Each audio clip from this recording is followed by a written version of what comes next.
Hustlers unite, camp hustle ignite. In the land of the grind where the sun never bites. Commentary sharp, cut deep like a saber.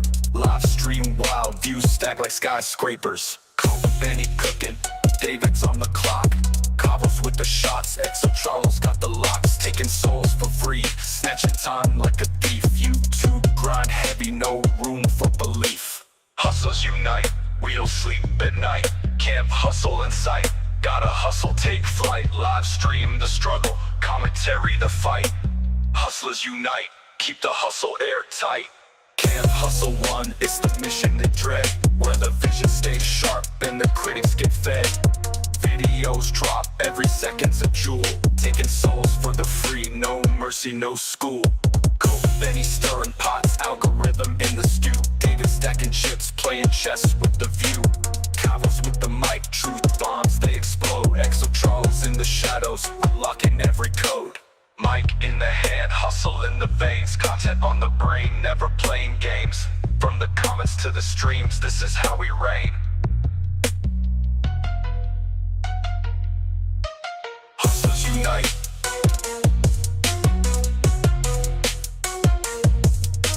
Hustlers unite. Yeah.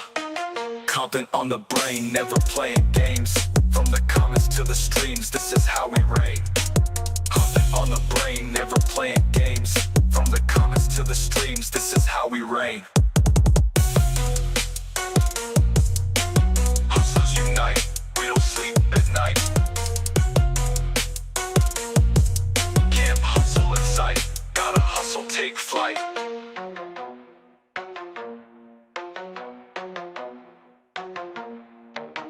Mic in the hand, hustle in the veins.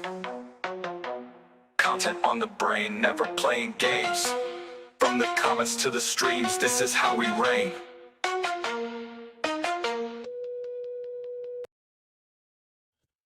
Welcome back, ladies and gentlemen. Camp Hustle One here, back with another live stream. Coke Benny, welcome to the stream, sir. Sup, Camp? Sup, not so.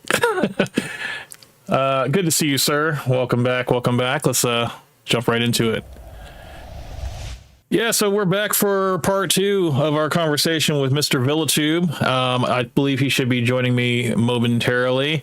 I did message him earlier, and he said that there was a lot of stuff that we needed to cover that we didn't get to talk about the first time. For a lot of you that didn't catch that last live stream, there was a big audio issue where the only ones that could hear it were the ones that were in the conversation. So unfortunately, that live stream has been pretty much, it's still in my library of videos, but I went ahead and I'm not proud of it because of the audio issue. So we kind of did a redemption stream that following Sunday so I could fix the audio, and it seems like everything is working. If you guys could confirm in the chat if the audio is A1, and hopefully if we can get anybody else in here to test the audio of the other speakers, hopefully that will all be fixed.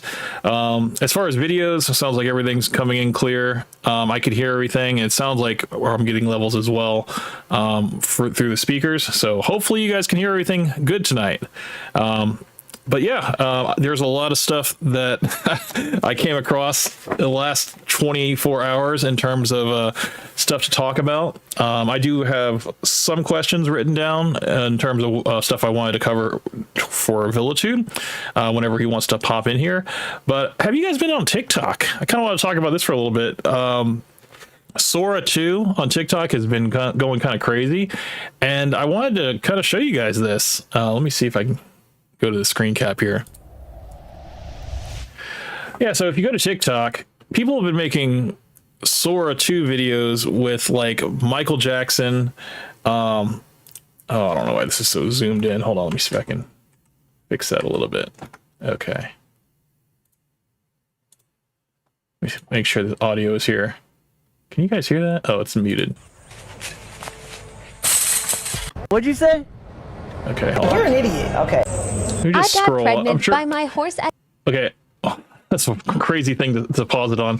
But yeah, so people are making Kobe Bryant videos, Jake Paul videos. But apparently Jake Paul has come out as gay, and now he's doing makeup tutorials.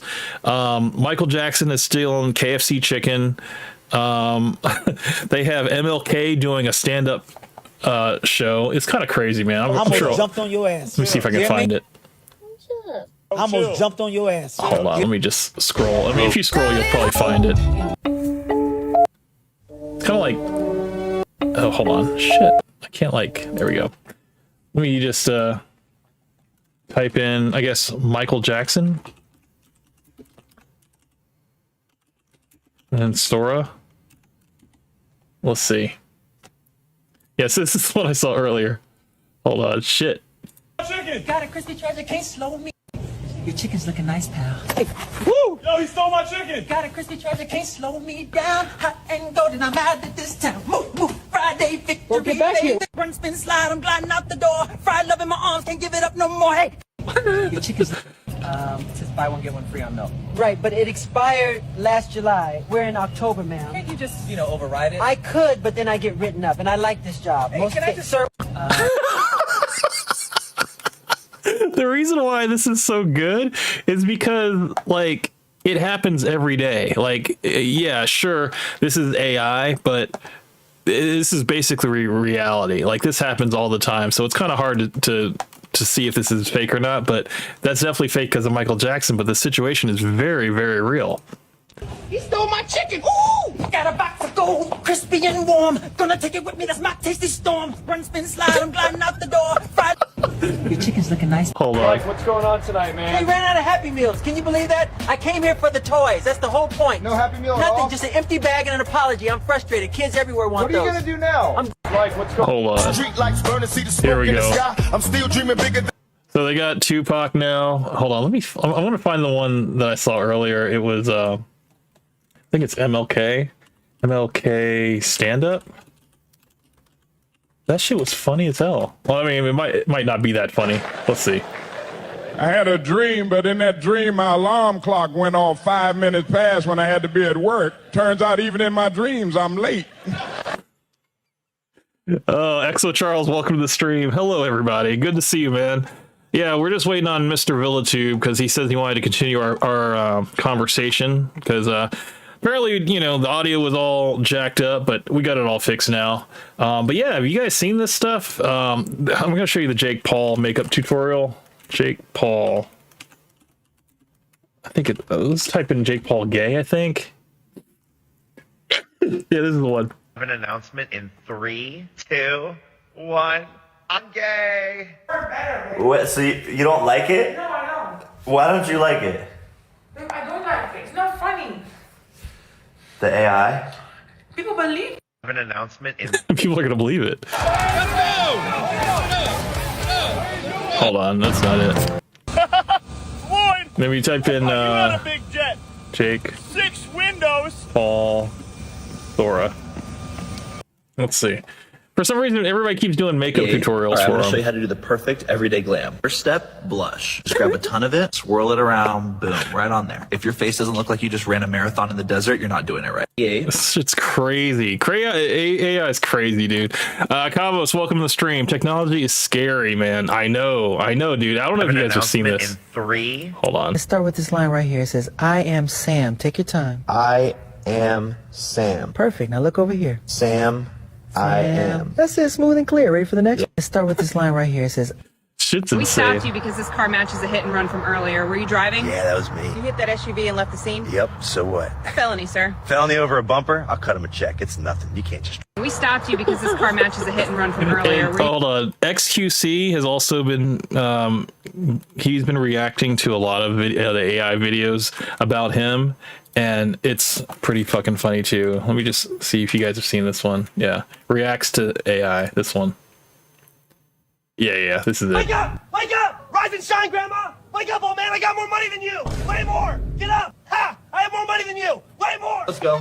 Spin it! Morning time! Protests are breaking out across the country after high-profile streamer and car enthusiast reports his McLaren was stolen, along with dozens of others, by what he calls, quote, big fat whales. Look at this bill. Thank you. Lightweight gel so my skin stays glowy but not greasy. Next, a light foundation coverage. I just tap it in with a damp sponge until everything looks even. Soft pink blush right on the apples and up to the temples.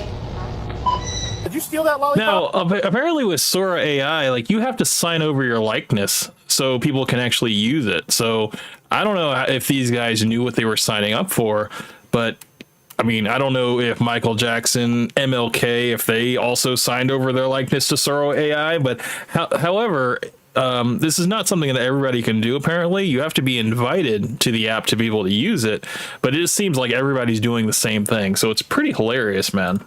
Nah. I just watched you take it off the rack. It's still in your hand. Just set it down. Sir, cooperate with me and... So quiet out here. What the hell is that? No way. It's huge. Help you, Uru, and make it sparkle. I'll handle the carpet, Uru. You two look ridiculous. Funnyland, Nigeria, and this is the first classroom wall going up. Feels unreal to see it taking shape. Let's keep it moving. These kids deserve a solid roof over their heads. Fresh coat, smooth land, Nigeria. Play some games, you hear me? We got a game. Sora, stop scrolling. Stop it. Play games. Wake up.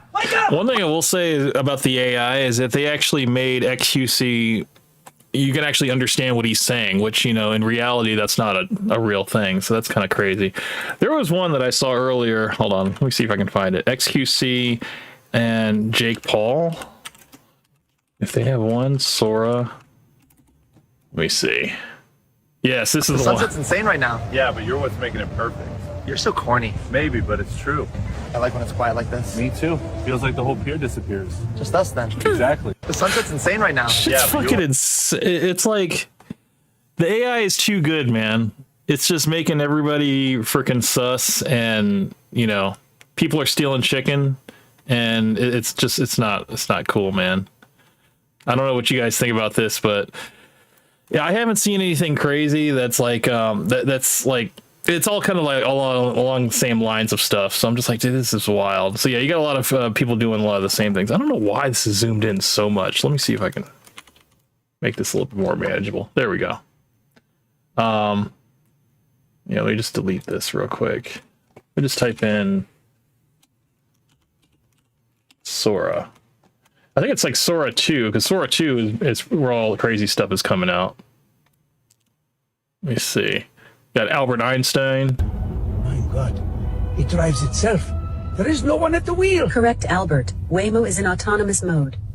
I feel as though I am witnessing the future materialize. My God, it drives itself. Coke Betty said, Camp and Villa holding hands AI. Oh, God. See, I luckily don't have a lot of... I don't think I signed any of my likeness over, and I hope nobody makes an AI of... me and Mr. VillaTube. I mean, the most I can do using AI is put us both in a thumbnail, you know, sitting at a podcast table, plenty of space in between us, you know, keep it nice and friendly. But people have also been taking animes as well and making like videos of like SpongeBob and, you know, just different types of animes, mushing them all together. This one has Peter Griffin fighting.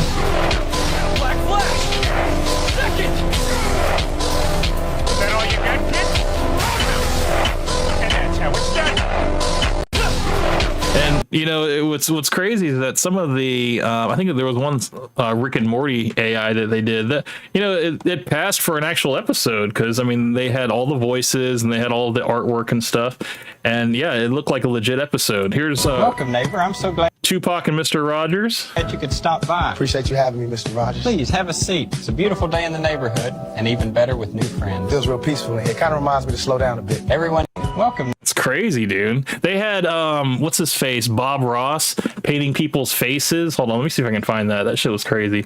Bob Ross. I gotta just remember everything that I saw. Sora. I'm sure I can find it. Yeah, this one. Painting people's faces. Please don't do this on my face. Take a little titanium white, just a touch, and let it dance right up here into the sky. Real soft. It's like they're his prisoners. Enough. I can't look at it anymore. I'm over all this art stuff. I used to love watching Bob Ross, so to see him like this, it's just, this is wild, man. Just short, gentle strokes. Let the clipper do the work. See how that shadow melts up into the curls? That's what we want. You gotta, both up there, no way, no way.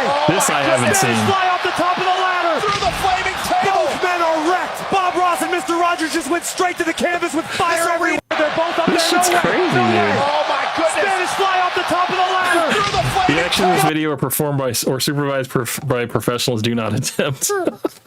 Shit's crazy. Coke Benny says, Coke Benny and Cabos AI, it'll just be our avatars, Broly and Coke Benny. Yeah, that'd be cool, dude. That would be really cool.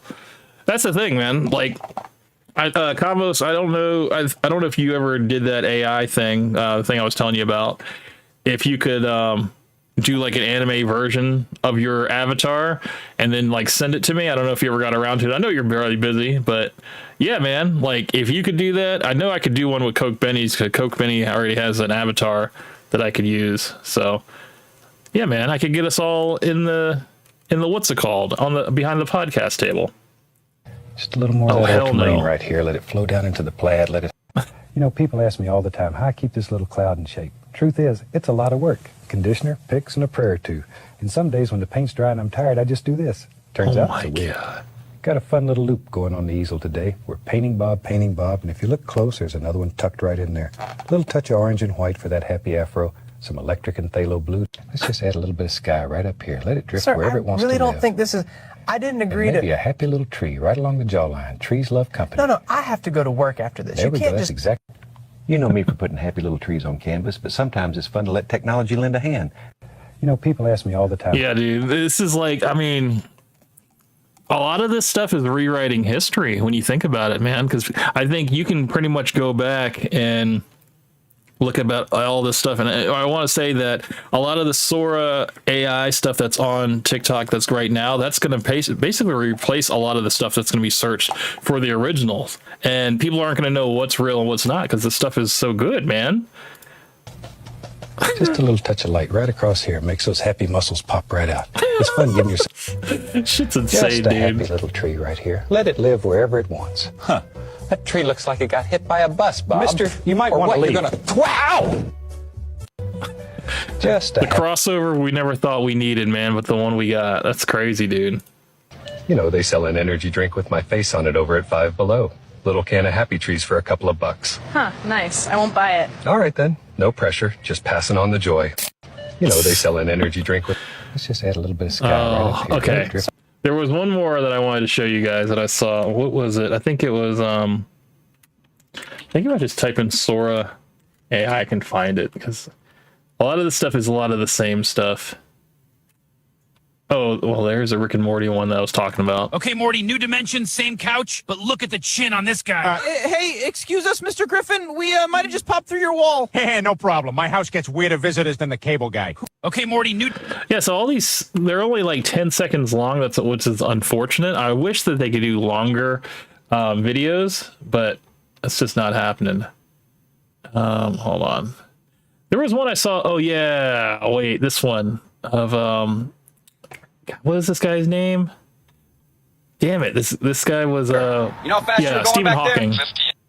58.3 miles per hour. Yeah, posted is 35. I'm gonna need you to slow it down. Sir, please step out of the wheelchair for me. Negative. Dispatch, suspect in wheelchair headed southbound. Evening, sir. You know how fast Stephen you're going Hawking. back there? 58.3 miles per hour. Yeah, posted is 35. He was doing like skateboarding tricks. Yeah, this is the one I saw. Here comes Hawking, building velocity down the drop, straight into the transition. He's off the lip, full inversion. Look at the altitude. Needs to bring it around. Oh, no, too far forward. Oh, he's down. Get back. There's another one. There's a man on the racetrack. That is Stephen Hawking. He's in a powered chair and he is flat out racing the field. He just passed the 11 car down low. He's holding 50. Oh, my word. There's a man on the racetrack. This celebration is unlike anything we've seen in Victory Lane. Stephen Hawking soaking up the moment, beer showers and all. Hold that trophy, sweetheart. Oh, yeah. He's set up. Here he comes to the vert, launch, backflip. One, he's going again. 2 full rotations. That felt elegant. Sticks the landing. Listen to this play. A double back. And he's set up. Evening. Here he comes, picking up speed on that custom chair. Going up the left. Oh, that was one I saw earlier. Backflip. Pulls it around. Sticks the landing. Are you kidding me? 180 on the other side. Perfect. I don't know, man. I was like watching this stuff all day and I was like, dude, this stuff is insane. And I'm just waiting for them to do something that is like almost so normal it's almost convincing, and like we don't know like what's real and what's not, you know, like it just kind of danced that fine line. And yeah, I mean, it was just mad entertaining. I mean, it's nothing too serious or anything that's like coming out that I've seen. Everything's been pretty much just funny and crazy for the most part. So is there anything that you guys saw this week that you'd like me to cover or whatever? Because I mean, I did want to talk about the there was something going on with like Stevie Knight and Abba from Abba and Preach. They were basically beefing back and forth. I don't know if you guys are interested in that or not, but basically it was over the whole Charlie Kirk situation. And I know, you know, I don't know if you guys still want to talk about that or not, but that was one of my topics. And then there was another one.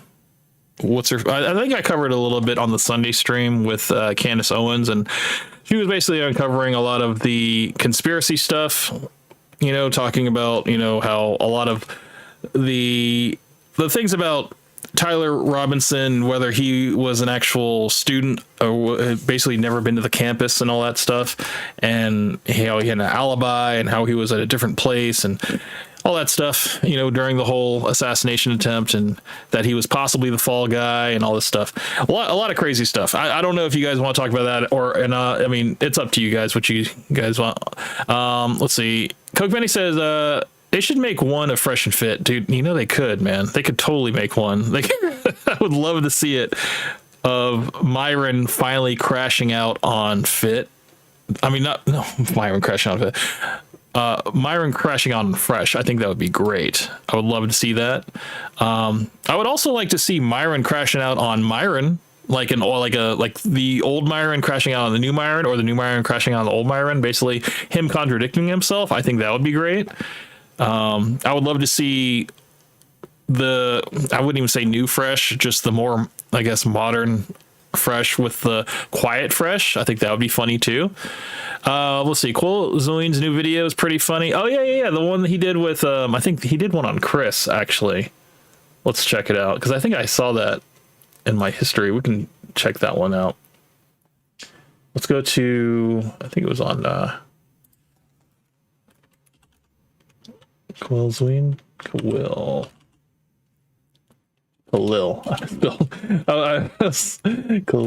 Zoin.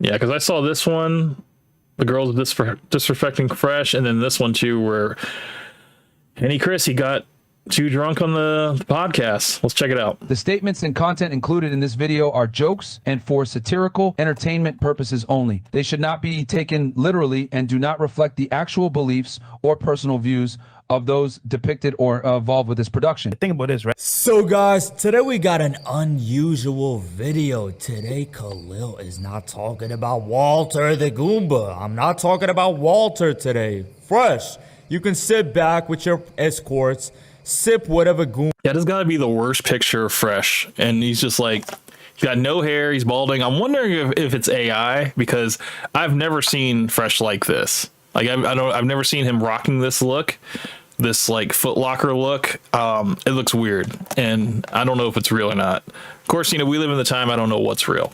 Goomba sip. I don't know what Goombas eat. I don't know what Goombas drink. You can lay back today. You can catch a break. I'm not talking about you, Fresh.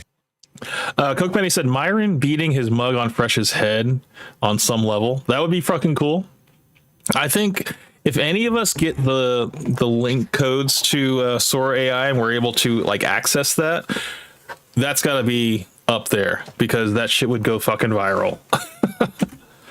I'm not talking about you today. I'm talking about your homie, your co-worker. I would love to see a video of Myron just coming out on the podcast, you know, and saying that they're a fraud, and it was all about the money. It was never about improving or helping men. I think that would be a great video to come out. It would be amazing. I would laugh my ass off if I saw that shit.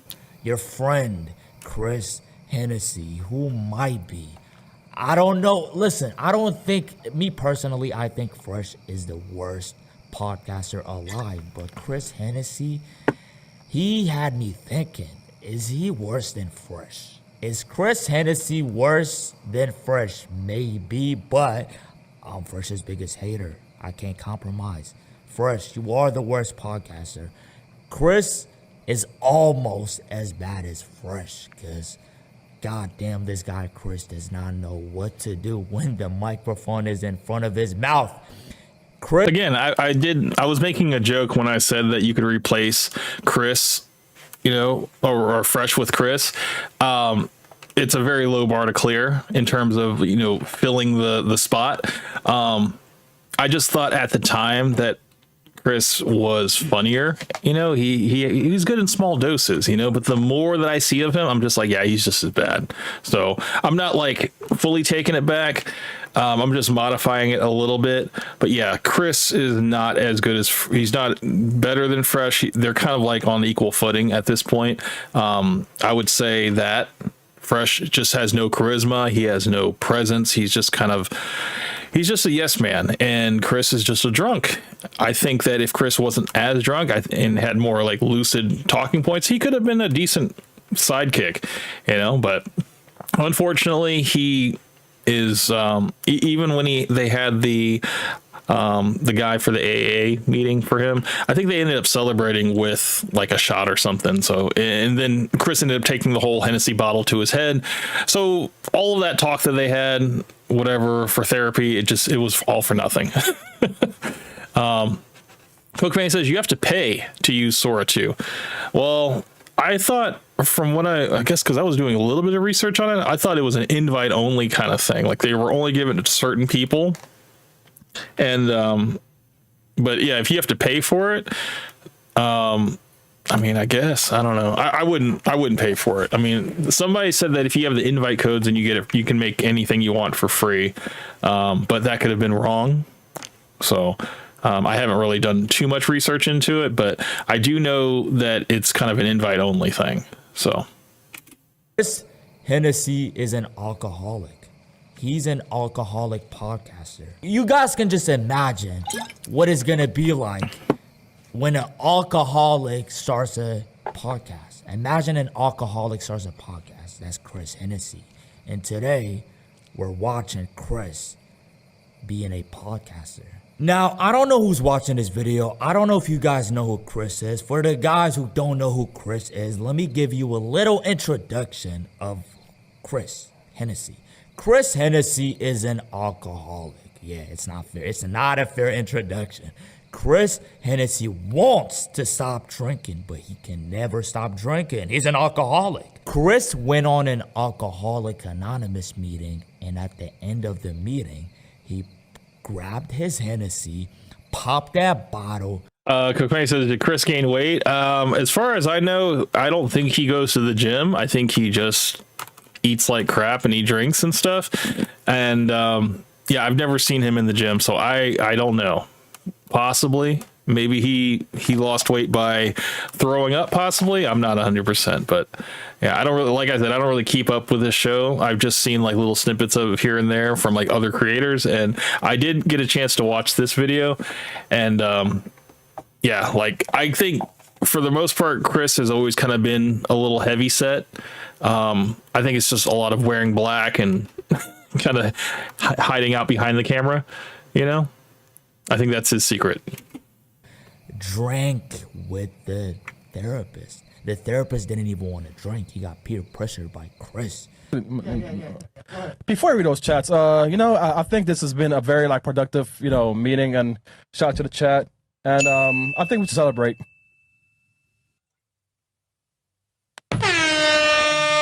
I'm surprised he let him do this. It's just like, wait a minute, you're just gonna throw away all the progress we just made? All right, Daniel in the chat, you know, let's take a shot of Henny, you know, for the chat. You know, you give it to me, neat. Yeah, neat. Pause. Okay, so pop open. There we go. On the rocks. How's that?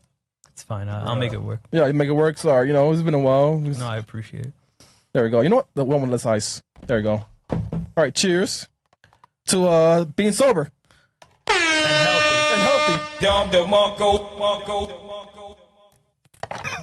Chats. Hey, you guys really thought I was gonna sit here? You know what? Shout out to this is gonna sound really bad now. He's gonna start stuttering really bad, like worse than Fresh here. I know, I definitely will drink less, but I'm not gonna drink. I'm gonna keep drinking. I'm gonna keep up with the Henny. Just for you chat niggas. Hit it, Chris. Chris, please listen. Chris, when you drink, just don't talk on the mic, okay? You can drink as much as you want. Just don't talk on the microphone when you're drunk. Please, because this is not entertaining. Guys, just imagine an alcoholic having a podcast. Chris is not good at podcasting at all. And today's video, we're watching Chris being a podcaster. And it's hilarious. To us, it's hilarious. But Chris, if you need help with anything, hit me up. I'm willing to help you. But goddamn, you're a horrible podcaster. Please don't talk on a microphone. You don't know what you're doing when you're drunk. He's better in small doses, man. I've already said this. Kava says, wait, Chris hosted a show by himself? No, this was the AA meeting. I think this was like the little segment they did before the after hour show with the girls. They had this guy on basically to hold this little meeting for him. I think it was like Chris lost a bet or something. But yeah, they said like if they had like a certain amount of likes or views or something on a video, that they'd have an AA meeting for Chris. So I think this is it right here. Kava says, I blame Myron for this.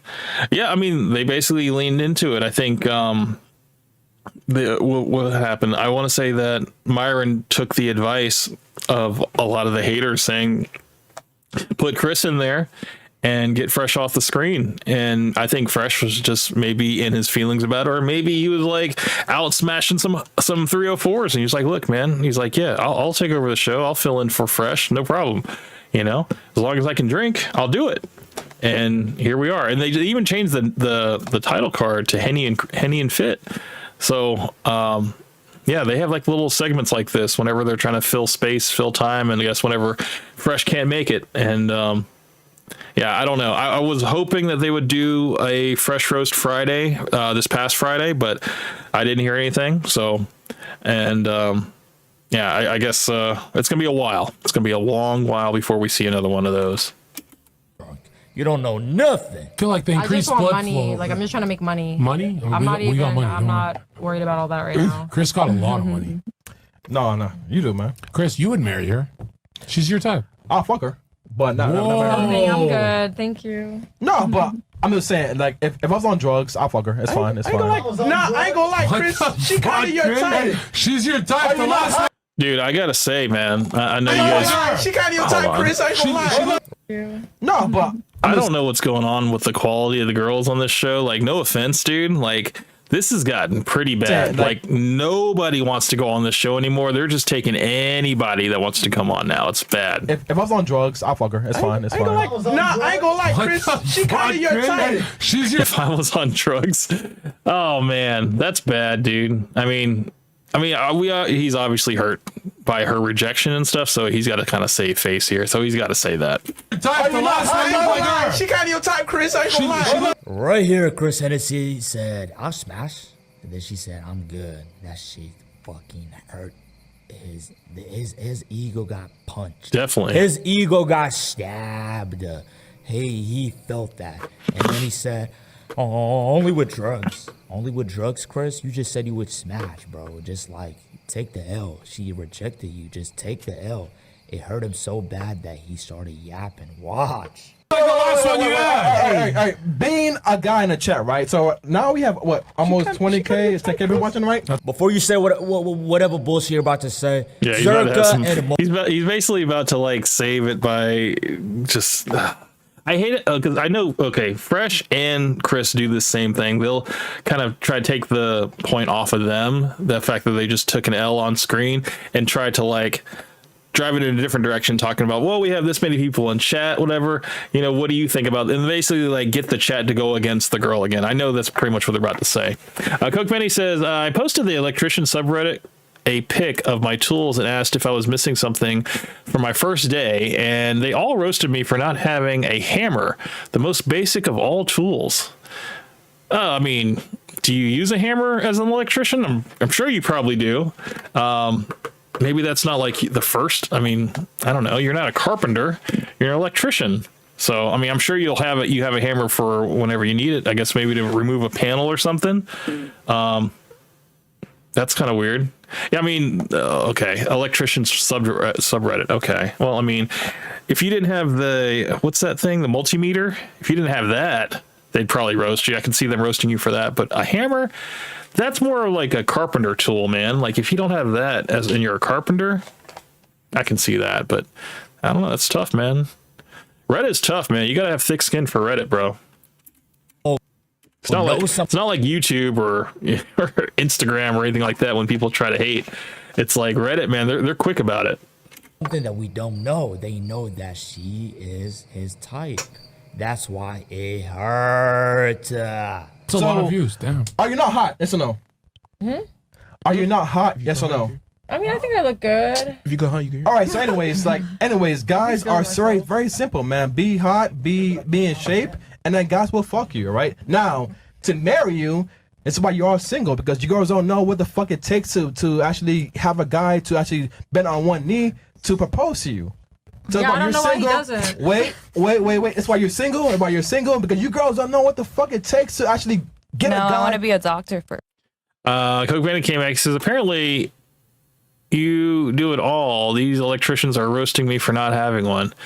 Oh man, I mean, I guess it makes sense. I mean, you got to be able to get to the wires and stuff, and I guess if you have to pry away some panels with the back of the hammer, yeah, it makes sense. But you do have a hammer now. Hopefully you wouldn't got a hammer now.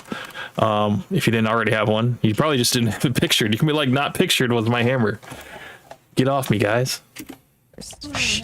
Are you single? When I'm talking, Sorry. that's why you don't like. See, that's why you're not married. Chris Hennessy, you just got rejected. You just got a huge L from this woman. Now you're so sad. You're talking about you're single. Bro, listen. You are so hurt. This woman hurts. She hurt him so bad that throughout this entire episode, the only thing Chris was thinking about is this L he took.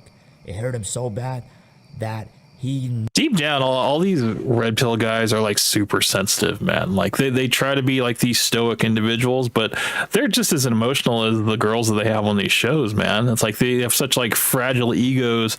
They can't take any type of like real criticism that's gonna like really blow up their ego, so they gotta try to compensate and like, you know, really like lash out at the girls and try to put them down and stuff and put them in their place, when really it's just like, you know, I think real power is silent and you know, or it's quiet. You know, you're not having to lose your cool or lose your composure over that and stuff. I mean, it's true. These guys are all single guys. Maybe they don't have what it takes to be in a relationship. I know Chris, he needs to get help first. He needs to get a handle on that whole alcohol thing that he's got.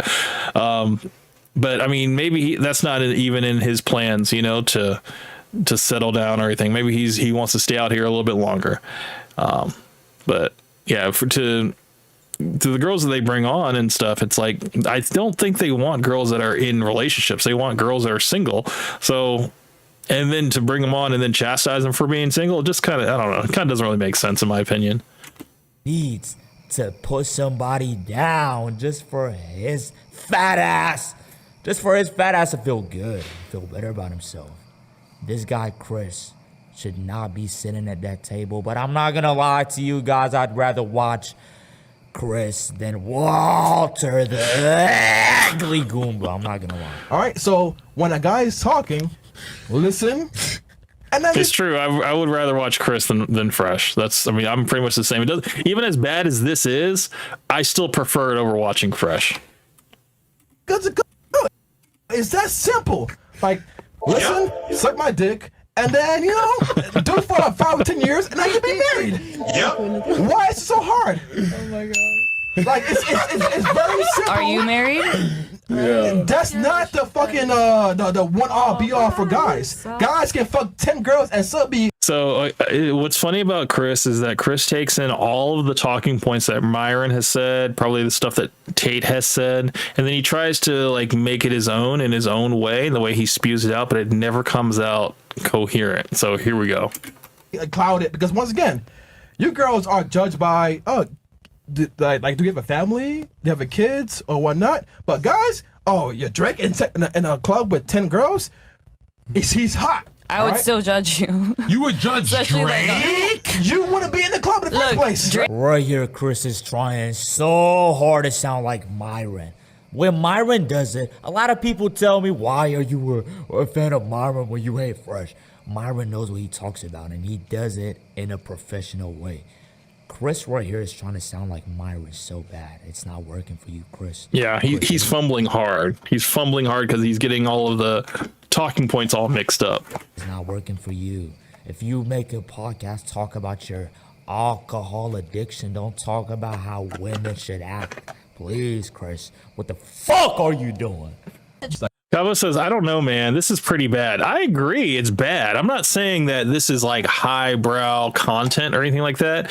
I would just say that if you were to replace Fresh with this, it would be a whole lot worse. I'm not saying that Chris is a good host. I'm just saying, comparing him to Fresh, he's better. He's like marginally better than Fresh, but it's still bad. It's still all bad. Like tops. Like challenge me, Chris. You know what? He's struggling right now. He's like, he needs a life preserver. He is out here thinking, and it's awful. It's like, I don't know. Like, I'm not gaining anything from this. It's not funny. It's just pathetic. 30 years old, I have the youth of my prime. Like, tell me. And Myron is sitting at the table, right? He's here at the table, but he's just being quiet, right? He's letting I almost call him Fresh. He's letting Chris just kind of lead this whole thing. But yeah, Myron's here the whole time, from what I understand. I'm watching this clip and I'm absolutely cringing, bro. I am cringing. What are you doing? Yeah, I'm getting secondhand embarrassment for Chris. This is awful. Chris, like, he is trying. Again, he belongs behind the camera as well. I can honestly say that confidently, and that's where his role is. You just need to find someone who has a little bit more knowledge and is not really so reliant on like alcohol and drugs to be able to bounce their ideas off of Myron, maybe even counter some of Myron's points, and you'll have a good show, you know? Like, I don't know. I would have said Destiny would have been a good person, but now that we know that Destiny was texting, sending nudes to like an underage boy, it's all kind of messed up, dude. I caught that. I saw that stuff on Reddit, and it's bad, man. They said he's going to be going to jail now, and yeah, he's going to be in a jail cell next to Diddy, bro. It's bad. Pretty bad. Oh, you guys heard about Diddy, right? Getting 4 years and 2 months in jail. Shit's gonna be like Club Med for him, man. There was another Sora AI for that too that I saw. That was kind of funny. But yeah, you guys can only imagine. So hard to be funny. Like, it is so obvious that he wants to sound funny and just. It's not working for you, kid. Cookmate said Destiny did what? When did that happen? Oh, dude, hold on. We might have to go on a tangent for a moment. Give me a second. I'll pull it up because where was it? It was on. I'm pretty sure I saved it too because I was like, ooh, I gotta talk about this on the Hangout. Let me find it for you guys because I always save stuff. Let's go to my page. And yeah, there we go. Saved. Okay, here we go. First thing. So the title says, it's been confirmed that Destiny was sexting with a minor. Destiny is confirmed pedophile. He's going to prison for a long time. Defendant once again argues that Cardi does not apply. Retroactively. Plaintiff has never contended that Cardi applies retroactively and thus will not address this argument. In fact, it is plaintiff, not defendant, that has made efforts to obtain evidence from Rose. Plaintiff hired a private investigator to ascertain Rose's legal identity and location and has just this week managed to serve Rose with a subpoena, Duces Tectum, and to appear at the disposition. After finally ascertaining Rose's legal identity, plaintiff has obtained evidence that Rose's date of birth is October 30th, 2004. Thus, when Bonnell, Destiny, was exchanging pornographic contact with Rose between March of 2022 and until October 30th, 2022, Rose was a minor. See Exhibit B, hereto redacted official certification of Department of Motor Vehicles driving record. So that was what was put out. I don't think there wasn't a link or anything like that. But yeah, he's basically going to jail, bro. Reputation cooked, not surprising. He totally seems like the type. I wonder if Myron will say something. Yeah, dude, the people that are his fans are like completely in flames right now because yeah, Destiny's their hero, and now he is going to be looking at some hard time for this. Hold on, let me go back. What does it say? Go back to this.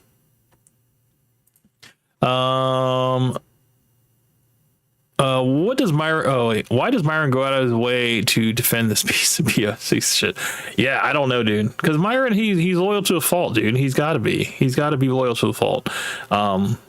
He doesn't have to agree.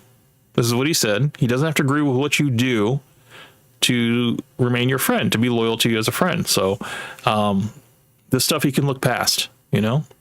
Like, that's why he can have Zerka on the show, even though Zerka has, like, confirmed having hung out with underage girls with heel Mike and stuff and slept with them and kissed them and stuff on camera and everything. And, yeah, I mean, he's fine with it. So, Kava says, Myron defends Destiny the way he defends those pictures with other men. Well, you know, for that, one thing, you know, none of us have never, you know, been part of, like, law enforcement. You know, you guys never been in the trenches, you know, with a bunch of other guys working towards the same goal, you know, so we wouldn't understand. Rowing is definitely a contact sport. And yeah, I mean, it's just one of those things, man. When your brother is in arms, man, it's just all about, you know, boys being boys. It's not gay, bro. It's boys being boys. That's all that is. I know we're still on the Reddit tangent right now, but this was another one I saved. It was, I don't know what happened here, but this is what you do when you don't expect much from women doing a security guard job. And basically the woman was like fairly fucking useless. Hold on. Let me see. Okay. Make this big for y'all. So let's check it out. This is like a Amazon warehouse. And it looks like the lady's already down in this one. Let's check it out.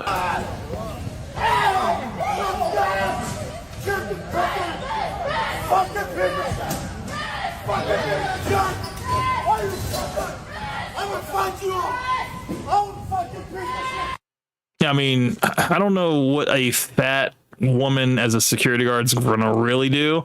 I mean, I don't think a fat man security guard would do that well either, but having a fat woman security guard, that's not going to do nothing. And this is the other one I saved. This is basically men being insufferable at the gym. You guys got to stop being creeps, all right? You can't even go to the gym in peace without some food record. Maybe she meant to say fool, recording you and making it about themselves. Men are insufferable. Here we go. And this is why women say, we picked the bear. We picked the bear. And he knows I'm recording him too. Because there's so many empty ellipticals, and you picked the one right next to me. What was the reason? What was the reason? I know you hear me. What was the reason? Now we both uncomfortable. It's like, lady, I'm just trying to get my steps in, okay? Sheesh. He didn't say one word to you. Maybe he said a couple words until you pulled out your phone, but maybe he said hi and she was like, wasn't trying to have the conversation. Maybe. But yeah, again, this is just guys being creeps, man. Gotta, you know, it's like, I don't know, maybe women want to have, like, you know how like men, when there's like 3 urinals, you know, and you got one guy in the far right urinal, you got to take the far left urinal. You don't take the middle urinal right next to the guy. You give him a little space. That's all women are asking, you know. It's like, let's stop creeping on the girls in the gym, because women are becoming uncomfortable. Now this is, I think this is the last one I had. Let me make sure. Yeah. This is the last one I had. This might be a little controversial, but I don't know. Maybe some of your childhoods, might have been something that you guys remember. But yeah, it's a birthday song in class that was sung to a black student, and people thought it was offensive. Cookman says, as a blue collar worker, I gotta agree with Myron in the field. Boys will be boys. Well, see, that's the thing, man. Once you know, man. And that's the thing. When guys are on the outside looking in, it looks a little sus, but you don't know it's sus until you actually been in it. So, Coke Benny, you might be right. But let's listen to this birthday song and let me know if you guys are offended or not. Happy birthday to you. You live in the zoo. You look like a monkey. And you smell like one, two. Woo! Give a clap, everybody. I don't like stuff like that. Legend says the song hurt his feelings. His mother, Desiree Prather, says the teacher sent her the video, and she went straight to the main office. I automatically said, that's unacceptable. And I don't think nothing's funny about it. Prather says there's a history of black people being described that way, which makes it extremely upsetting. My skin is boiling. I don't even like racism, and to know where we come from and our ancestors, and for us to be labeled like that, because when they call us monkey, they basically saying that we're ugly, we act like a monkey and all this and that. I don't like that at all.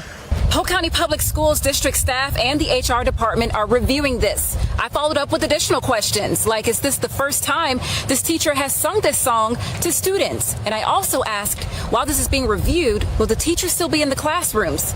I have not heard back yet. I don't play games about my child. And a lot of people in the comments were saying, yeah, this song, I remember hearing it as a child and it didn't offend us because back then you could sing songs like this and it wasn't deemed as racist. I thought it was kind of wild, though. Cook May says it's obviously for jokes, of course. Okay, I do that. And then Cook May says that's from Madagascar. It's just unfortunate that the birthday boy was black.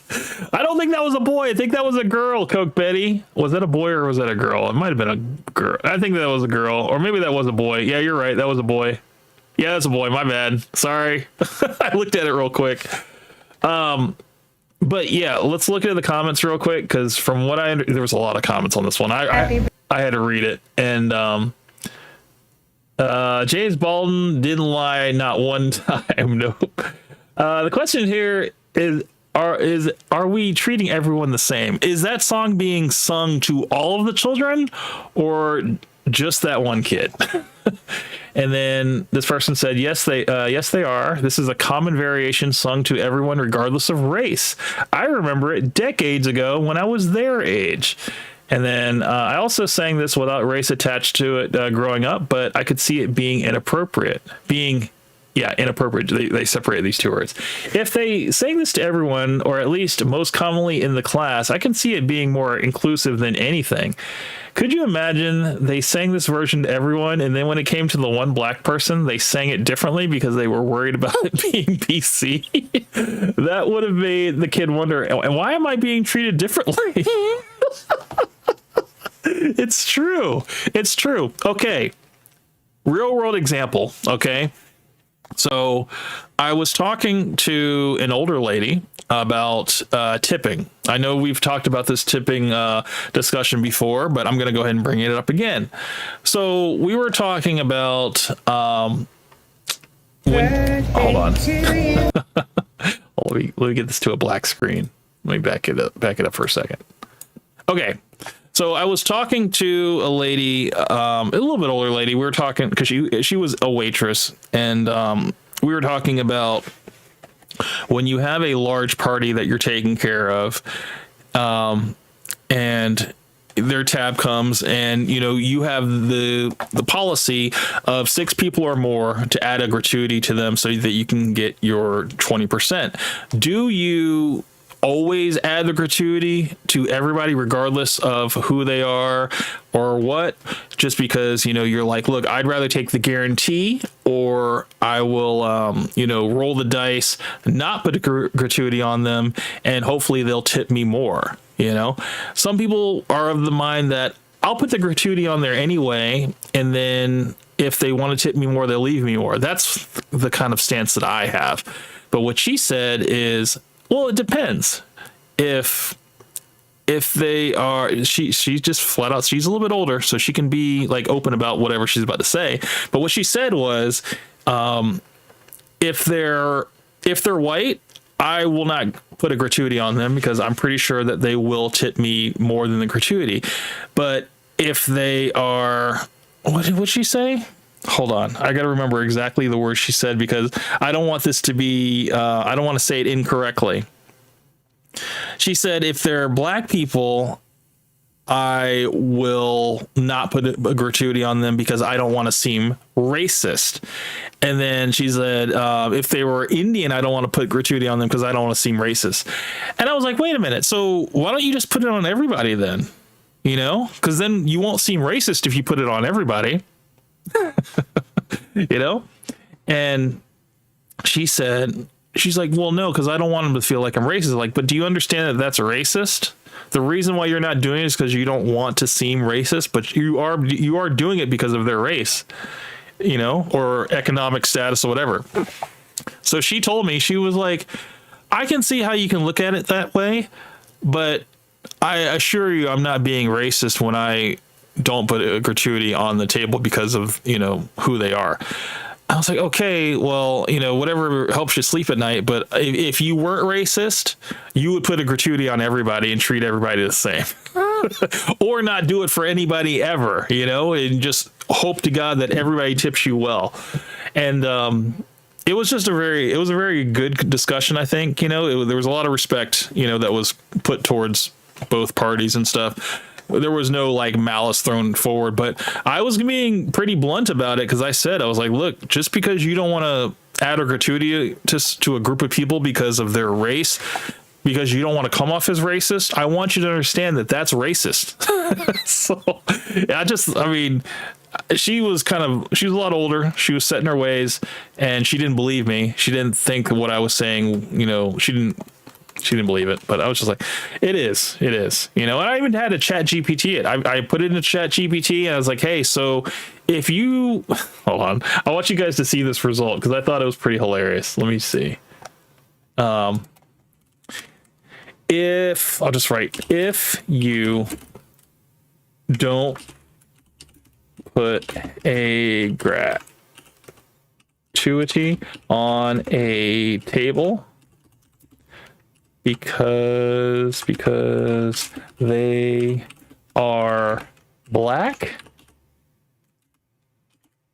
comma, does that make you racist? Question mark. Let me make sure. If you don't put a gratuity on a table because they are black, does that make you racist? I might be leading the question a little bit, but this is literally how I placed the question to her, and she said it didn't. But let's see what ChatGPT says. Yes. If you withhold gratuity or adjust your tipping behavior because the table is black, that is racist. Here's why. The decision is based on race, not on individual guest behavior or service experience. If someone rationalizes it as based on past experience, it is still racial stereotyping, which is the foundation of racism. In the service setting, treating people differently because of their race, whether through tipping, attention, tone, or time, constitutes discriminatory behavior, even if it's subtle or unspoken. Now, if someone decides not to tip because the service is genuinely bad, regardless of who is at the table, that is not racist. But the moment race enters into the decision-making, even subconsciously, it crosses into bias. So I was kind of right. I was totally right. If you change your behavior because of you don't want someone to think that you're racist, whatever, you're being racist. Even if you're trying not to be. I thought it was funny. I thought it was really funny. I think that might be it. Let me make sure. Yeah, that's all I had for Reddit. Let me go back. Let's finish this one. But yeah, that was a little tangent we went on. It's not working for you. I don't know how to explain this. I'm pretty sure 90% of you guys watching this are cringing too. The 10% that are not cringing are probably mentally ill people, children. I have no idea who's watching. I can't even imagine a person watching this and laughing, honestly. Dare you? It's even fun. That was hot. All right, next. What? Chris is a hornball too, you know, like he just says these off the wall things that, you know, it's not, I don't know, man. It's just cringe at the end of the day. But this is, I mean, he's drunk, so he doesn't realize how bad this is. Like, what are you talking about? She licked her lips. What is that supposed to mean? Like, is she horny for you? Like, you think she's horny for you, bro? She's not. Yo, let me tell you this, Chris. No woman sitting at that table is horny for you.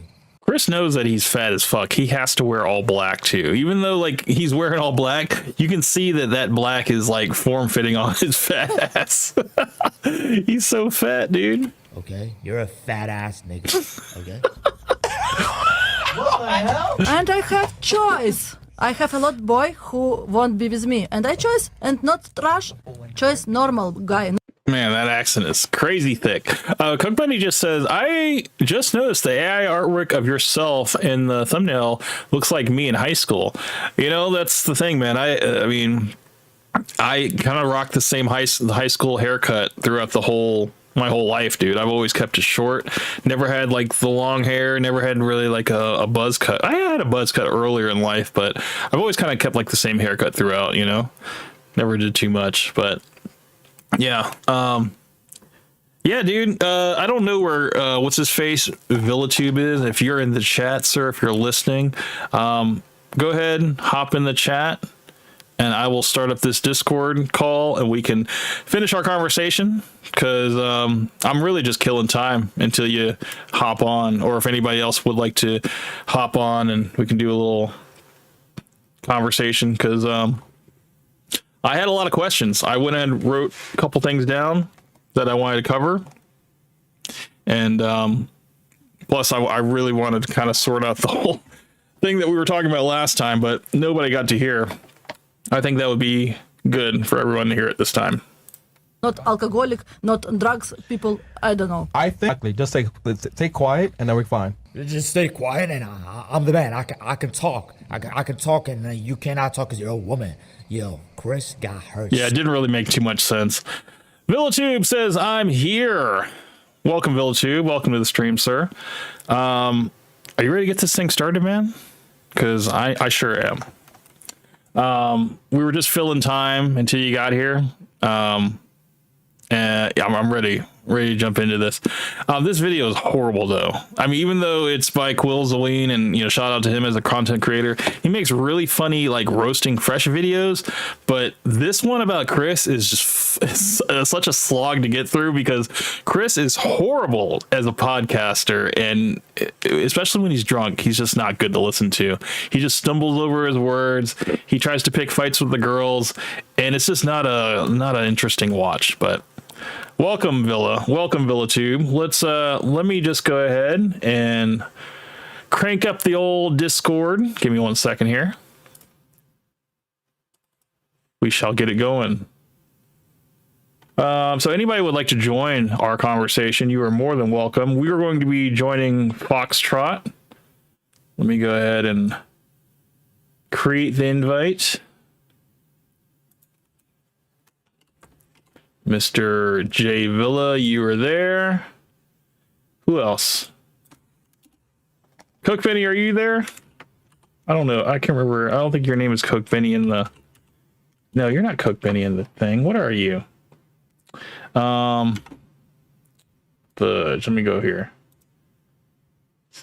Cavos. I can invite you, sir, if you'd like to join.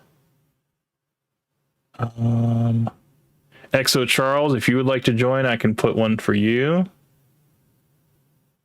Let's go here. Let me make sure that my... Oh yeah, my shit's working. I have it set up perfectly so people can... Yeah, you guys can just join it. Let me do this.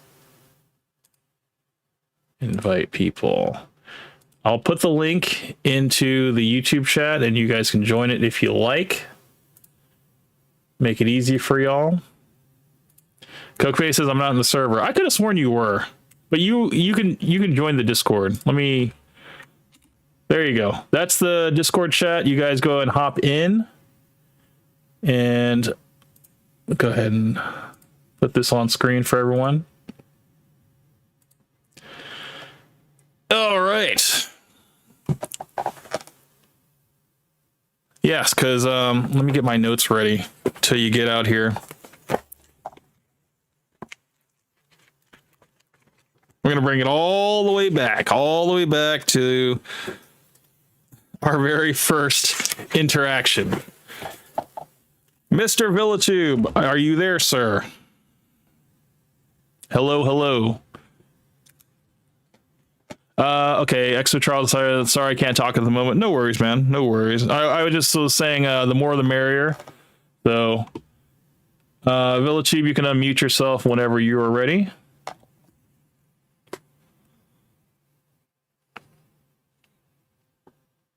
Hello.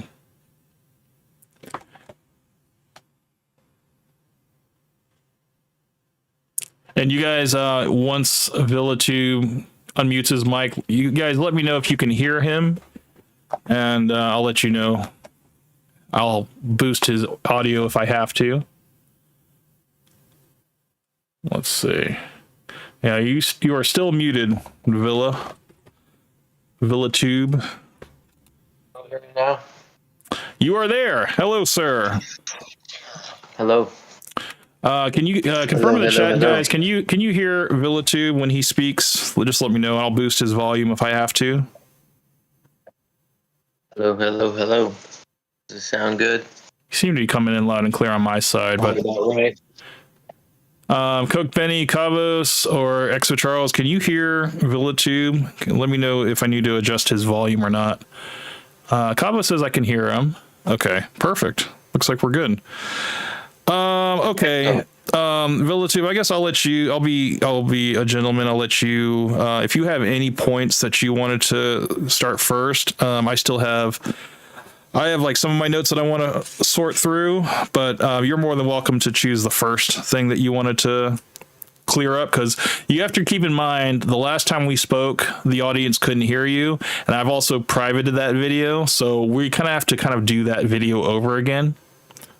Not necessarily talk about the stuff about the girl and stuff like that, but we can talk about we can focus mainly on our beef, from beginning until now, and then I guess whatever conflicting ideals we have about Fresh and Fit, men in general, whatever, I'm more than welcome to answer any questions you have or any views that you would like to put out that you think we should know. So I'm gonna let you have this first one, and then I will. I have a couple questions lined up for you that I would like to address. But go ahead, sir. All right. Well, I mean, y'all were already there watching that video with Chris, and I'm sure that you could find some place in there that I even said probably the same things that you were saying. Chris is a fucking idiot, and like you said, maybe he's drunk and he's yelling out things. You can hear it in the background when they're doing their podcast. He says things, and I mean, they're already getting kind of berated by Myron, and Fresh is doing his thing, kind of making them laugh. Myron's asking serious questions, but I'm sure that there's things that I agree with you about the podcast. At this point in time, I could say with like 100% conviction that you've consumed more of their podcast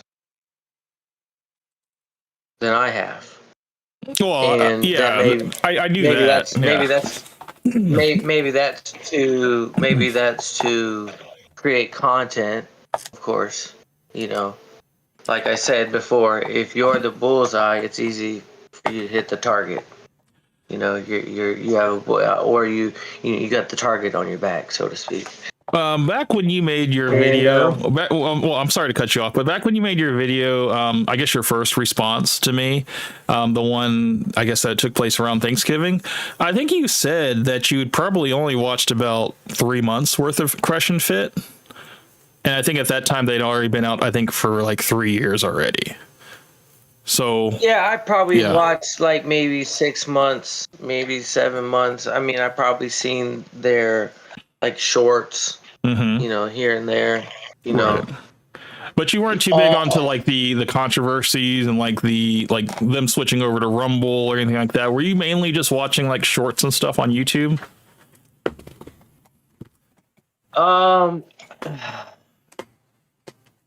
I'm not exactly sure. I know, like, things that they've said has caused them to get demonetized, and that's one of the reasons why maybe they switched to Rumble and Kick and started streaming on other, having their own private thing, which is, I mean, that's just smart because, like, if you want to say what you want to say, then you shouldn't be handicapped in a way that you have to, like, tippy toe around a subject when, like, we're just freely talking. So, I'm not 100% sure what the controversy is surrounding that. There's probably other controversies surrounding them. Like, you look at their faults and you highlight them, and that's content for your podcast. It is that's in a nutshell.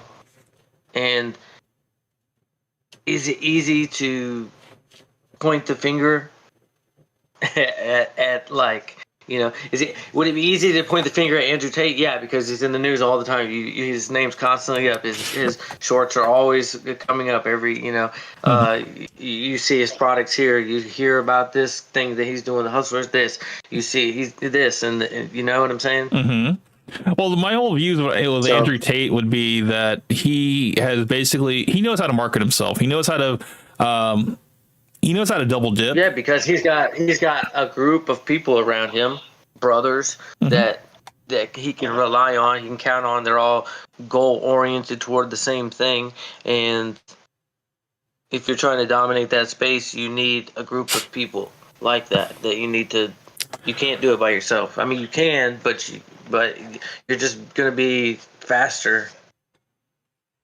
I agree. No, I mean, having a bunch of people push your message and not having an actual page yourself of, the one where you are running it yourself is genius. It was a genius marketing plan, to basically get his message out there and not have to worry about being canceled because you have all these people with all these accounts that are, spreading his message and stuff. I thought that was a genius way to go viral. Like people doing the clippers, they probably have people work for them that just do clipping for them. Mm-hmm. Yeah, the whole affiliate program. I know that. I thought that was. I mean, and people were making money and stuff. So yeah, everybody was winning. Especially Tate, because his influence was being put out there. But what I was saying, the problem with Andrew Tate is that he got his money, after the whole, kickboxing career and stuff. After all that was over, he did the webcamming with the girls, typing to men, desperate men, and fleecing them out of money and stuff. And then after that kind of fell to the wayside, he double dipped and turned around and said he could help guys, basically, that are addicted to these online, e-girls and thoughts and simps and stuff. And he said he could turn around and help these guys. So it was like, I thought that was a little bit messed up, in my opinion. I think, the way that he came up on his, millions of dollars and stuff, just fleecing men out of their money, and then now turning around and fleecing men out of their money by saying that, he can help them, be successful and all that stuff. I think it's all in self-promotion and all self-interest for him, I mean, he might have a noble message and stuff, but his message is not original. It's stuff that's been kind of regurgitated, repackaged, and just kind of, people that aren't in the know of people that have said these things before, they think that it's a novel idea that Andrew Tate is pushing, but it's not, It's just all in his delivery and the way that he's packaging it. But yeah, no, I agree. Mm-hmm. I agree. You know, a lot of stuff that that he talks about is the same thing that Alex Jones has talked about for a long time. You know, it was just rehashed information that Alex Jones was talking about. Mm-hmm. You know, a lot of stuff. You know, people will. You know, he'll talk about different kind of conspiracy type stuff, and it's the same thing that Alex Jones is talking. And here's the thing: is that, you know, you hear it from Alex for so long, then you hear this person saying it, this person saying it, this person saying it, this person saying it. And what's really kind of nice sometimes is when those people get together. You know, like Andrew Tate has been on Alex Jones' podcast, and they talk about the same things. And, you know, whether, you know, the conspiracy are true or not, you know, they're spreading information. You know, still same old message, probably. Do you think the banning was good for Andrew Tate? Do you think it made him into kind of like making his message like that more powerful because the social media companies were trying to shut him down? Yeah, just like Trump getting almost his ear blown off, you know. That kind of propelled, you know, it kind of made the villain.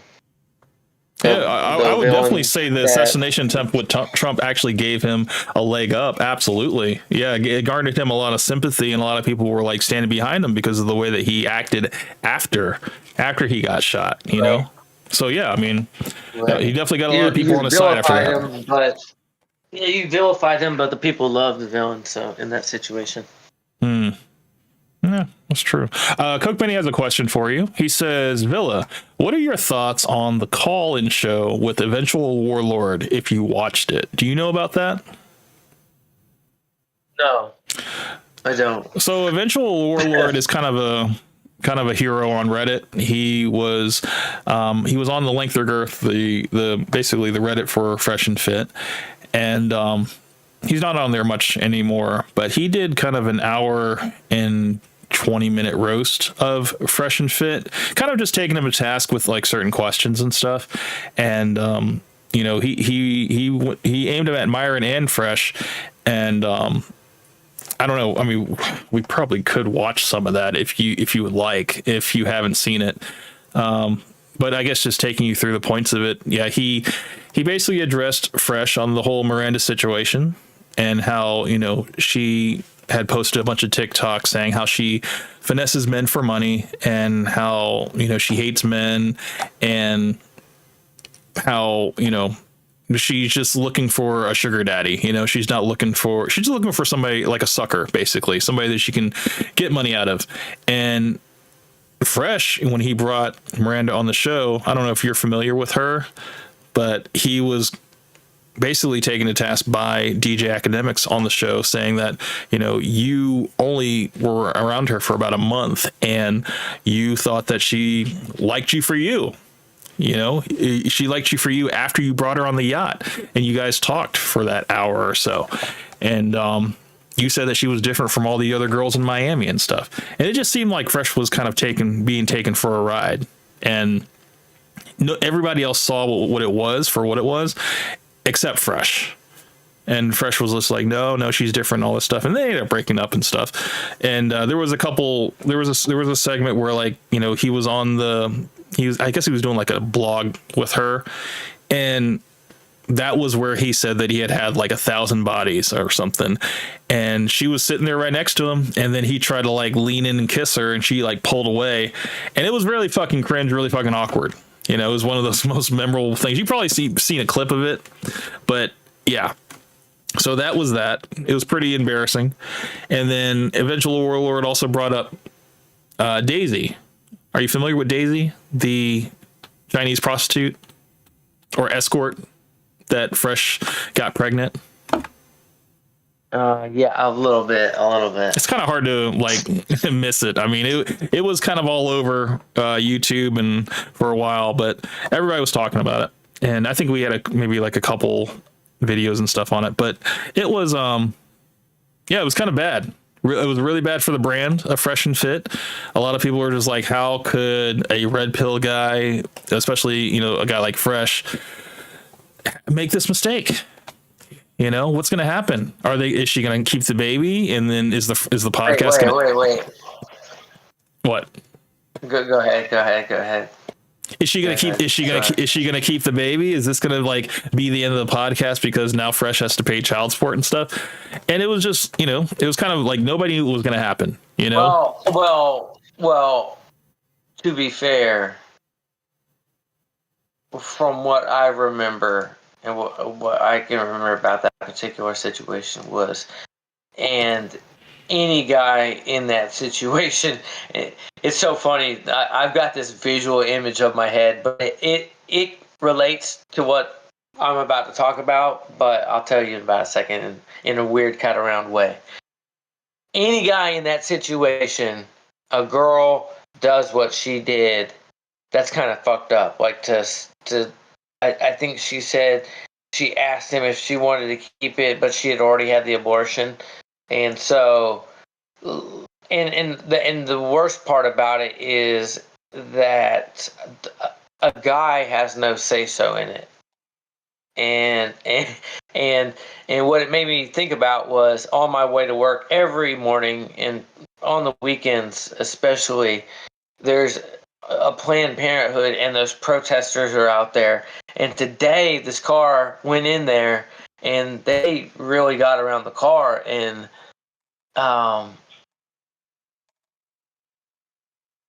it's just it's amazing. It's amazing. People go to that links. You know, people are having sex and girls are going to the Planned Parenthood and getting their babies aborted. Mm-hmm. And you know, in his situation, I believe that she had already had it aborted, and then asked him, you know, if I'm not exactly sure, but I think the abortion had already happened, but yeah, so she was milking it. Like for a while. He was milking it? No, she was milking it. Basically, she had already aborted the baby, but she was kind of milking the whole situation to try to see if she can get money out of him, basically. Right. I think it was I can't remember the exact figure, but there was some money that was supposed to be paid to her in order for her to go away, you know, but then she had threatened with defamation and all this stuff because, you know, Myron basically stood up for Fresh and had this whole expose podcast without Fresh on the show to basically say that, you know, she was a thief, she was a liar, she was an escort and all this stuff. And now she's just trying to you know, take Fresh whatever money she can get. And, you know, it didn't make Fresh look good in any light because of the stuff that Myron was pulling up. He was basically saying that that she was part of this escort ring out in China. She was stealing money from her company, and now she was basically trying to, you know, make her way over to Miami to try to have an anchor baby and basically have a paycheck from Fresh, and, you know, just kind of trap Fresh. And then it later came out that it was a living situation.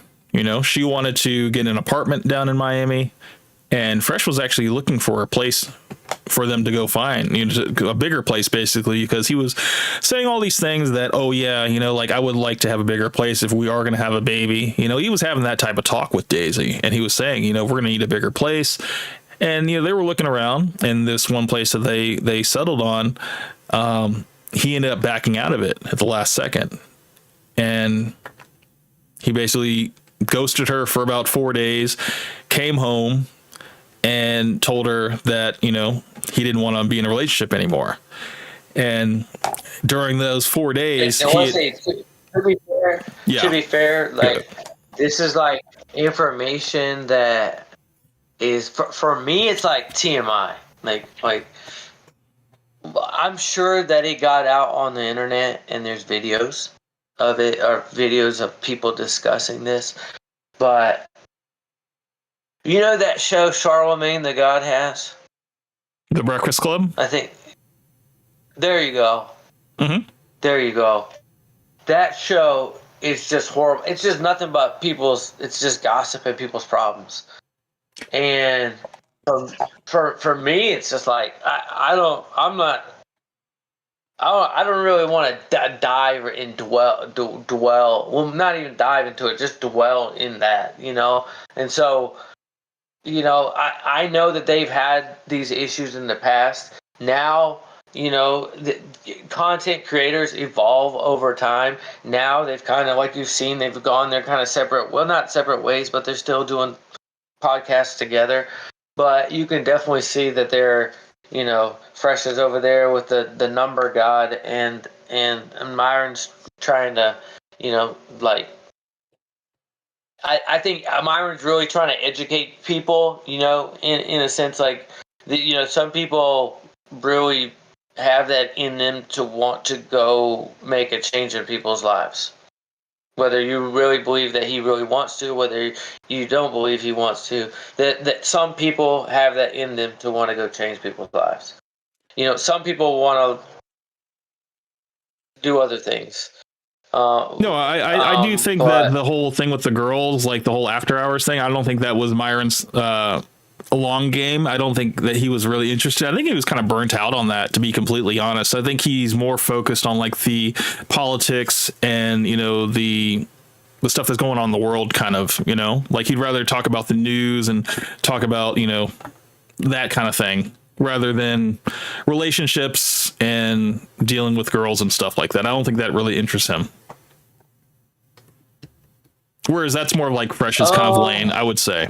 I think, yeah, I guess so. I think it's there to show it. It's kind of like Cops. You ever seen Cops? Of course.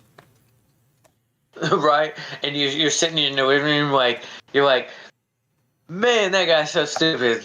I would never go on a police chase and hit 3 mailboxes and end up in somebody's living room. Right? Yeah, it's the guy always has his shirt off too, somehow. Tool. Say what? The guy always ends up with his shirt off somehow, some way. He's talking to the cops. Right. And so, you know, just by feeding them a really basic diet of questions, you know, name three countries, you know, a couple other questions, it really kind of highlights the female nature, behavior, you know, perspective, outlook about life. And those girls are, if you go through each one, and I haven't really thought about it, I'm just thinking about it now, but I'm sure that they get a girl who's older and been promiscuous and older, single, maybe has 2 or 3 kids. So they bring a girl that's probably single, is not like that, fresh out the boat. Then a couple girls in between, you know, a little variety of every or character type of female, right? And in those questions and the things that they ask them in their interaction, they're really showing you, like Cops, they're like showing you this is what it is. This is what you guys, this is what you have to deal with. Like go somewhere and try to deal with the majority of these type of people. I think the whole point about asking girls like the 3 countries question, you know, is really just kind of prove the point that girls don't have to know much to get ahead in life. You know, they don't have to be. Oh yeah. They don't have to be you know, they don't have to know about geography or, you know, simple math or really anything, but they can still demand like all these unrealistic expectations out of men, you know, and see like, oh, when you put all of their expectations or requirements in a list, or maybe even to like a what's it called, a delusion calculator, you see how it's like it will never work, you know, like what they're looking for is pretty much impossible, you know, well, at least in terms of like their standards and stuff. It's so unrealistic, it's not even possible. And I think that's kind of what the point is being really for that show, to just show how delusional women can be, at least as far as like the Miami girls. I wouldn't say like all girls are like that, because you can watch these shows with everyday girls that are not from Miami, and they'll like girls that have been around the world, girls that have traveled, and girls that really haven't traveled, but they're smart enough to pay attention and know, like, I can name 3 countries right away. It might just be like they're on air and they're being put on the spot, and you know how it gets sometimes. I don't know if you've ever been on the radio, but when someone asks you a question, something that would be fairly simple, your brain just goes blank. That might be what's going on. But ultimately, I think what they're doing is just proving a point that women don't have to know much in order to get ahead in life and be successful. It's not about that. Women don't have to use their brains. They can just be hot and get on a yacht. For the most part. Right. But in terms of the 1% that you don't agree with, and eventual Warlord we'll get back to, because he did grill them for a good hour. And if you haven't seen that, we will definitely go through that, because I thought that was it was pretty good. But the 1% that you don't agree with FNF, what's the 1%? Is it the racism or not? The racism. Because I did want to ask you about this, because you do have an O/ like symbol next to your name in Discord, and I was wondering if you're part of the O/army. Okay. You know what? To be fair, like, all these a lot of content creators have had stuff with Hitler, Nazi. Some people have Nazi symbols, and I went to Auschwitz and Dachau when I was around 9-10 years old, and I've been to the Eagle's Nest, and I've been to I think it's a wolf's lair. There's another Hitler's hideouts, and my stepfather was always like very fond of him, and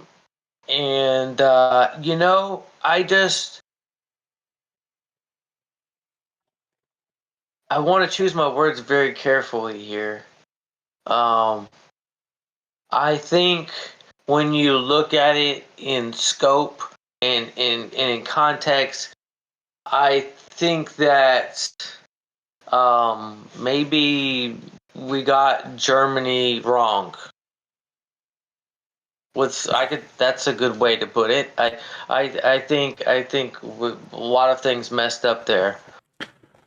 With the way, I guess, the U.S. Army dealt with it, and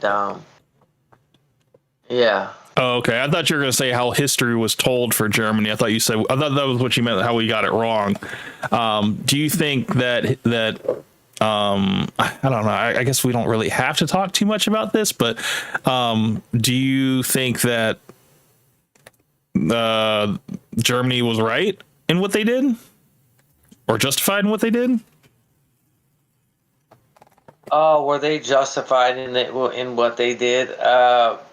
You could go and say to every country that battled a war, like, there's things with that happened within that war that you wouldn't justify. Some of their core values. I think what they were trying to do is I lived around German people. In fact, there was a town that I lived in that had it was a Jewish refugee camp, and this town that I lived in, it was called Steffensburg, and it was probably no more than maybe 15 buildings, 20 buildings in the middle of a country field in Germany, and I lived around German people all the time, and this is in the 80s, the 90s, and there were still some Nazi symbols, and there were like, I took upon myself to kind of learn about what happened in the war and the things that were going on, and kind of like what Hitler said. Even then, I could read some German. I think what Hitler was doing, as bad as it sounds, like Kanye was saying, as bad as it sounds, the things that he was doing was right for he was doing it right for Germany. I'm sure what you're saying, like he put Germany first. Yes, like that was his whole to be like, I guess, have Germany on top and stuff. Yeah, I think how he went about it was a little extreme. That's what I'll say about it, but let's see. Okay, I mean, I was just wondering, because I noticed that you had that symbol, the whole O/ thing, and I was wondering, I was like, are you really do you really think that about are you like aligned with Myron in terms of like, Mr. Adolf wasn't a bad guy, wasn't so much of a bad guy? Yeah, I don't think so. Like, I just don't think so. Yeah. Okay. I mean, you're more than welcome to think the way you think, man. I mean, I'm not here to. I spent most of my childhood in Germany. Being in some of the same places that he was, a lot of the same places. The German people loved him, so. Mm-hmm. There's a lot of things that every government does behind your back that if you knew, you'd be like, oh my God, I can't believe that they would do that to you. I think that's every government at this point. If you don't think so, you just look at Pfizer and all these other companies that have come out with things that could potentially harm you.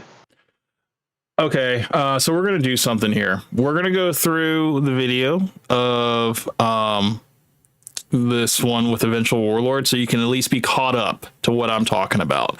I think it's important. And I'm going to go ahead and share my screen. Let me see if I can do that here. And that way you can see what I'm doing here. I'll do entire screen. Let me know if you can see this. Let me see. Hold on, let me go to this. I just watched the fight on here through Discord. All right, let me see. Can you see that screen yet? Oh, actually, let me do the whole screen. Let me see if I can see your screen. You can? Okay, perfect. I believe so. Yeah.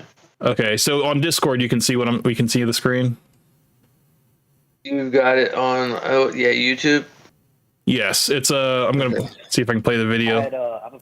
Okay, let me know if you can hear this or not. I'm going to make sure the volume's all the way up. All right, I'm going to play it right now. Let me know if you can hear it or not.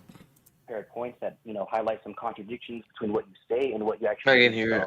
Okay, perfect. This is not if there's anything that you would like to say, if you'd like me to pause it, let me know, and I'll pause it. And but yeah, we'll just continue. Can you turn up just a little bit more? But I hadn't heard them talk. Yes, I can. Just muffled in. Let me boost this up real quick. I think we're at 300. Let me see if I can boost it up. I'll boost it up to 400. Save that. Okay, let's see.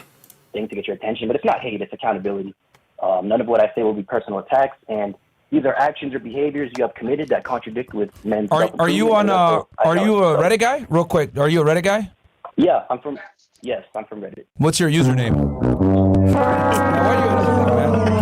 Why'd you hit him with that, bro? Yeah, what's your username on there? I like it because it's going to prove my point eventually. So thank you. You're just giving me ammunition. Yeah. What's your My name is Eventual Warlord. Eventual Warlord?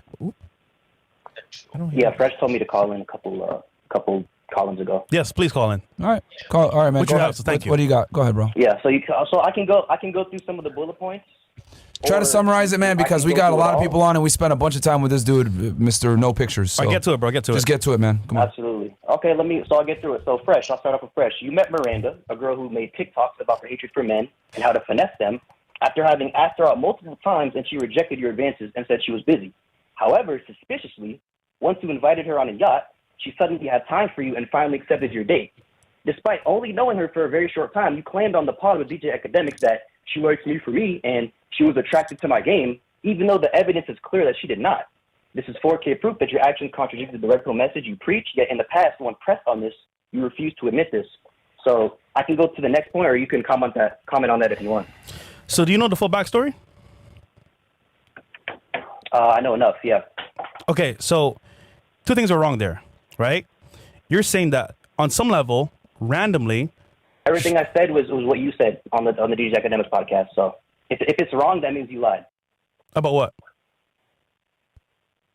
I don't know. Everything I stated was what you stated on the DJ Academics podcast. So if you're saying I said something wrong, that means you lied because I'm using your exact words.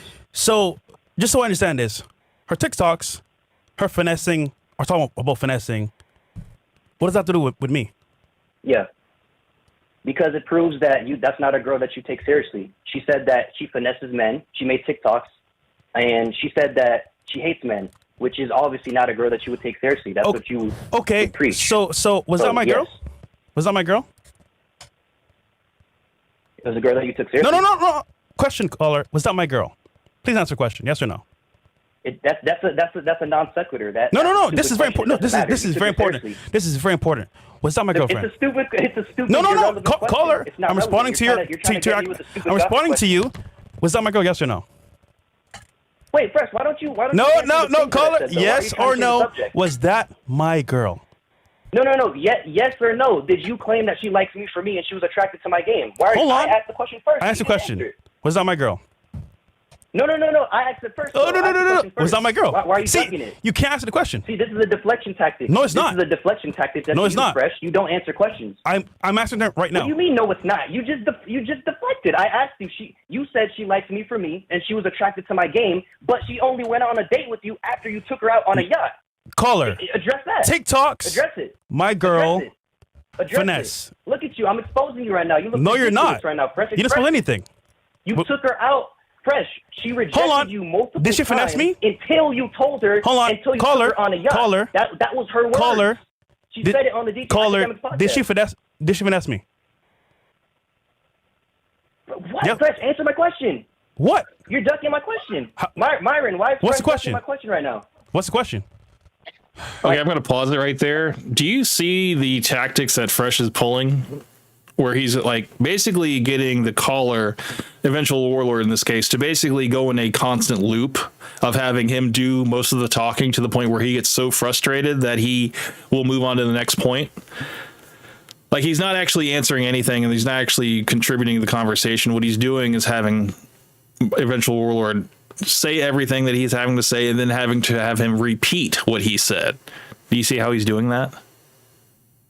Yeah, I'm somewhat, but I'm not clear on what transpired and okay. What. In order to understand what is happening here, you would have to go back to the podcast where DJ Academics and Miranda and Fresh were on the show, and DJ Academics basically came on to them, and he was basically telling them that Fresh, you're making a mistake. Have you seen that episode?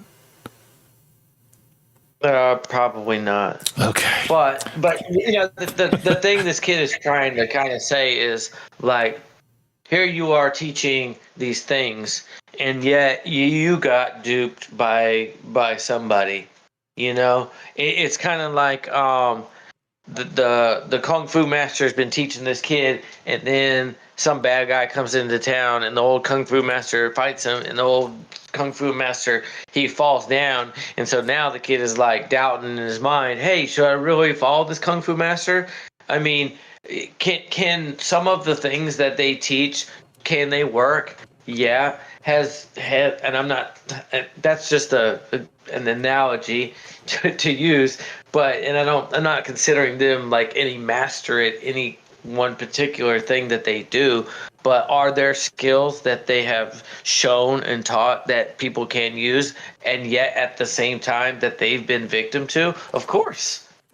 But like, you know, this kid, whoever this kid is, has obviously taken, you know, a lot of time to highlight the faults of them instead of maybe taking the good aspects and multiplying them in their own life. You know, like the amount of time that kid took to write up whatever. Could he have went and worked out? Could he have went and spent, X amount of time doing something, positive for him, whether it be positive financially or positive, for your overall physical well-being? For what I understand about Mr. Eventual Warlord is that he does live in Miami. He's in good shape and he has a good job. But for the most part, you don't have to take that much time to understand the hypocrisy of Fresh. It's almost anybody could see it.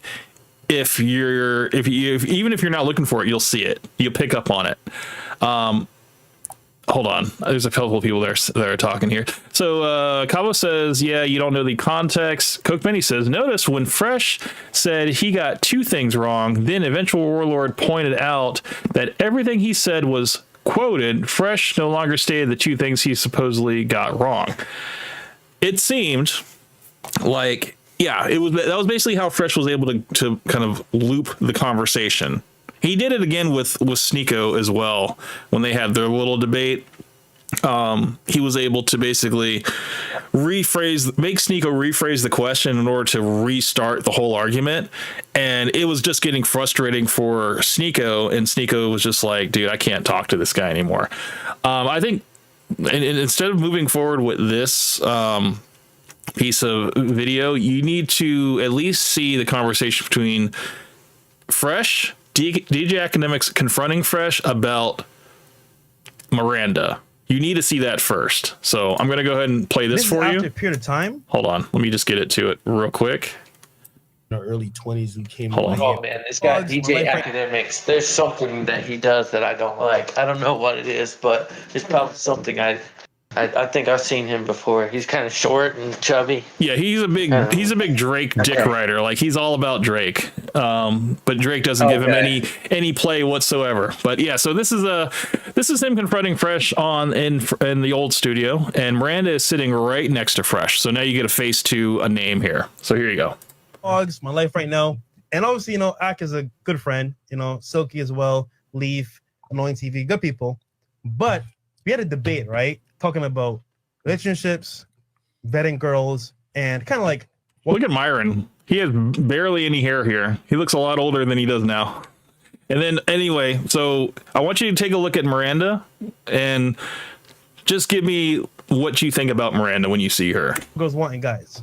So, Ak, can you tell the audience what the debate is about today? Fresh, I love you, brother.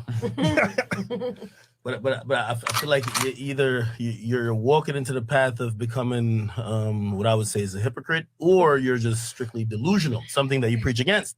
Mm-hmm. And I would just like for you to remain on your pivot while instructing the many. We got 4,000 people in here, while instructing them how to live their lives. Make sure you're very cognizant how you're living yours, Or you could maybe just keep it real and just say, hey, you listen. Follow what I say, but not what I do. Okay. Mm-hmm. I asked you a few simple questions, and the answers were very alarming.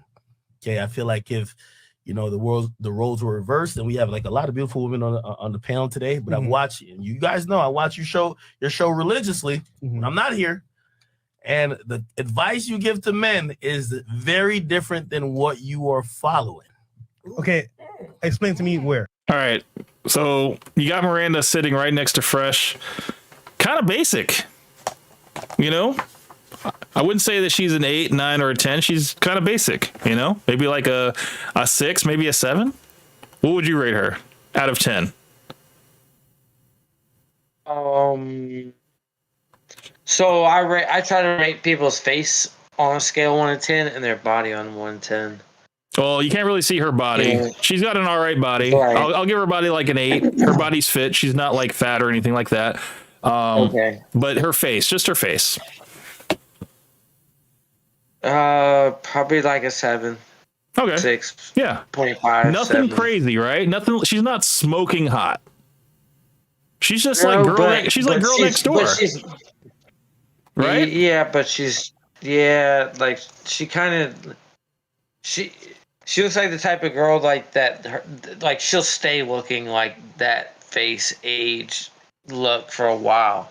Like she could probably be 45 and her face still look like that. She's just kind of basic. Kind of basic, not really wearing a lot of makeup, you know, kind of have that, you know, she kind of looks like kind of natural, you know, she has that natural look, which a lot of guys like, you know. I'm not saying she's unattractive at all. She's definitely attractive, but she's not like smoking hot. She's not like the girl that you would like drop everything and just give the whole business to, you know, like drop the whole business and just, you know, whatever, completely simple for her. I always say, you can rate a girl's face scale 1 through 10, her body 1 through 10, but every single girl has a one more number scale 1 through 10. Like she could be like a face 3, a body 3, and her parents are like Bill and Melinda Gates.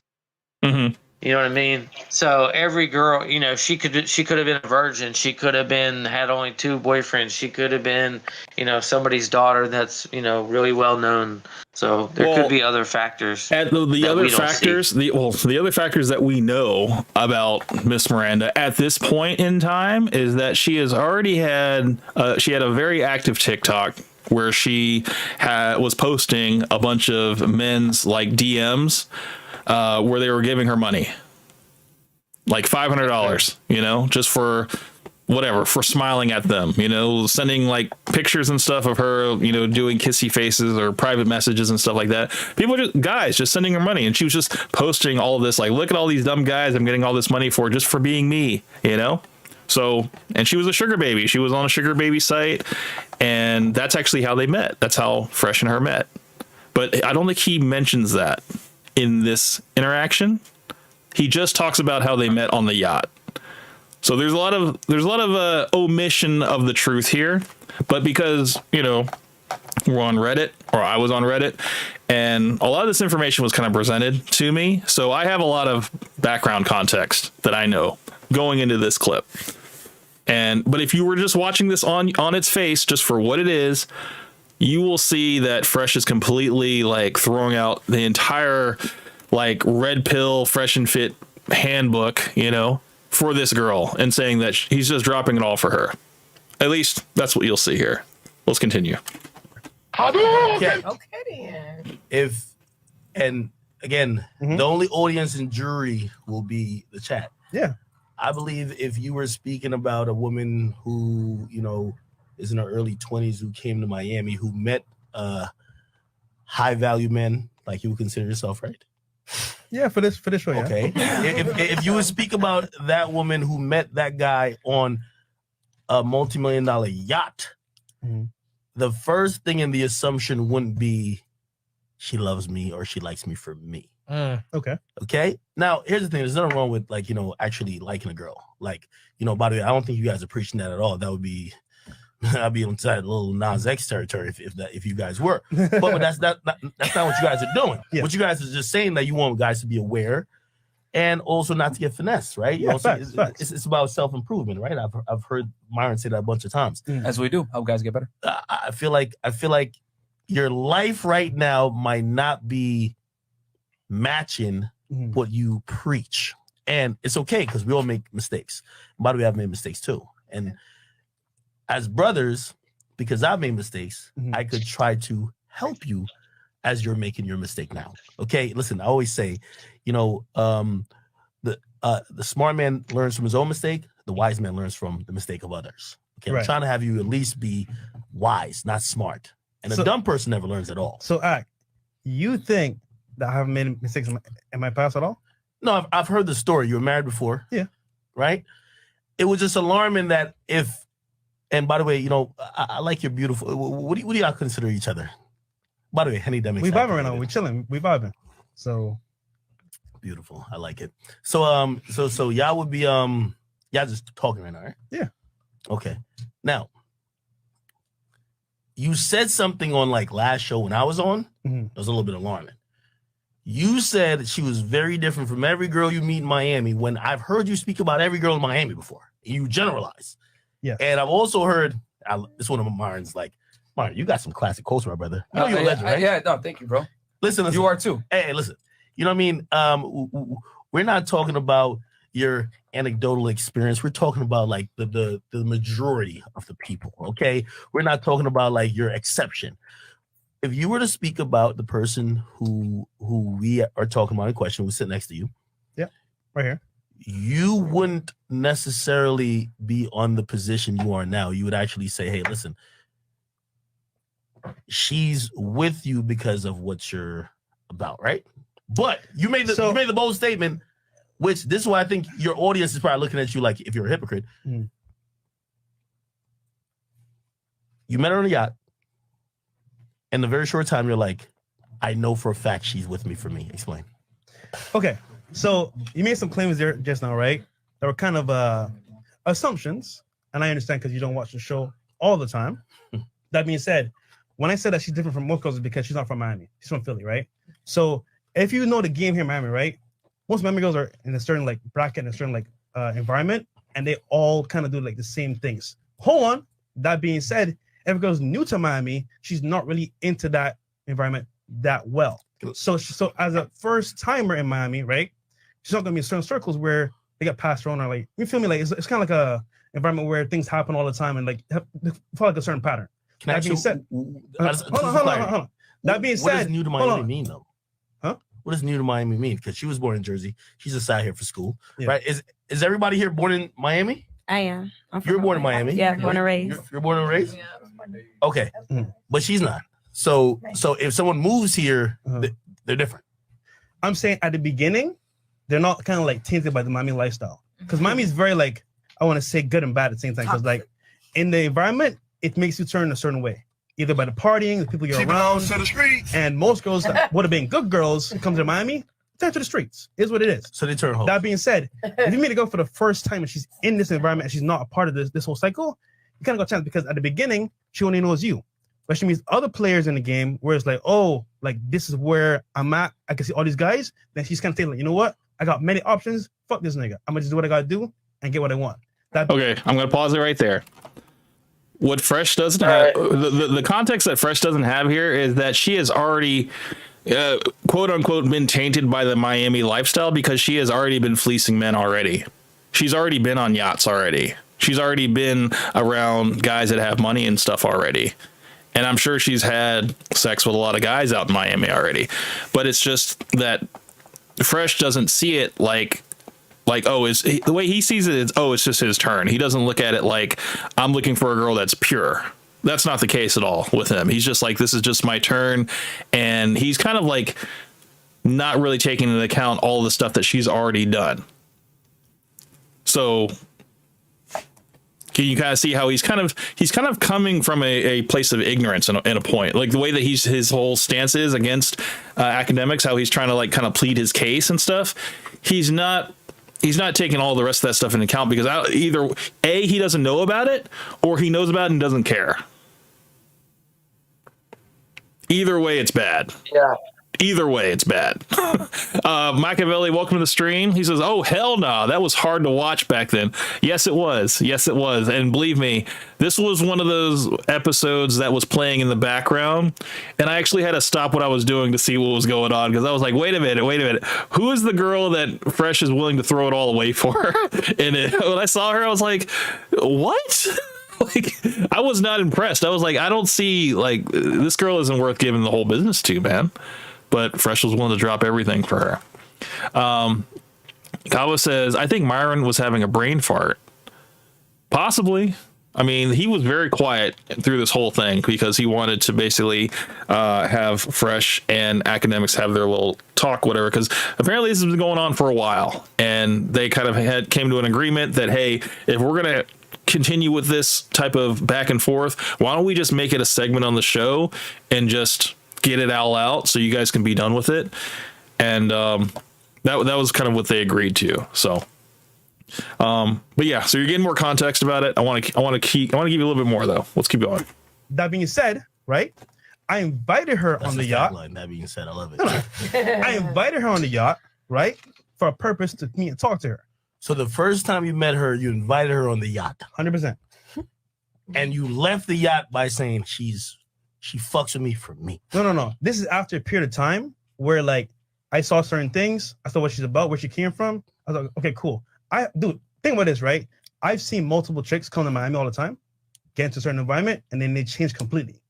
However, when they first come to Miami, they're not always into that environment where they make that change. Okay. So what happens is that girls come to Miami, right?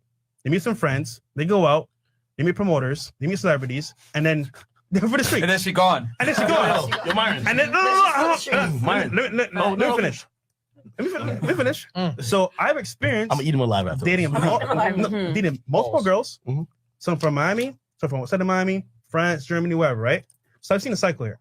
Now that being said, when I met her, I saw she hadn't been tainted yet. She hadn't been like in certain circles where like, you know what? Damn, she's gone through the streets. So I want to see where her head was at.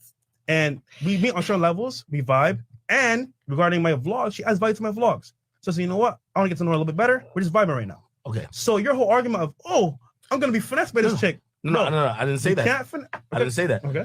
I want to make certain claims. So I feel like you're a little bit exposing yourself. How? Because the way you talk about women, especially because you're in Miami, you just proved that saying that if she's here and she's new, those rules don't apply. You don't talk to just a Miami audience. You talk to an audience that's literally all around the world. So you're pretty much telling your audience, everything I tell you doesn't apply to y'all because you're not in Miami. I thought you were giving universal rules. That's hold on. Hold on. We're talking about her. I got right you. No, I know. Yeah. But I'm talking about how you are saying she doesn't apply to many things that you would say about the normal girl. No, it can't happen on site. I'm just saying that, like. Second of all, I do want to ask a question. And by the way, the chat's gonna be the jury. Okay. You said, number one, she was here for a short amount of time and she wasn't tainted, quote unquote. And you have done the checks and balances to make sure she's not gonna be that. Could you at least tell the jury how long you've known her? 1 month. Okay. So I'm going to stop it right there. It just kind of shows like the mindset of Fresh and how if he's part of this podcast that is kind of generalizing all women, to have like a certain type of, mindset towards these women, it all kind of gets thrown out of the window when it comes to his own personal relationship. He completely acts differently, and he's just like, oh, she likes me for me. Even though we had this conversation on the yacht, I know that she's different from all these other girls and stuff. It just kind of sounds like he's not really on the same like program, like he's kind of operating on his own little like kind of a beta level in my opinion. It's like he's not. I don't really think he deserves a seat at the table for the way that he's talking. It just seems like he's not really part of the whole program, in my opinion. That's just my opinion. Machiavelli says, look at the disgust on her face when he defended her. She hates every bone of him. And this clown stands up for her. What a simp. And yeah, it's true. I do think, would you agree that Fresh is acting a little simpy here for her? Or what? Or do you disagree? I'm watching it, and it's hard for me to speak for somebody else. No, I'm not asking you to speak for somebody else. I'm asking you to give an opinion about what you think the way Fresh is acting right now. Do you think Fresh is acting like a simp, or do you think Fresh is acting like a normal guy? I'm trying to put myself in his shoes, in that like there have been women that I've met that like, I was with them for a month and I was like, I could see the future with them, and and unfortunately, like you might buy them things or do things for them or stick up for them, that you may not do that for other people.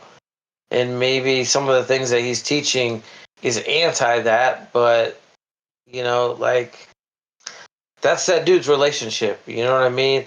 Like, it's cool that, hey, man, I've got a friend that says, hey, watch out for this girl because she may be like all the others. It's nice to have a friend like that, but, I don't know where this guy DJ Academics is coming from. Like I don't know if it's a point of jealousy. I don't know if it's a point of looking at Fresh's best interest at heart. Is it coming from there? Is it coming from? It's like, damn, you know, a lot of black guys when they make it, they get a white woman, you know, and you know the guy could be jealous of him.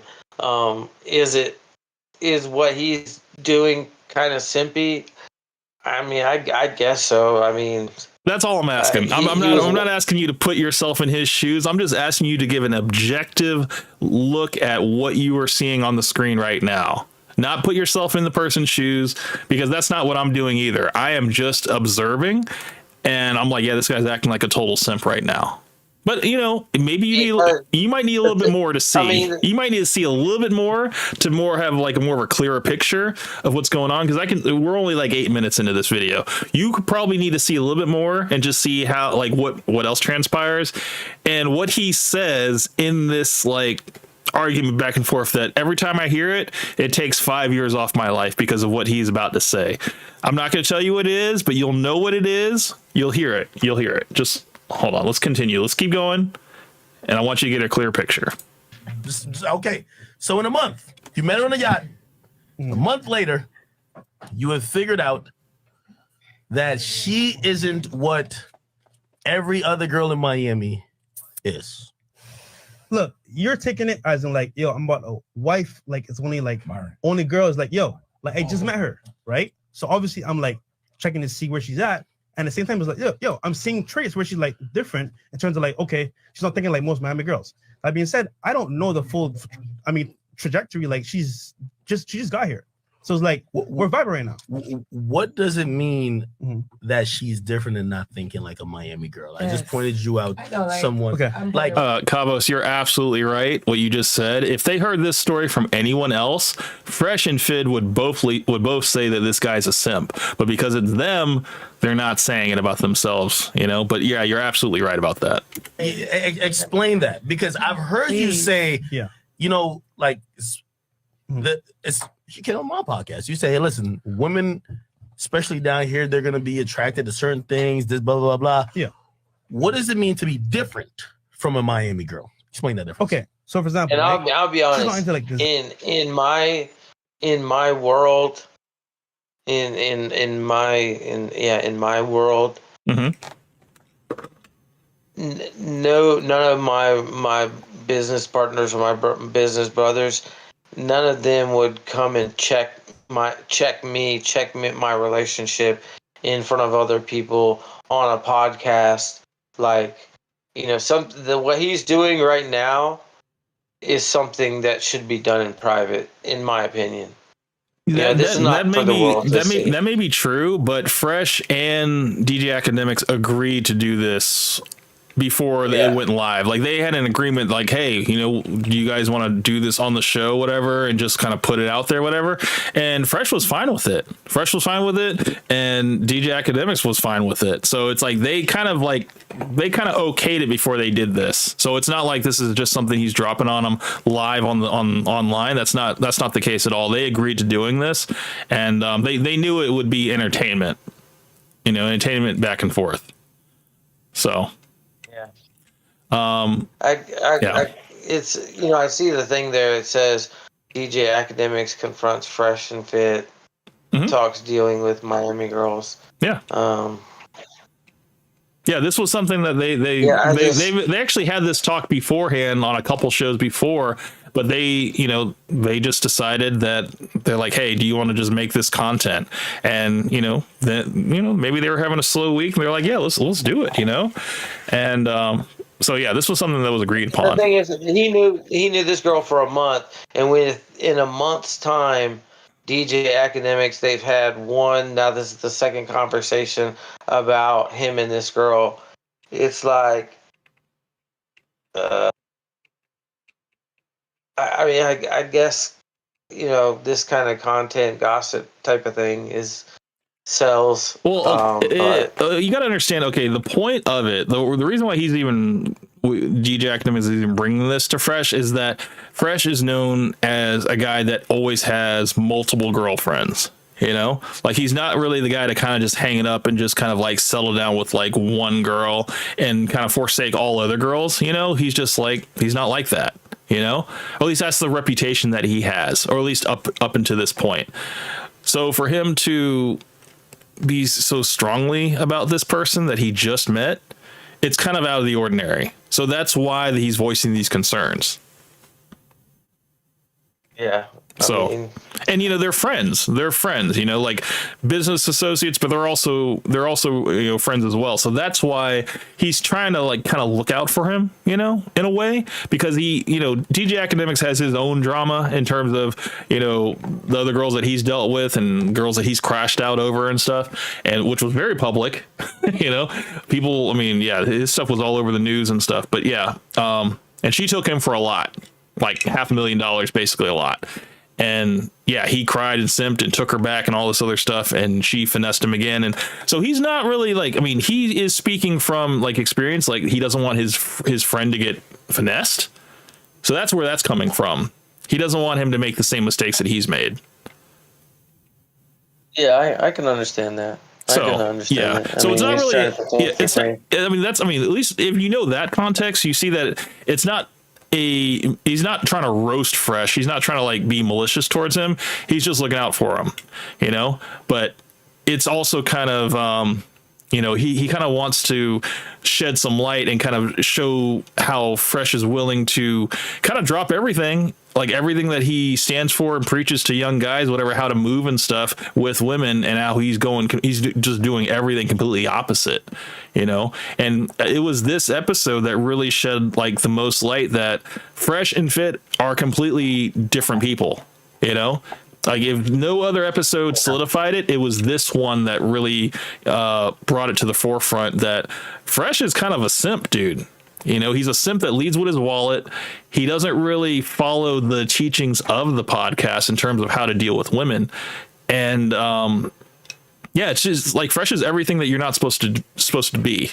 You know, you see that he gets friend zoned by like a lot of girls when they try to like, you know, whenever the girls like are trying to rate the guys and stuff in the room, they're always just like, yeah, Fresh is cool, whatever. Like we could be friends and everything like that. But they all like, they don't find him attractive. They just think that he's a nice guy, you know? And then when it comes to like his actual relationships, they're all like escorts or girls that are trying to fleece him for money.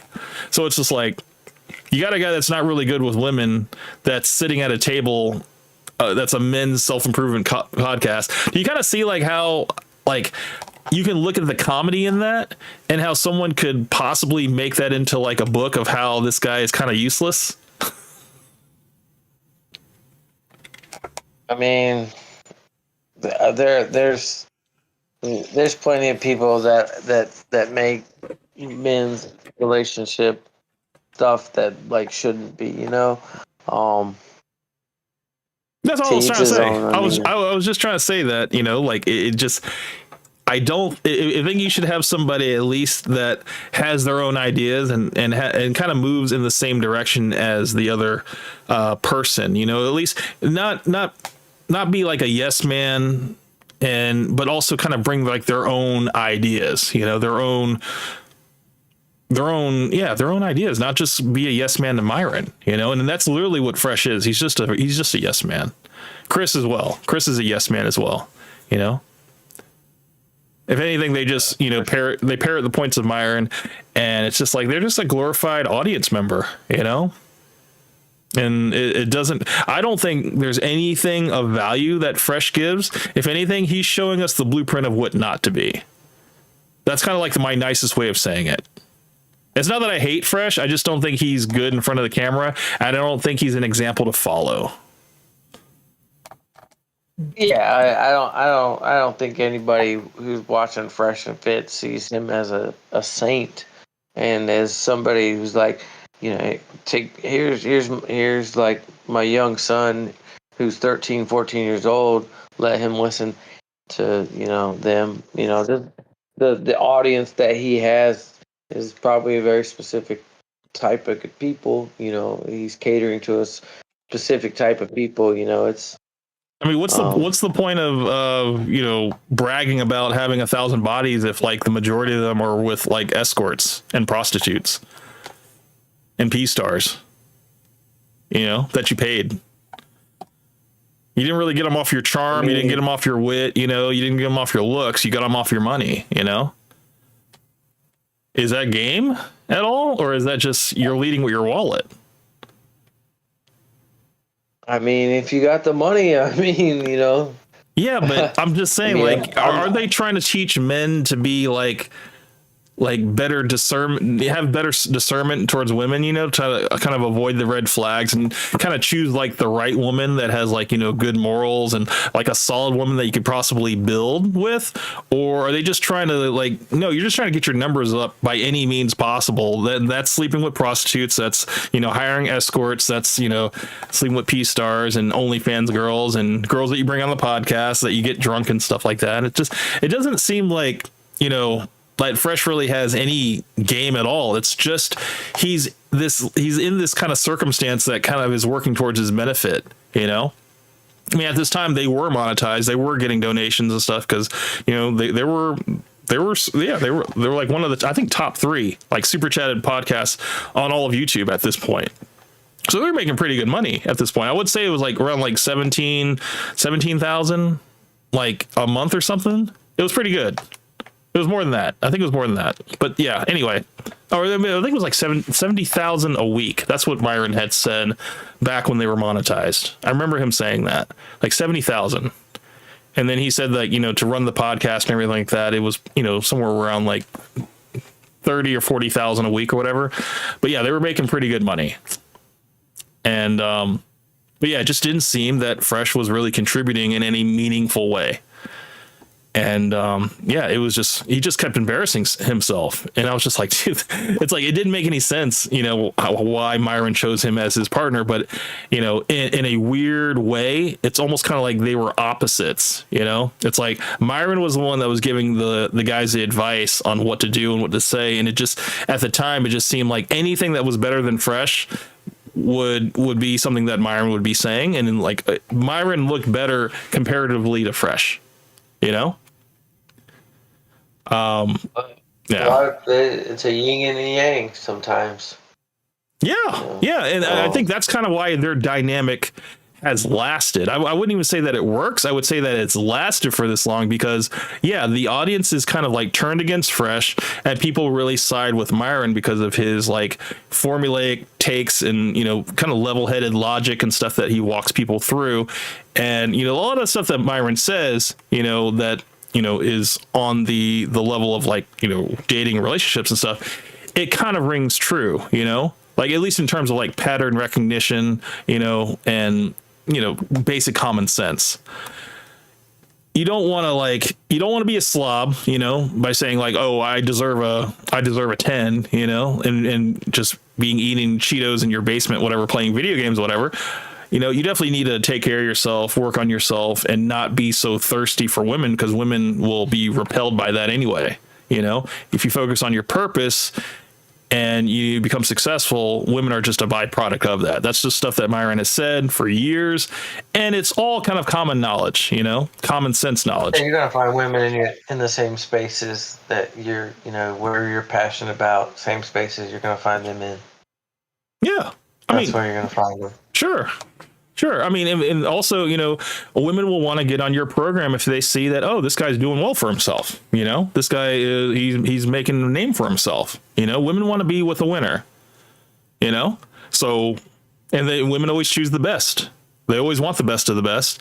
And if that's how you're presenting yourself, but that's the thing, women can also see through a phony. You know, if you're walking around with like this fake Instagram profile of you standing in front of cars that aren't yours, you know, posing inside of planes that are not yours, you know, they're just photo ops, and you know, you have all these fake businesses and stuff, and this fake profile is basically saying that, you know, you used to be a music producer, sought after rapper, you know, successful music artist, when it's all bullshit. It's like you're creating this fake persona about yourself, and you're getting people to like you for something that you're not. And I don't think that's what is that's not conducive to a successful relationship, because what happens when the mask comes off? What happens when they meet you in person? They see, oh, you're just this bumbling idiot that can't even speak. You know, it's like, yeah, and a lot of people say fake it till you make it, you know. A lot of people they're just doing what they can do to get by. yeah, but I mean, I just don't understand the effort. You know, like doing all that effort just to get someone to meet you in person and realize that you're not who you say you were. You know, because now you have to have a mouthpiece. Now you have to actually be what you say you are, and it's like it's like you're catfishing. You're catfishing someone. You know, and I don't know. I think it's easier just to be authentic. It's easier to just be honest about yourself and just work on yourself, you know, work on yourself until you actually are attractive to other people, and go for the people that go for you. You know, don't try to attract all these women and go for women that are out of your league and stuff. And by doing that, you have to simp and you have to pay for them and all this stuff and leading with your wallet, because it's one of those things that's kind of like a means to the end. You know, it's like it's they're only going to be around there as long as the money's around. And once the money's gone, you know, it's like they're going to be gone too. So it's like, I don't know. I think you would probably want to have a little bit more redeeming qualities in order to keep somebody around, and you know, having charisma and having drive and motivation. I don't think that's present in Fresh, at least. Tea and Toast with Ghost, welcome to the stream, sir. He said, leading with your wallet is a giant red flag to take advantage of me. A giant flag to take advantage of me. Absolutely. I mean, you lead with money, and yeah, you'll attract the women that are only going to be there for the money, you know? I mean, it's simple. It's very simple.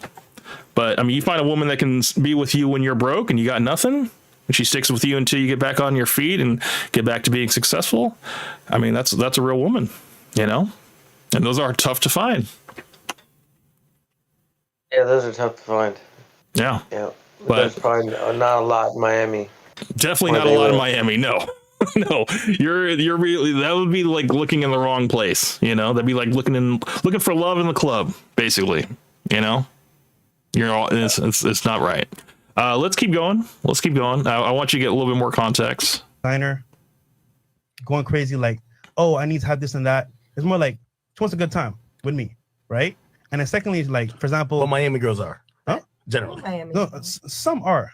No, obviously not every single girl, but some are. But I like. We're talking about just majority. Yeah. Okay. Yeah. So it's kind of like. By the way, Myron, just because I want to be fair, this nigga, bro. No, you're allowed to be his lawyer. Oh, I'm telling you, I don't want this to be a mistrial because they said he ain't had a public defender, he ain't had Johnny Cochran with him, he ain't had the nigga who had Bill Cosby get out of jail. You could hop in at any time because this guy seems. You guys go. You guys go like one round, 2 rounds maybe, and then we'll get because I know y'all wanted to do this. We got 6,000 plus you guys in here. First of all, like the goddamn video right now. Like it. Like the video. So you're accusing me of being a hypocrite and being delusional, right? So I want to know where in this whole like scenario here. No, I'm not. Where in the scenario, right? Do you see me being hypocritical in regards to like just dating her? No. You're being hypocritical because if everything that I've seen this podcast preach that you're a part of, when I've seen your actions with her, you're acting like, and I've seen y'all silence a lot of women here by saying you're just the exception. We're talking about the rule. You are willing to basically say, hey, fuck the rule. She's the exception. That's exactly my point. Crow, welcome to the stream. In my day, we called that being a poser. What's up, Camp? What's up, Crow? Yeah, man. Absolutely. I mean, I think anybody that is going to be, leading with their wallet, posing with like fancy cars and jewelry and everything to kind of like make their status increase, for people that aren't aware that, there are places you can go to, look like you have like a nice house or a nice car or pose in front of a plane and stuff like that. There are places out there, especially places out in Miami that you can go, and they're all called photo op spots. There's full businesses that do this or for influencers so they can like look like they're staring out of a plane, at like 12,000, altitude or whatever. And then there's places where, you can look like you're sitting on a patio of like a private villa out in Italy or something, like with the scenic backdrop and everything. They have all this stuff out there. Right. And it's just like, it's all a facade. It's all an illusion, but it's all for the Instagram. Okay. Everybody's out here trying to compete with to have like a popping Instagram. And that's what these guys teach. They're like, look, first you gotta pay us first, and we will hook you up with the guys that know how to get you to take better photos and stuff, and fix your bio on your Instagram and fix your dating profile and everything like that. That way you can like get, better leads and stuff. But you also have to work on yourself. Probably a big thing is it like social networking. Social networking is the biggest avenue now. If you're not social networking for your business or all of your businesses, you're just going to get left behind now. Yeah, I mean, girls look at that blue check mark on that verified check mark on Instagram and stuff. And I mean, I think you can pay for the verification on X and stuff, But yeah, what's crazy is when you meet those people that actually live that life. Yeah, of course. They have the cars and have all the things, have the houses, have that kind of stuff, and you meet those real kind of people that live that lifestyle. Mm-hmm. And it's good to be around those people. Maybe Fresh and is fake, and he's had this run in with this girl, and he's been a simp toward her. But most of the time, I don't know what circles that he encompasses himself in, but usually like. I would and I don't know what circles he's in. He might be in the circles where he's in the bottom 10%, of something. If he's on a boat or a yacht with people, I wouldn't say when he gets on the yacht, he's in the 1% when he's on the yacht. When he's on the podcast and he's sitting in his own podcast, and and so probably. He's in a position where a lot of women probably do throw themselves at him, in certain circles. And there's probably places where, women don't, Supposedly she was on a yacht, There's probably millionaires, billionaires could be on yachts, whereas he's probably just breaking into that threshold of maybe having a couple million. Well, for what I do know is that his friend had the yacht, and he invited Fresh on with him. So yeah, he was kind of networking with his friend to get on the yacht, and then he invited like 10 girls, including Miranda, onto the yacht so that they could, talk and everything like that, So yeah, Fresh, I guess for his value that he brought to the guy, he's like, look, I'll invite a bunch of girls, and so you have a bunch of girls on your yacht. And then I'll see if I can strike up a conversation with any of those, whatever. And yeah, Miranda happened to make some time for him, whatever. And they spoke for an hour. And after that time, he was just like, he's like, I really think that she's different from most other girls, But I'm just like, okay, so you're not really seeing the situation, It's like, were you in a club, like inland or whatever, like talking to her and stuff? I mean, do you think she would have given you this? Do you think she would have given you the time of day? If he invited her onto the yacht, like DJ Academics, posted it or made it seem like she had been on yachts, that she was doing this.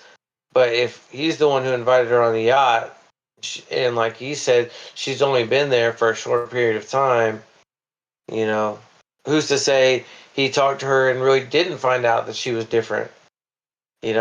If someone who's talked to 1,000 girls versus a guy who's only talks to 10 girls, I'll probably listen to the guy who's talked to 1,000 girls versus the guy who's only talked to 10 girls. Well, I mean, I will definitely say that the type of job that Fresh has, being on this podcast, being exposed to a lot of different women and stuff, and being able to at least see other men, how they talk to them, and then also he gets the opportunity as well. You know, it just seems like, yeah, he's getting a lot more comfortable in spaces with women, and I think he prefers to get validation from other women. That's kind of gives him his value rather than, you know, in his defense. No, I know. And whereas, you know, Myron, he kind of gets his validation from, you know, other men and stuff, you know, like that's kind of like where they differ, at least in their perspective. So, and in his defense, like, you know, like in my personal life, I've seen women, I can talk to them for a minute and I can see 2 or 3 red flags. I can ask them a couple questions and I can see the red flags. I'm like, okay, nope, never gonna work. Beautiful, but never gonna work. Maybe he knew this girl, spent a lot of time with her. No red flags came up. No red flags came up. No red flags come up. Or maybe he didn't ask the right kind of questions, you know? Or maybe she lied to him and he wasn't able to tell that she was lying. Yeah, and I'm not here to defend her or him, but who knows what transpired between them. But what I'm trying to say is that if he claims to have been with 1,000 women by the time that he met Miranda, you think he would have better discernment and be more in tune with like the red flags and be able to, you know, maybe even have like a formulaic way of like speaking to women in order to kind of pull out those red flags and get women to kind of admit to certain things, you know? You would think so. But you would think so. But no. But, you know, this guy, DJ DJ Academics, apparently took it upon himself to be like, yo, I'm gonna check your relationship. I'm gonna check your relationship. Not only am I gonna check your relationship, I'm gonna do it on air in front of her and you and the whole world to see. I'm gonna check your relationship. Like, to me, it's just like, personally, I would have never allowed that to happen. And 2, I would have nipped it in the bud the first time he said anything and been like, this is my girl, this is my relationship, this is for me to do, not you.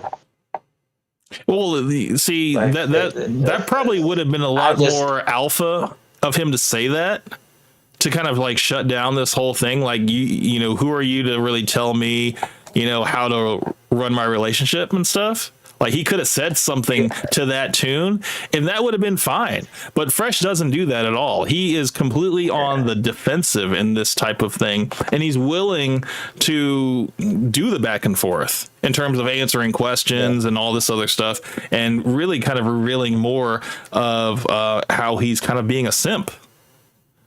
So, yeah, let's keep going so you can see more. Wait, okay. Where did they say that? I'm saying that she is showing certain traits right now. Why do you think she's interested in you? Ask her. I was gonna say, can I answer this? Of course. I feel like the first day that I met you, having that genuine conversation on the boat, like on a yacht. On the boat. Was it 60 foot long? Was it 85 foot? I couldn't even tell you. So you're telling me that the conversation that you had with him there, if he cold approached you, right, while you were online about to get into, I don't know if you go to Club Live or whatever, any spot out here, you was about to get some, I don't know, some fucking yogurt, and he cold approached you, if he had the same conversation that he had with you on the boat in fucking beautiful Miami, I've been on a yacht with this nigga. I was like, damn, I can understand why this is a flex. If he had the same conversation with you, you're like, no, this is my guy. Yeah, that's a good question. T Toast with Ghost. Cam, can I jump on for a little bit? Absolutely. Give me 1 second. But yeah, that's literally what I was saying earlier, Villa, was if Fresh did this in any other setting, like Starbucks, you know, or whatever, like a movie theater, whatever type of thing, would she have had the same reaction if it wasn't on a yacht? Do you think it would have gone the same way?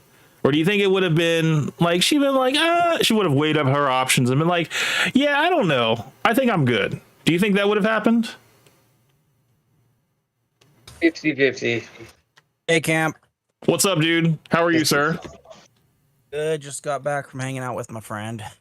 Awesome. Yeah, dude, we're just going through this this video, this because I'm trying to give VillaTube some context, because we're talking about eventual warlord grilling Fresh and Fit, and but he's grilling him about a subject that happened back in the old studio, and it was basically how Fresh was acting like a simp.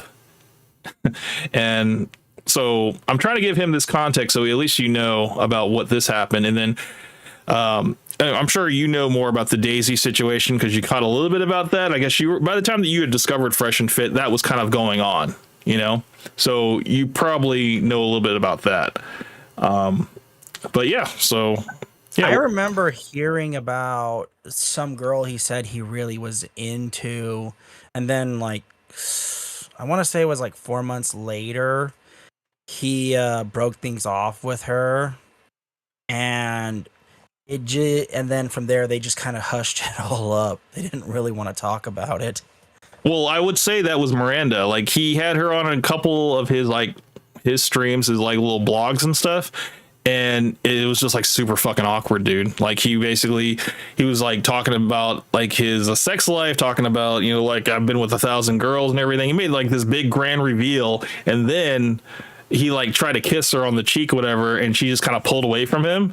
And it was like super fucking awkward. I was like, dude, this is really cringe fucking worthy. And yeah, and then I guess they ended up breaking up, and he said that he kept her around to basically like watch his dog and stuff, and he paid her for that. But yeah, I guess, I don't know. They kind of like fizzled out, and they weren't really talking about her too much. And then he kind of did the same thing again with Daisy, like took Daisy, the escort, to go see his mom in Barbados, meet his whole family and everything like that. Talked about having kids, talking about, you know, living together and everything. He even said he loved her when she went back to China, because I guess she went back to China for a little bit. She traveled back and forth. And yeah, he got it on tape. Like, they were blogging and everything. And he's like, oh, I guess she was going to the airport. And he's like, you know, I can't wait to see you again. I loved you, all this other shit. And I was like, dude, this is crazy. You know, like they met in like New Year's Eve or something. Oh, no, it was before that. It was like a couple months before New Year's Eve. When the audience knew about Daisy, it was on the cruise, the Fresh and Fit cruise that happened around New Year's Eve. And yeah, she was all on camera and everything like that. And we were like, who is this big boobed Asian woman dancing around Fresh? And then it found out that she ended up being on the show on After Hours. She actually had her own episode, and then she was on After Hours with the rest of the girls. And yeah, and then Fresh and her, they had a couple blog posts together about them, you know, acting really cute and everything. And then she got pregnant. And then the phone calls got leaked, and he was just like, well, I'll take you to the doctor so we can get an abortion. And she's like, no, I want to keep the baby. And I'm sure you know all about the rest. But yeah, I remember hearing about that. So he didn't let up until she actually did it. Yeah, well, I mean, see, that's the thing. There's a little bit of question about that. And I think even Villa knows about this, that she possibly had already had the abortion when she had finally, you know, got in contact with him and let him know. Because by that time, she was already back in New York. He was still out in Miami, whatever. And she let him know that, hey, I'm pregnant, you know. But during that time, she could have had the abortion right then and there. But then she was just trying to milk him for money and stuff, you know. Because that was what was kind of going around, that maybe she was trying to get money from Fresh so that she could make this all go away, you know? She was saying, I mean, she basically didn't need money for the abortion because apparently she had lots of money and stuff. She was able to afford the other half of the Van Cleef bracelet, which was like, how much was that? That was like 15 grand on her part. And apparently she came from money. That was at least the story at the time. And, you know, she made a name for herself out in China, you know, and she was a part of a lot of beauty pageants that she had won. And she did a lot of yachting with a lot of billionaires and everything. Even her ex-boyfriend was a billionaire. So she's used to being around a lot of money. And so having money to get, you know, for an abortion was never the issue. Like, she could have taken care of that by herself. That was not an issue. I think the thing is that she was trying to possibly get child support for Fresh, you know, because maybe she was thinking about having the baby, but she had already had the abortion that came out later that she had already had the abortion. So it was just like, she kind of fucked herself, you know?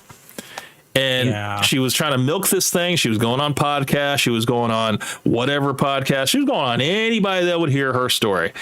And she went on Abba Preach. Abba Preach was like, hey, you know, you can still have the baby. And she's like, I don't know. I still haven't decided yet. And she brought it all the way up to about 6 weeks. That it was 6 weeks that she still was undecided on what she was going to do. And there was this one creator called Tree of Logic that knew the truth. And she planned with her to continue this ruse and hold up the ruse and say like, hey, you know, you could really take them for all their money you got and stuff, and even get them for defamation, because they did a whole live stream saying how you were a thief and how you stole from this company out in China and all this stuff like that. You could definitely sue them for defamation. But she didn't do any of that. She ended up going out to Miami when, I guess this was the time when they did the live show for Fresh and Fit, and it was kind of like the meet and greet kind of thing. And she was spotted out in Miami with one of her girlfriends drinking wine and stuff, and everybody was just like, what the hell? I thought you were still pregnant. What the hell's going on here? So she kind of fucked herself a little bit. And then she admitted on another creator stream that she had already had the abortion, that she's done. You know, she already aborted the baby. That was her decision and stuff. And we were like, well, that was dumb. You know, like if you were going to have this grand plan of, you know, at least proving that Fresh was the father, but she aborted the baby before she even got the paternity test. So the only claim that she had was that Fresh was the only one that she was sleeping with.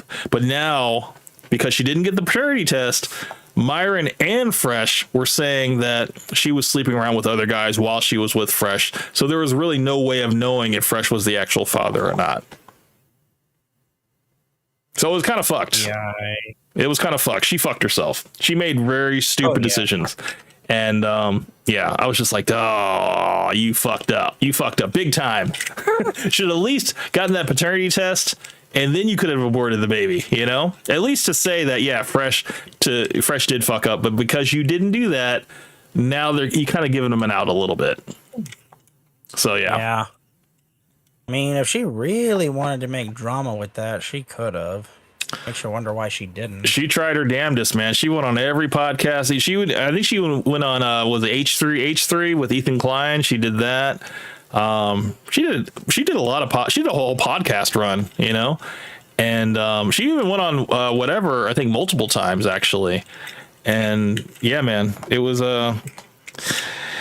yeah, she fumbled the bag. She could have single-handedly taken down Fresh and Fit all by herself, because by this point they were already demonetized. You know, they weren't bringing in the money, and you know, any money they were bringing in, some of that money would have gone to her in terms of like for the lawsuit and stuff, because she was totally like trying to lawyer up and everything. She had a couple lawyers that she had lined up in New York, and even a couple, you know, people that were like coming to her aid online and be like, hey, you know, I'll step in and be the stepfather. Like a lot of simps were coming out for her as well, and that shit was crazy as well, man. It was just like, damn, all the best and all the worst are coming out for this. It was a big shit show for the most part. But yeah. I mean, she could have probably ended Fresh and Fit if she actually did that. Yeah. And you know what? She only had nothing but hateful words to say about Fresh.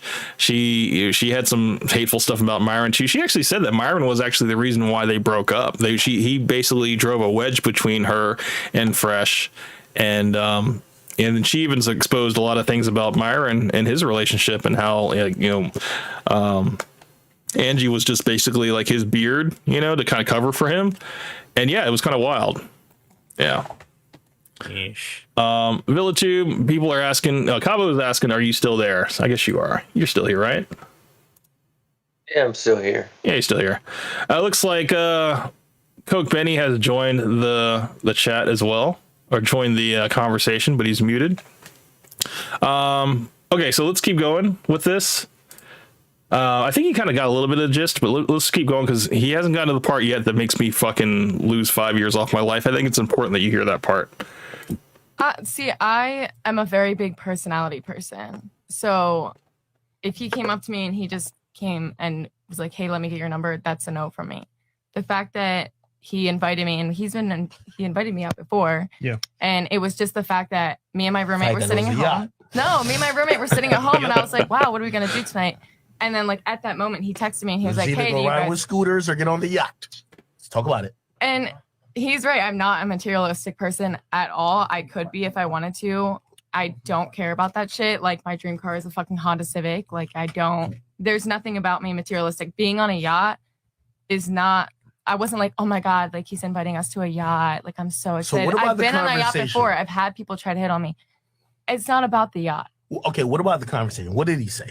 We want to learn because I'm like it was one like of the a people. genuine, like, I want to get to know you thing. I think we both had a physical attraction to each other at that point, and it wasn't like, hey, like, I want to get to know you to fuck. It felt super genuine, and we just had a really good time. We talked up there for like an hour and a half before we got interrupted. We probably could have talked the entire way back and forth. Like, I think what your problem is that, like, Wait, you Hold on. said he invited you out before. Why you didn't go before? Hold on. I was always busy, or like I was pretty But the new. yacht, to- you were busy so for the yacht, I was right? living. Hold on, wait. No, I was living. No, I'm just trying to see. You see what your problem is? You think that because I have clout, Okay, it's coming. I'm just giving you guys a warning. It's coming right here. everyone wants me for clout. However, for you, that's true. For me, it's not. I actually have game, bro. Right? That being said, Oh God! Whenever Fresh says that, I actually have game. I'm fucking like, because he doesn't have game. He doesn't. Not at all. He has no game, dude. All he does is leave with his wallet. It's just in terms of looks, he's maybe a little bit above average, but he definitely doesn't seem to have that natural speaking ability, considering how he's just trying to push himself. Right. He's definitely on the defense right now, and he's just trying to kind of let DJ Academics know that, hey, whatever you think you know about me, it's not true. I actually have game. It's actually pretty real, and I'm just here to let you know. hold on. That being said, right, bro? Your experience, right, with girls is tainted because you want to see it for clout. I'm dead. Versus I'm here, dead, I tell you dude. too, bro. Look, it's true, right? So for you, it's we like need evidence to substantiate your claim, sir. Yo, Mike. Mike. I'm gonna say this. I gotta say this, bro. First of all, if you got clout, if you have access to a boat, fuck it. It's part of who you are. It is. It is what it is. You know what I'm saying? Yeah. I don't look at that as like, oh, I need to use. Yeah, fuck it. I'm using this too for my power. You know what I'm saying? My power of attraction. That's what men do. Even in the wild, like male birds do crazy exotic dances and shit and displays for women. You know what I'm saying? Rams fight each other. Lions fight each other. That's what we do. Fuck it. We buy nice watches and rings and jewelry. Let's go $5. Yeah. I wish I could get the little. I see some water on the other hand. You know what I'm saying? But I'm saying we do things that other men can't do. You know what I'm saying? So they use their wallet.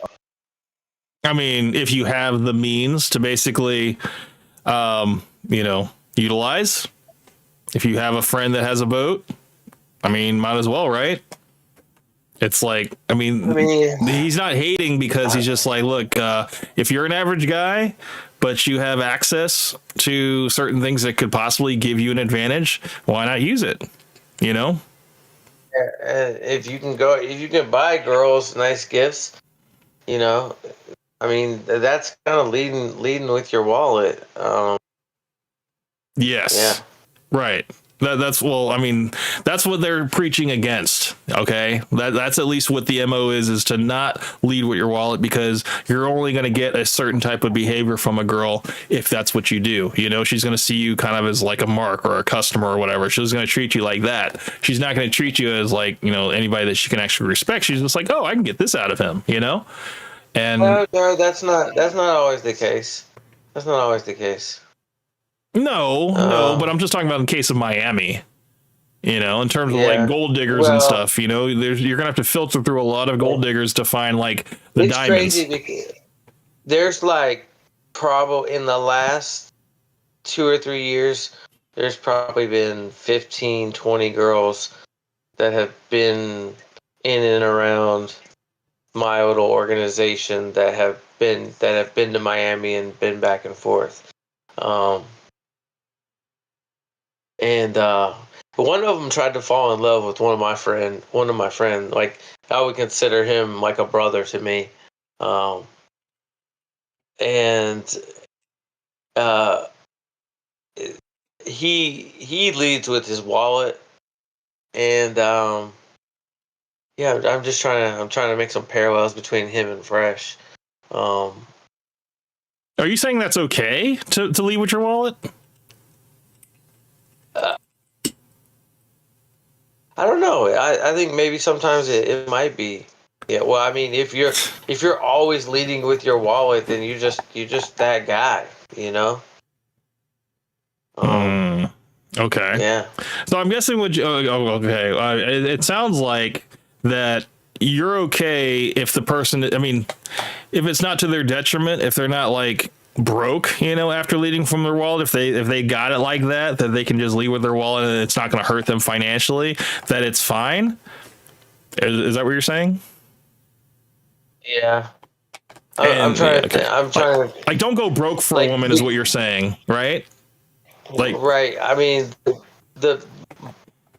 so in my situation, like, and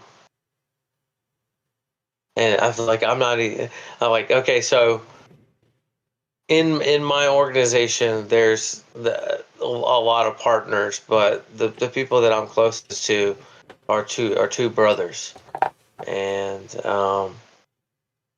every single place I've ever been to with these brothers, they've always spent the most money, always got the most bottles. In any strip club, they're throwing the most money, and women flock to them. I don't think I've ever seen either one of them without 2 or 3 women at their side.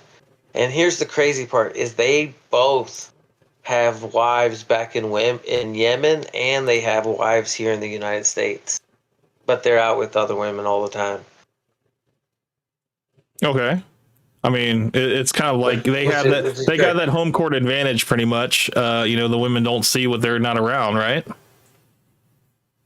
Yeah. But I'm just and just like the type of lifestyle that they live. They've always got money, and so I'm just trying to think of Fresh and Fit in that situation. I'm sure that they, they're racking quite a bit of money, going places. You've got to have a good source of income when you're living in Miami. I mean, just things naturally cost, and so to be. And I know that Myron and Fresh are not in the top tier in Miami. They're probably. What would you say that they're? If you could put them in a tier of income earners in Miami, they're probably not in the top 10%. Would you say that? No, not at all. I would probably say that Myron probably has a lot of assets and stuff. In terms of I guess like a lot of his money is probably tied up in like assets and crypto and stuff like that. And maybe I would definitely say Fresh is definitely not on that same level.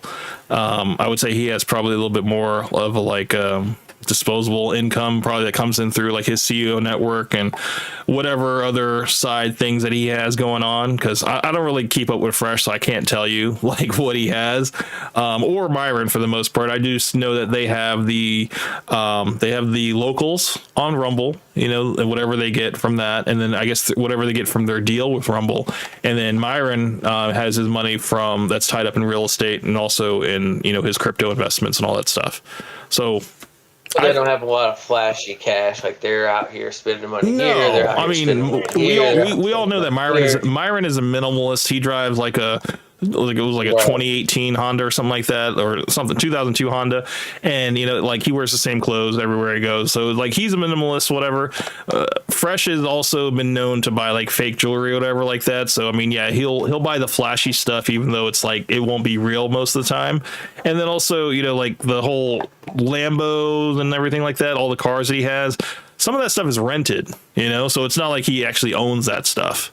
It's just all for the look. Yeah. So. Well. Yeah. Well, Cabo said, "Hold on." We keep. Oh, go ahead. We keep like at least 2 rented cars every month. Mm-hmm. So having rented cars in and out, that's a pretty normal thing. Mm-hmm. But they in the future they're going to do something stupid.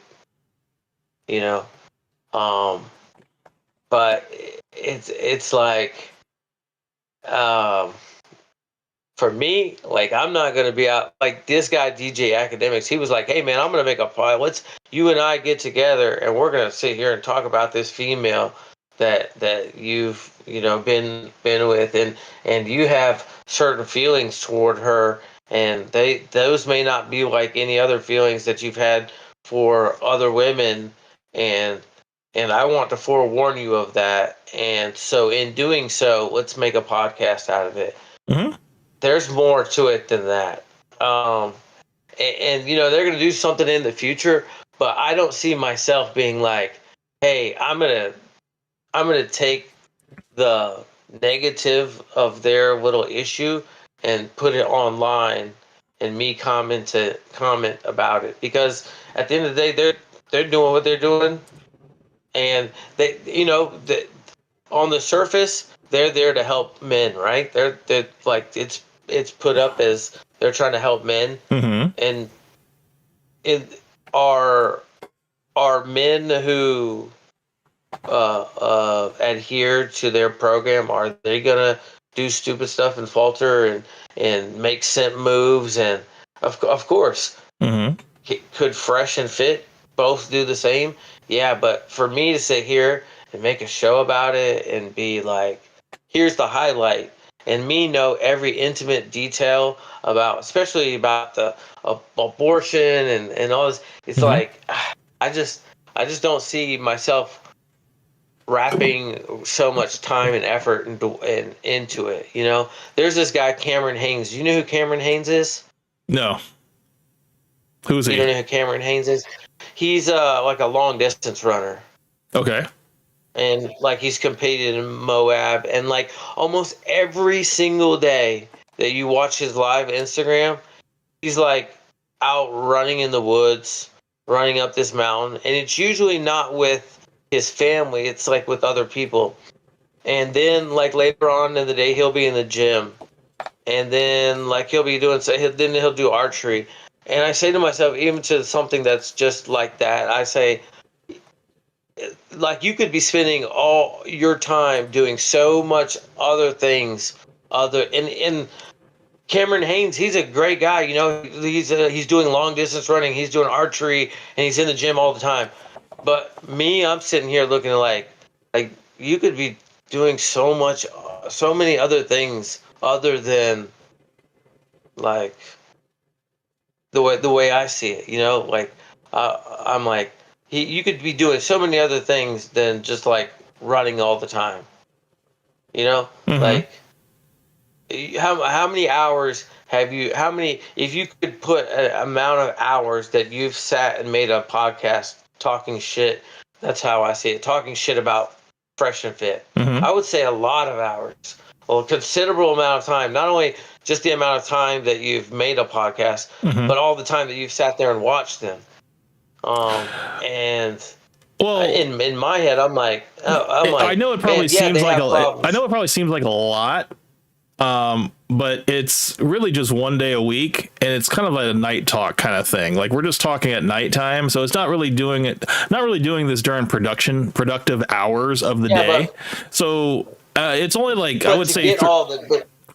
No, go to ahead. get all the information. That's all on Reddit. It's all on Reddit. No. I know you think I'm probably scouring the internet for all of this stuff. I'm not. I'm just going to one place. I'm going to Reddit. Reddit gives you all the headlines and stuff of like the crazy stuff that goes on, and that's how I was able to collaborate. That there's a dedicated site. Yes. Well, in Reddit somewhere, that's a collection of people that are like, here's the problems, here's this, and here we're gonna throw it all on here. It's not necessarily like a hate. It wasn't necessarily started off as a hate site for Fresh and Fit. It evolved into that because people started to clip only the negative stuff, and there just started to be more and more negative stuff. And then there are people that would they would post stuff about Myron that was like in a favorable light, and then they would counterbalance that with stuff like with like Fresh or Chris or whatever, and it's so crazy to me that some people like sit and dive and live in that. They sit and live in that. Yeah, but I wouldn't say they could be doing anything else in the world. No. That's not it at all, man. They're living in it. I wouldn't even say that, bro. Considering how many because you got a podcast are on Reddit, that there's always going to be haters who set up subreddits for that. Yeah, that's just a fact. But we're not living in it. I hope you understand that. It's something that you check, kind of like like a calendar or something like that. You check maybe like an Instagram or something. I don't know how often you check your other social media and stuff like that, but it's not like we're living on Reddit. It's just that we probably check it maybe like once or twice a week or something. And if something really pops off or something goes viral or whatever, and everybody's talking about it, it's like, yeah, that's how you find out that information, but we're not like well, like I said, going on in the just future, to like, they're gonna do something. They're gonna do like something's gonna happen in the future. And for me, it is what it's going to be. It just is. It's going to exist, right? But for other people like yourself, you're gonna take that and you're going to capitalize off of their maybe mishaps or their misfortunes, or even not even capitalize it, sit there and well, I would say laugh about it or delight in it. It's entertainment. It's like how like, okay, Machiavelli, he just said, yeah, but Machiavelli just said, he's like, it's just like you're dedicated to defending them. There's always gonna be a counterbalance to every type of audience. There's gonna be people that are gonna ride and die for Fresh and Fit. There's gonna be people that are gonna laugh at them. I mean, I'm not defending them. Taylor Swift here. I mean, she has millions of people who love her, and just about as much as people who just loathe who she is. Not that her music's bad; they just don't like her as a person. Right, and they spend a considerable amount of time dwelling in that hatred for that person, so much to the extent that their thought has created a physical action, then that physical action has manifested itself into, I'm going to make a podcast, I'm going to make a post, I'm going to write something on Reddit. I made a podcast before this whole Fresh and Fit thing. Like, I had a podcast before. And exactly, but instead, this rubbed you so raw that you decided that you were gonna make a podcast about it. My podcast is not centered around Fresh and Fit, though. I just happen to talk about Fresh and Fit on the podcast, but my podcast is not centered around Fresh and Fit. I wouldn't say that. From what I've seen of stuff, I wouldn't even say that. Calling a spade is always a good thing. Calling out people's bad behavior, they themselves contradicting themselves, that's called criticism. And there's a very fine line between fair criticism and just trolling people. Trolling someone is just a troll, but giving criticism for saying, hey, I live my life like this, and I say we do it like this. You guys agree? Great, let's all do this. Then magically X amount of time later, years, months, however you want to say that, next thing you know, it's like, oh, they're now doing the opposite of what they told us to do. And, most reasonable people sit there and say, why are you doing this? What makes this person so different? Yeah, but Then well, you just here's listen to here's and where then you he's just listen to them it justify differs is it. that Then after you listen to them justify it, you just kind of sit there and scratch your head, and it's like, this goes against everything you've ever said to us. Yeah, being able And to identify you can like and step label on like a Luba on hypocrisy or people. whatever, being able to like see Okay. that and being able to explain it and really just put your how own long honest about how it. many episodes of your So podcast did to that be take? fair to Camp here, from what Do I've you know what I'm seen of saying? I him, mean, I would have to go back in the library to check, but you know, I mean, I probably So what I'm saying, right, is like you could have said that in 5 and 10 minutes and then moved on, never talked about Fresh and Fit again. But how many TikToks or how many shorts have you made? Like, if like say Andrew Tate in the future, he does something really anti against what he is or whatever, and I'm like, you know what? The other day Andrew Tate did this, and I really didn't like it. Okay, it is what it is. I mean, I talked about Andrew Not Tate on here as tomorrow. well. I mean, I don't really Not- side with Andrew Tate either. And so what I'm getting at is too, you're all like, in my issue with like the whole thing, and it's not necessarily Fresh and Fit, is that it's like the content is just, you could have said Fresh and Fit, they don't live up to what they preach. That's what it is. That's my stance. Yeah, but there was so much more for me to say. The thing is, I don't like to just give blanket statements. I like to actually give what's called examples to what I'm talking about. That way, I'm not just in an echo chamber trying to get people to agree with me. I like to provide like sources for what I'm talking about, so people can actually form their own opinion and also disagree with me. I've had people on here that to disagree with me and give me a different perspective, like Sonic Mindscape, and we've actually debated over the importance of Fresh being on the show, so it's like, I think that's actually good conversations to have. I don't like to just be in an echo chamber or have a bunch of people that agree with me. I'd rather have people that have contradicting ideas, that go against mine. That way we can at least have a communication or a dialogue about it. I think it's great that I find entertainment in trolling these guys and pointing out their flaws, and other people bringing to my attention things that have happened. It's just, that's the kind of community that I've kind of cultivated over here. I mean, we're all kind of, we all kind of critically think, and we all kind of see things for what they are, and we like to call things the way it is, whether it's flattering or not. And there's a lot of people that get offended when we call things out because the truth hurts. That's the truth. It hurts, and it's not always as flattering. Sadly, from what I've seen in other podcasts, Camp tends to be way more fair than what you would see on others, because most want the outrage views, they want the outrage clicks. I mean, Fresh and Fit's notorious for it. Whatever does it. Even others do it. I think even Abba and Preach have done it in the past too. Mm-hmm. So Camp being here trolling more out of fun than just to be mean.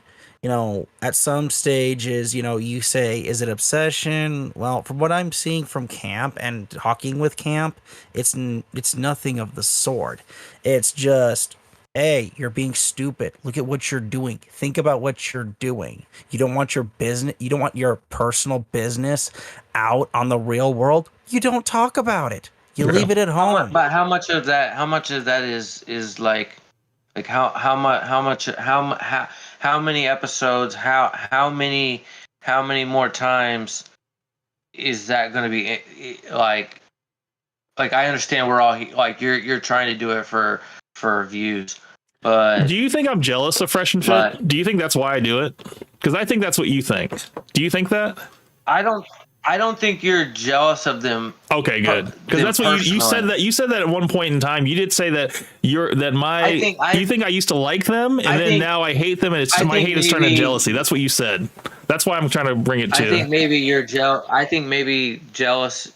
The jealousy is that, and anybody could have this jealousy. Is look how many subscribers they have. Look how much I don't money care they've been about able that. to rack up. They are demonetized. Okay, so look, I don't care about their 1.5 million subscribers because they're not monetized. So none of that really matters. I only want to cultivate an audience that actually messes with me for real, and not people that just subscribe to me over some viral video that I did, you know? Like the people that are actually subscribed to me that are commenting my chat, they've been in other live streams before, and I've talked to each and every one of them, you know? And people that comment on my videos, I comment back to them. It's one of those things for me, like, I am trying to grow my audience bit by bit, and I'm not trying to go viral overnight, you know? Like, I want to slowly build my audience, and people, you know, whatever topics I go over, I gain a little bit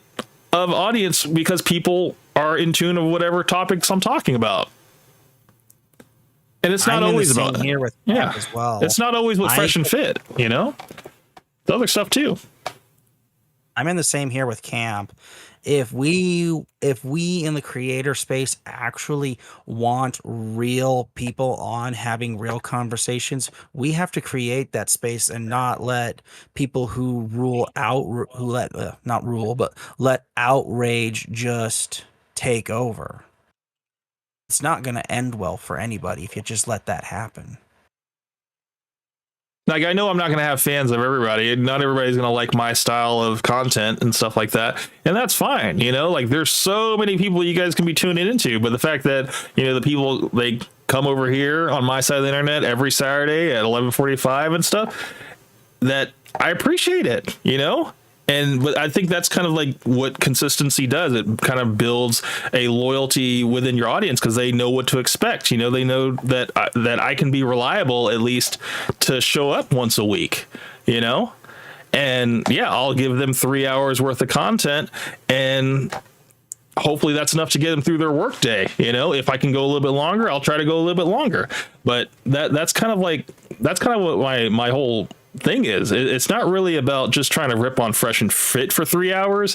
It's about having a dialogue or whatever topics. I mean, I wanted to talk to you about the stuff that, you know, you had against me. But just think about this. Think about all the time that you think about this. Think about this. Go all ahead. the time that you've spent. Think about all the time that you've spent talking about these gentlemen.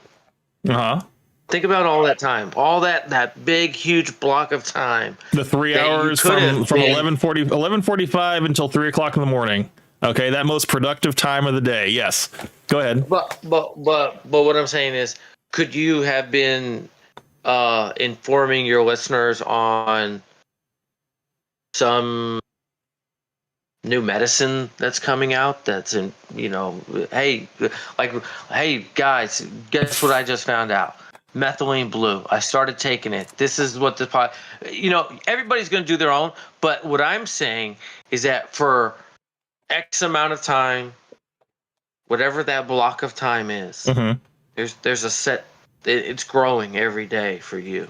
The amount of time that you've dedicated to highlighting these other individuals' mistakes.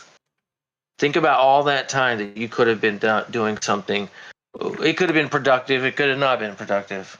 Okay, well, now here's something I would want you to think about. Think about all the time that you've dedicated to telling me how I should run my production.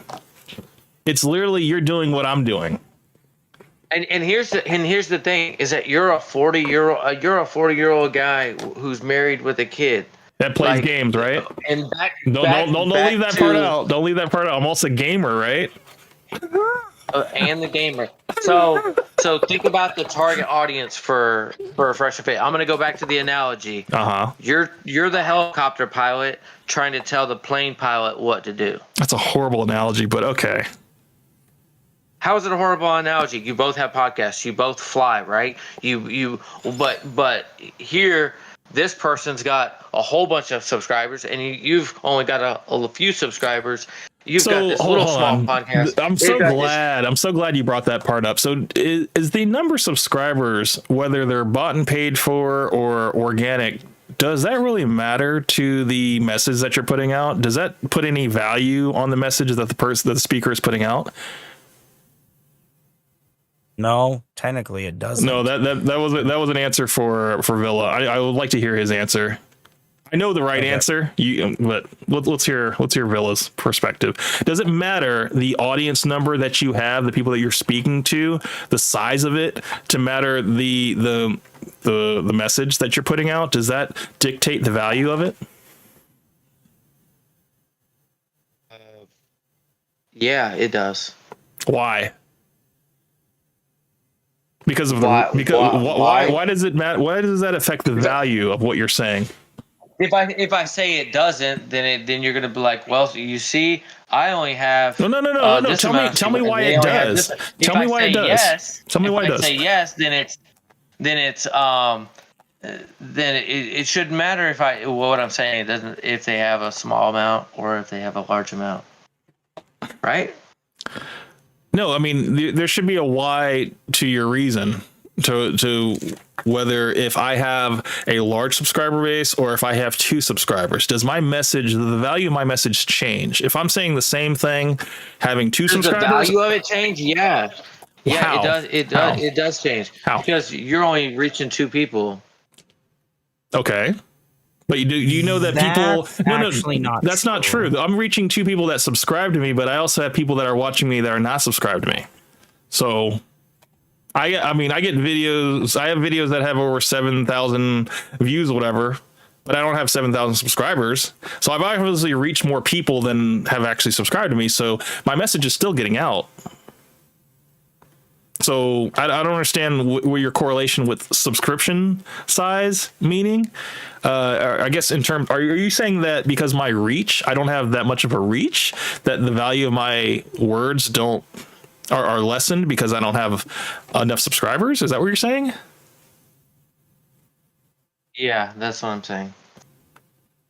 Correlation is not causation. And even in causalities, that doesn't even hold up.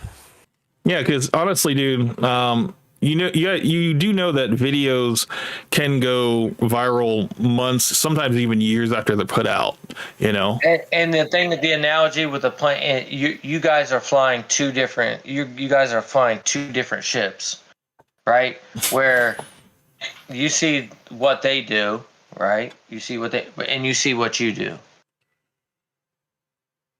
I'm still trying to understand. Your podcast, if you put your podcast up to his podcast, it's totally different. It's totally 2 different things. It's never meant to be. It was never meant to be the same, though.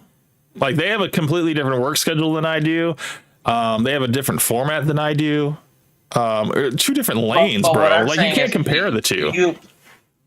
How can you not compare the 2? You also can't. You're literally talking about them. You can't compare them. Especially when it comes to men's content, you actually have to reach men the right way. And if you don't, it's never going to work. Yeah, I would honestly say that I have a higher age demographic than Fresh and Fit does. I would honestly say that. I would say that they aim more towards like younger males, which, you know, there's more younger males. That's even what I'm saying is like, why, like, if you were, I'm not targeting younger males. I'm targeting men that have sense.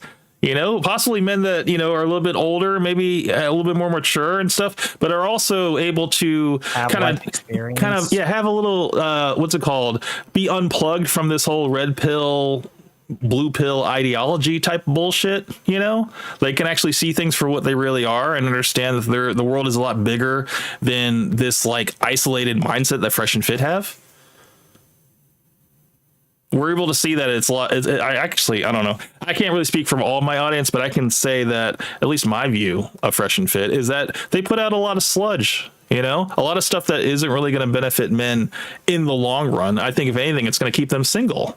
I'm not talking about the stuff that was on 3 years ago. I'm talking about the stuff that they're doing now. Because it doesn't matter what you did in the past, it's what you're doing right now. Yeah. I'm always going to feel the same. I'm like you like if you come up to me and you're like, oh man, look at that guy over there, he's a real piece of shit, and me and you are like, yeah, they are a piece of shit, and then tomorrow you come to me and you're like, hey, that guy's a piece of shit, and I'm like, yeah, he is a piece of shit, and then tomorrow you come to me and you're like, hey, that guy's a piece of shit, and then the next day you come to me and you're like, that guy's a piece of shit, and then next day you come and you say, hey, that guy's a piece of shit. Eventually I'm gonna look at you and be like, bro, what's your problem? Like I know that guy's a piece of shit.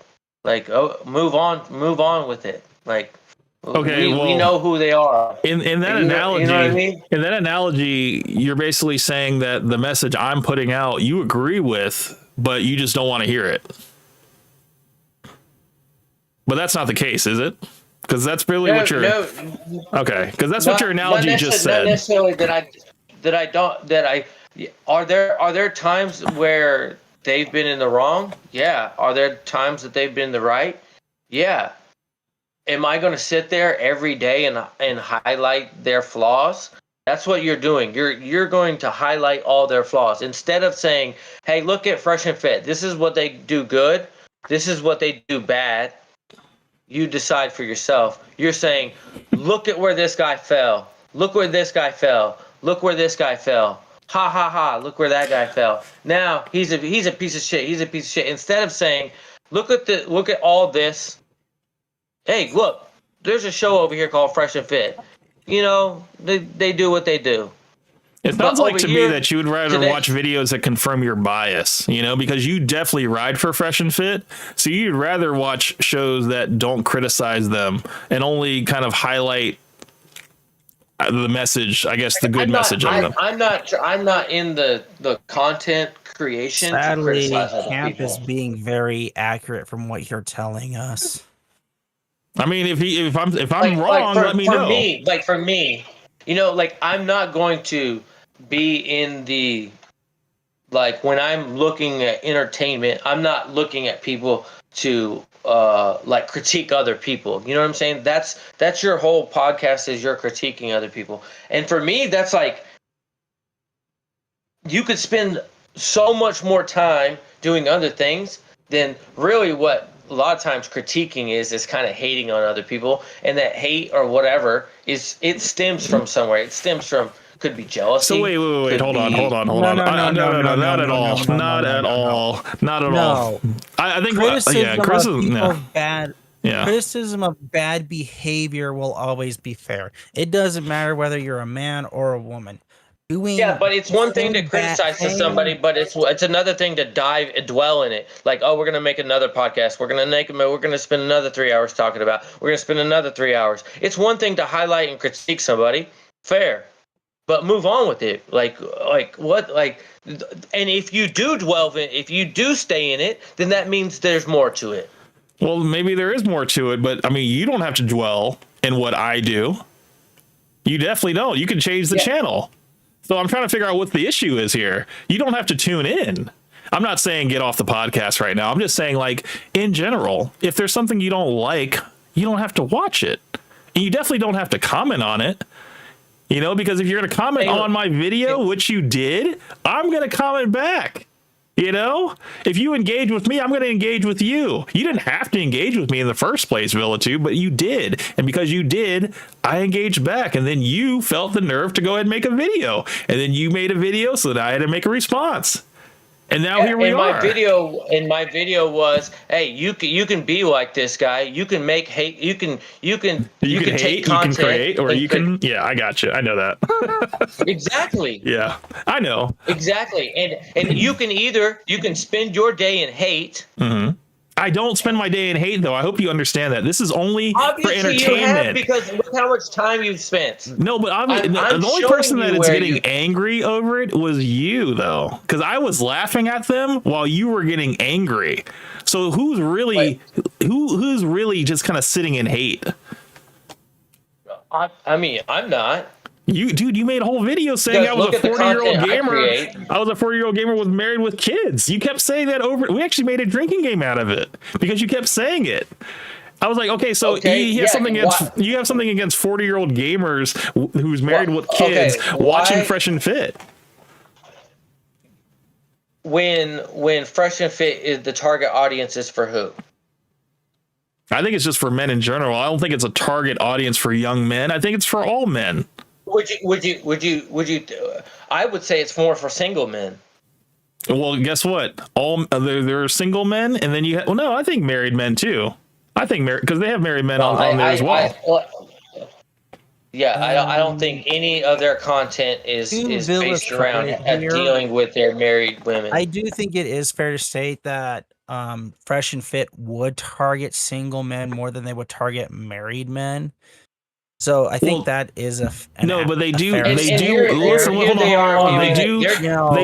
men to eventually become. They do eventually want them to be in long-term relationships. That is correct. Right. If here's a podcast, right, that I'm catering to 18 to 30-year-old men, right? That's what my podcast is. Mm-hmm. But here you are, married with kids.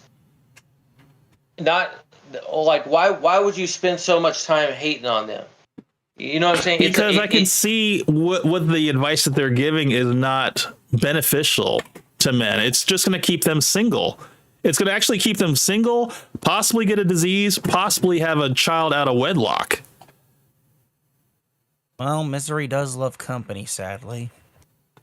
I mean, that's kind of what if you have a lot of sexual partners and you don't commit to any woman, whatever, what are you going to eventually have? You're going to eventually have children out of wedlock. You're also going to have possible diseases. You know, because hold on. I'm 40 years old. I haven't had a lot of different multiple sexual partners, but every single one of them, until I wanted to have a kid, I didn't have a kid. So that means that you can have multiple sexual partners. Mm-hmm. Wear a condom. Is that I don't but get condoms how break people... though. Condoms break. Okay.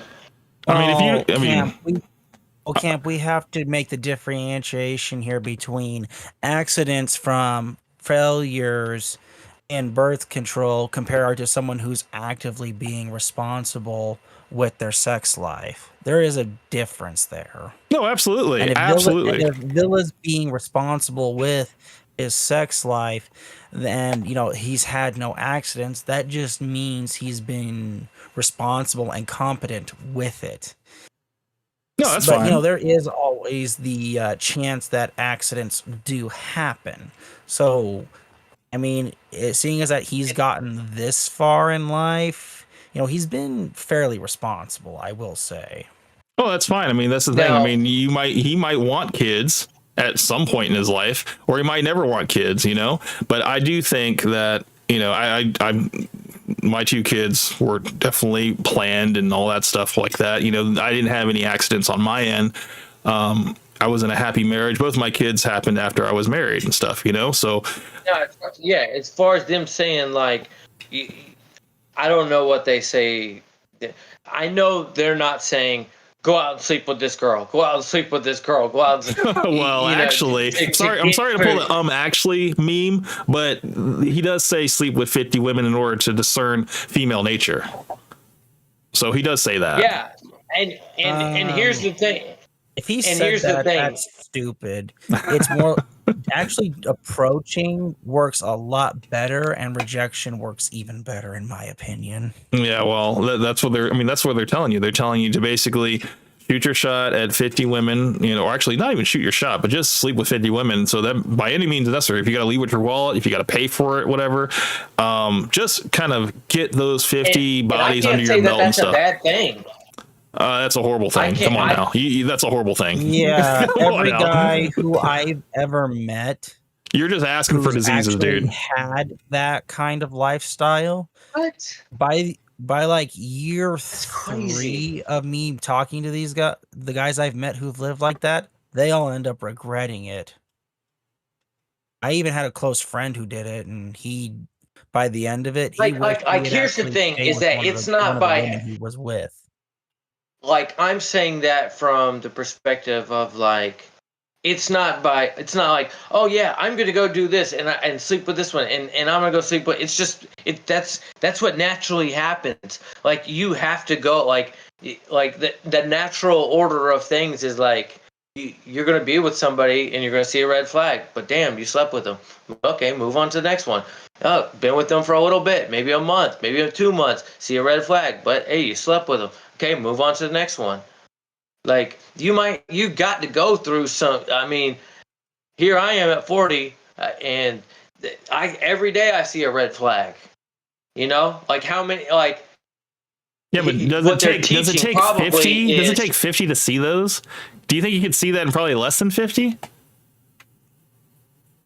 That would depend on the learning curve of said person. Yeah. Because there are some guys out there who will see the absolute best in whatever women is in front of them and objectively deny that there is anything bad.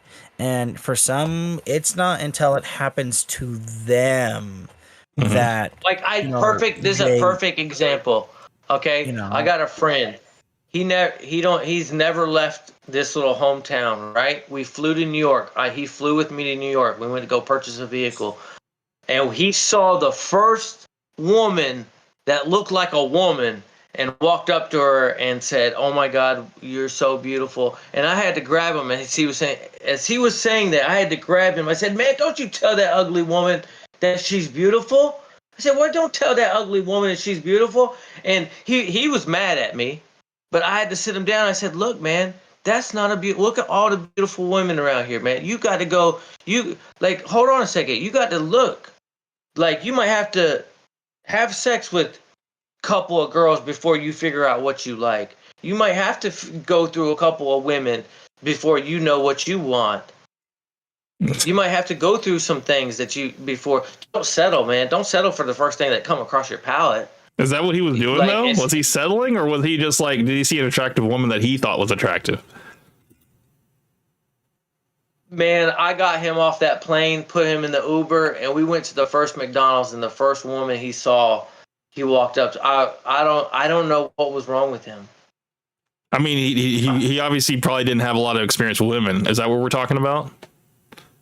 Yeah. And that's most of the people that probably watch Fresh and Fit probably don't have a lot of experience with women. I mean, the reason why they're tuning into so to most guys, I would say, yeah, you probably need to date a handful of women. Now they're going to say the extreme, right? You probably need to sleep with 50 women before you know what you really like, before you know, some things about yourself, about what you want out of somebody else. Well, I mean, it took me being in my 30s before I really, really knew what I want out of a relationship. How old was this guy? This guy that was so smitten with this McDonald's person? Well, maybe 22. Okay. 23. Okay. So probably not a lot of experience with women probably back home either. Maybe. No. Gets to the big city, sees an average girl. Would you even say she was average? No, she was not even average. Like, she was like physically just revolting to me. Like, she had like a stomach that like her shirt was. I mean, and like but I don't know what was going on with his head. Like, it was like the first like thing that wasn't his mother or anything that was his family, and he was like, "Oh, there's a female." I was like, "Bro, what is wrong with you?" Maybe should have let him have that one, man. Get it out of his system, That's what I'm saying. You might have to get one out of your system or two. But you're being a cock block. You're being a cock block. Cabos just said, "Damn, VillaTube, you're being a cock block." Actually, I was, but later on, actually, to Villa's credit here, you got to be careful with whichever woman you throw your way. I mean, just as an example, my friend, whenever I talk about him, I call him the Emperor because he really likes the concept of the Emperor from Warhammer 40K, and I kind of jokingly but half seriously call him that. You know, he met this woman he really liked, and he went to a concert with her, and he was really in the groove with her, and then she just went cold. And he was really frustrated, and I had to check him. I said, "Hey, I get it. I understand this feeling, but dude, stop brooding over it." And I actually said, "Hey, do I need to take you over to the nearby park and we need to wrestle this out?" I understand where Camp's coming from, and I understand where VillaTube's coming from here. But, you know, you gotta try and prevent a bad choice and just let a better choice come along for the learning opportunity. Because there are some women out there who are just so nasty, just as men can be nasty. Sadly, you just gotta watch out for somebody when they're about to make a really bad mistake. I mean, I kind of, you know, I'm not gonna like chastise you too much about that whole thing. What I will say is that sometimes, you know, like everybody's attraction for other people is different. You know, like your 10 is different from my 10, and you know, a New York 9 is different from like a Kentucky 9 or Georgia 9 or whatever, you know. So I mean, I know it's all relative and stuff, but and you know, that goes to what they were saying about sleeping with 50 women. Like, say you slept with what you thought was a 10 in this town, but you go over this town and you're like, damn, that 10 was only like a 2, but I didn't know because damn, I didn't sleep with 50 women. I didn't know there was that. I didn't know that them damn women down in Rio de Janeiro are built like that. well, I mean, God bless the internet, right? It's kind of opened up everybody's eyes, men and women. Yeah. You know, we know what's out there now. Oh yeah, you know what exactly? Well, there's what's out there, and then there's what is actually reasonably within your orbit.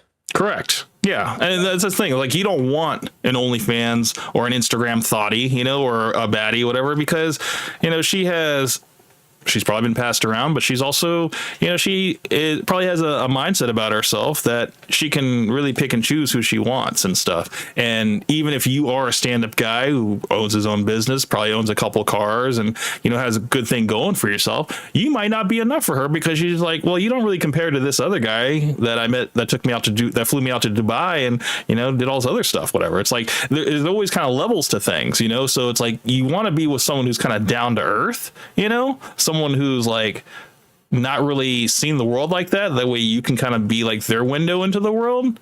You know, I'm not saying go get a girl like off of the, you know, high school playground. I'm saying like, you know, get a woman that's a little bit sense about herself, you know, maybe a little bit of a, you know, maybe she has a little bit of responsibility, you know, maybe she still lives with her parents, but, you know, has like a good solid background with her mom and dad, and, you know, she's responsible, you know, you know how many girls that it takes a guy to find, like going through girls like that to find that one? It might take 50, it might take 40, 30, 20. It might take less than that, and though, it usually man. does. And I mean, it might take less than that. It might just take you being in a couple serious relationships to really figure someone out, and you figure out that, yeah, you definitely don't want to be someone who's all about, you know, designer and having like the newest iPhone and all this stuff like that, and is all about material and just really wants to just cater to you and build with you, you know, and possibly raise a family and stuff like that. I don't think when they said that statement, they were trying to promote hookup culture. I think when they said that statement, they were trying to say, don't settle for the first thing that comes across your plate, and you need to really get out there. And maybe they shouldn't have said sex, because that's not always how you know a person. The way I interpreted it, they said don't settle for the first 49 girls that come across your plate. That's what I interpreted when they said that. And that's a lot. 49 is a lot of people to be like, all right, I'm good. Let's see what else is out there, you know? It just seems like you're kind of spreading yourself. Yeah, it just seems like you're spreading yourself kind of thin, you know? Well, do you think they meant it literally?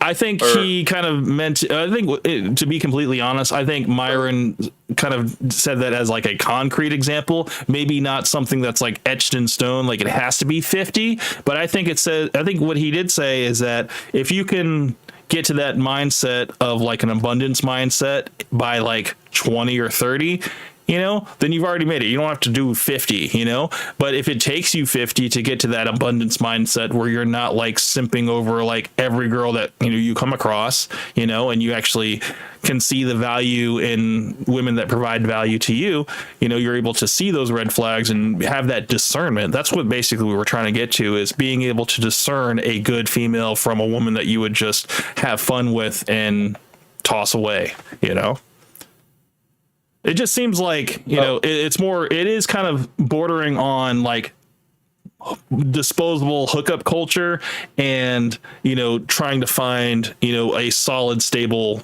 person, like you got to basically go through all the garbage to find like the gold, I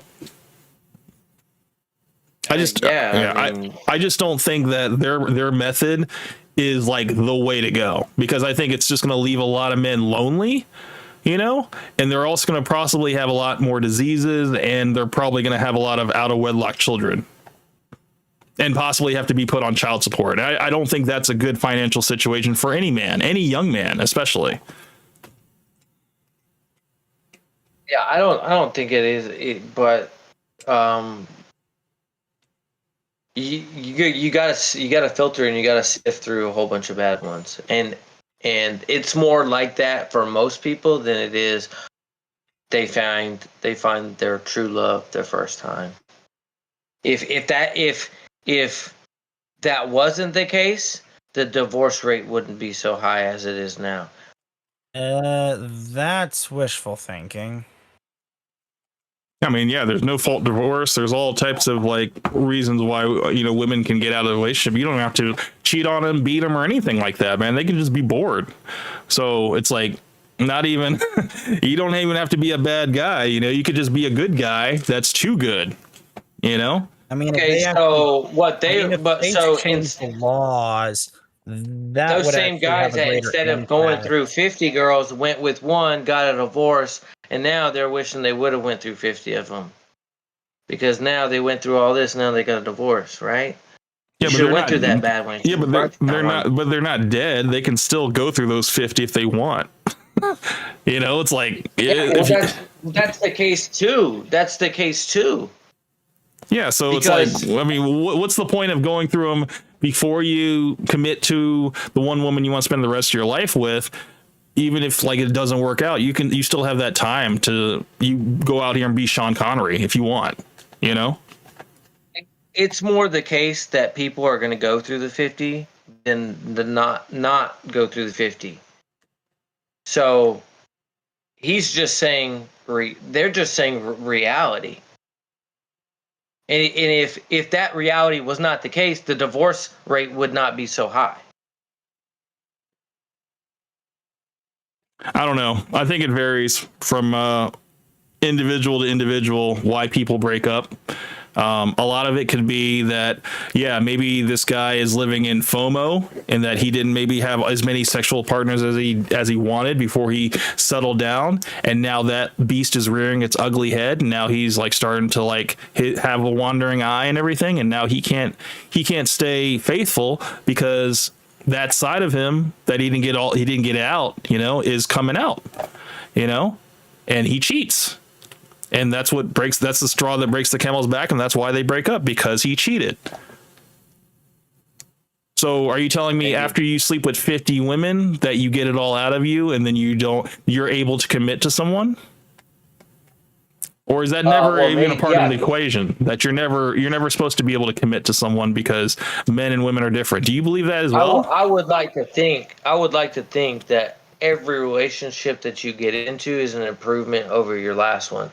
So where by time that you've gotten through, and it's not 50, it could be 40, it could be, when you say 50, it seems so high, but I think what they're trying to get at is you need to get through your first, do you remember your first love or your first person you dated? Of course. You never forget your first. Did you marry her? No, she was my high school sweetheart. Okay. What about, no, What about this? What about the second? What about the second one? no, What about the third one? no, Fourth? nope, Fifth? nope. So how many did it take for you to find your wife? Took me a while. It took me definitely more than 20, but then there was a period of time where I was alone. I was alone for 7 years, and it was within that 7 years that I found my wife. So if someone came to you and was like after the second one and was like, okay, don't go through any other women. Don't try that your love's going to come to you whenever it's time, but don't go try. Don't go to try to seek a relationship. You might have to get through 50 to get to your wife, but don't try. It'll come to you. Well, how would you? I'm not telling men to not try. I'm saying don't go out here and just be whores. You know, because it sounds like what Fresh and Fit are trying to do is telling them to go. They're not out promoting hookup culture. No, well, I mean, their actions would say different. I mean, Fresh's actions would definitely be different because he's going for sugar babies. Both of them are going for sugar babies. Both of them are, well, Fresh is going for escorts publicly and hookers and all that stuff. He's paying for that. And can you look at an escort? Can you in the club look at a female and tell if she's an escort or not? Have you been in the same spaces that escorts are, and you looked at a woman, you've seen her dancing, hanging out with her friends, and you were like, "Oh, that's an escort." You can tell if a woman is an escort by the way that she carries herself. Yes, you can. In Atlanta, absolutely. Buckhead, absolutely. Yes, you can. You can totally tell. You can. No, you can. You can. So I can show.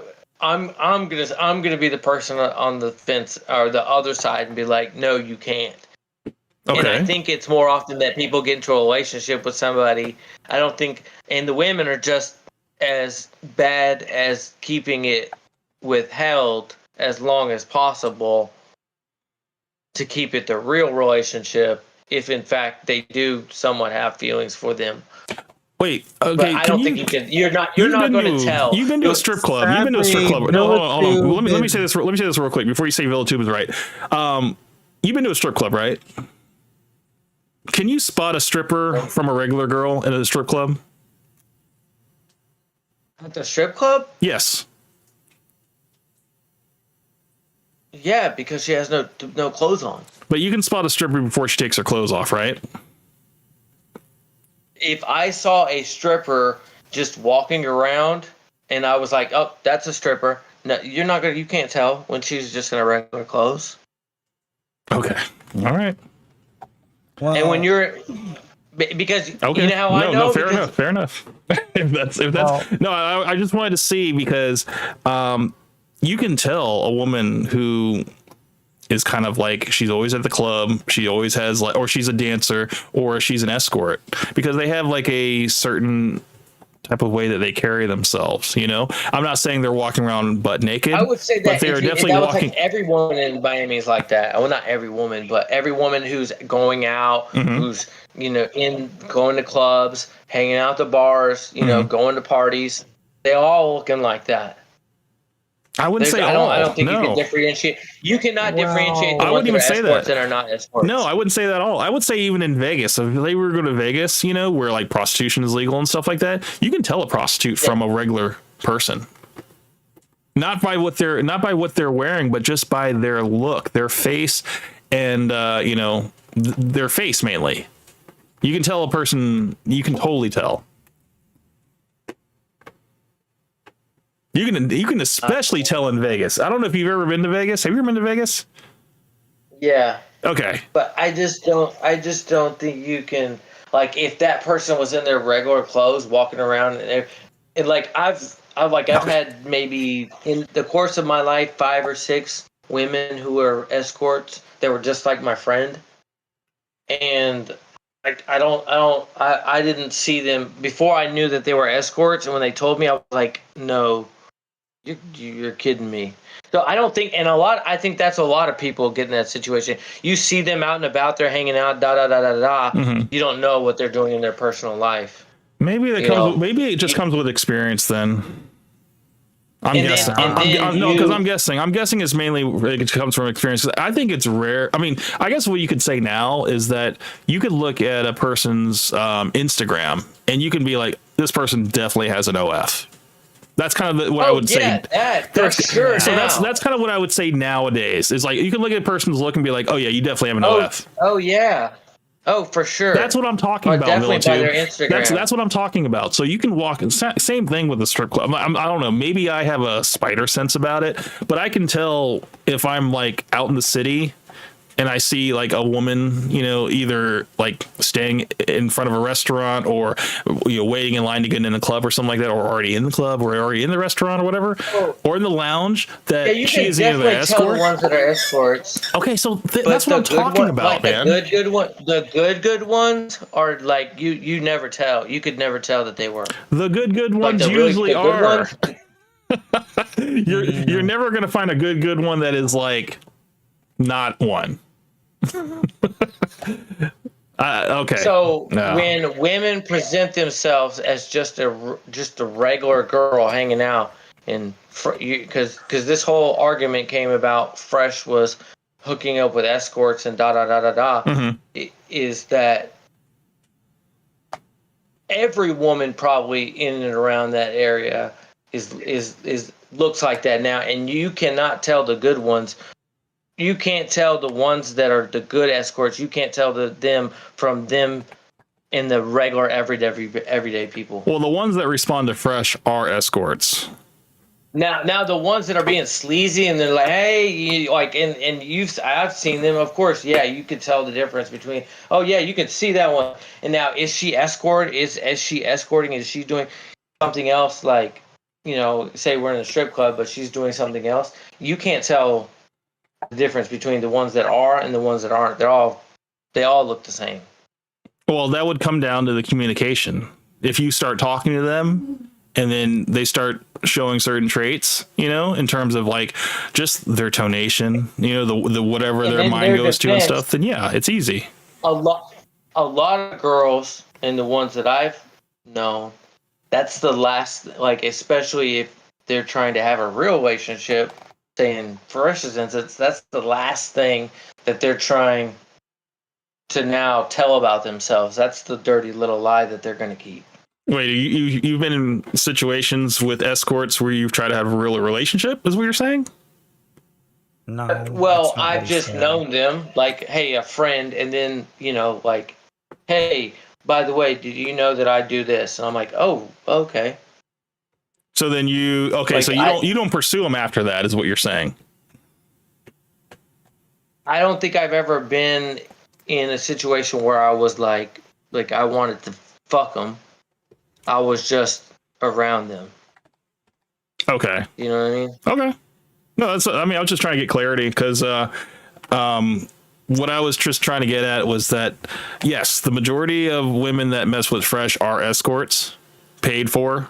They wouldn't mess with him otherwise, and it just kind of goes against. I don't know, and the only thing that is what is on the internet. You don't you're not like, say you live down in Miami, you live in and around. I'm sure he messes with more escorts offline than he does online.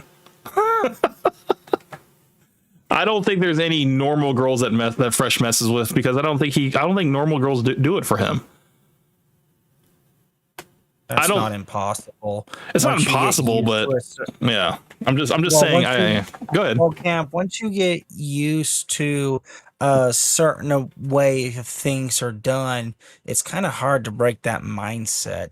So it's not entirely improbable that he's so used to it that that's his thing. And if that's actually the truth, that's actually really sad, and he should actually go see a therapist to help with that. But that's a big if here.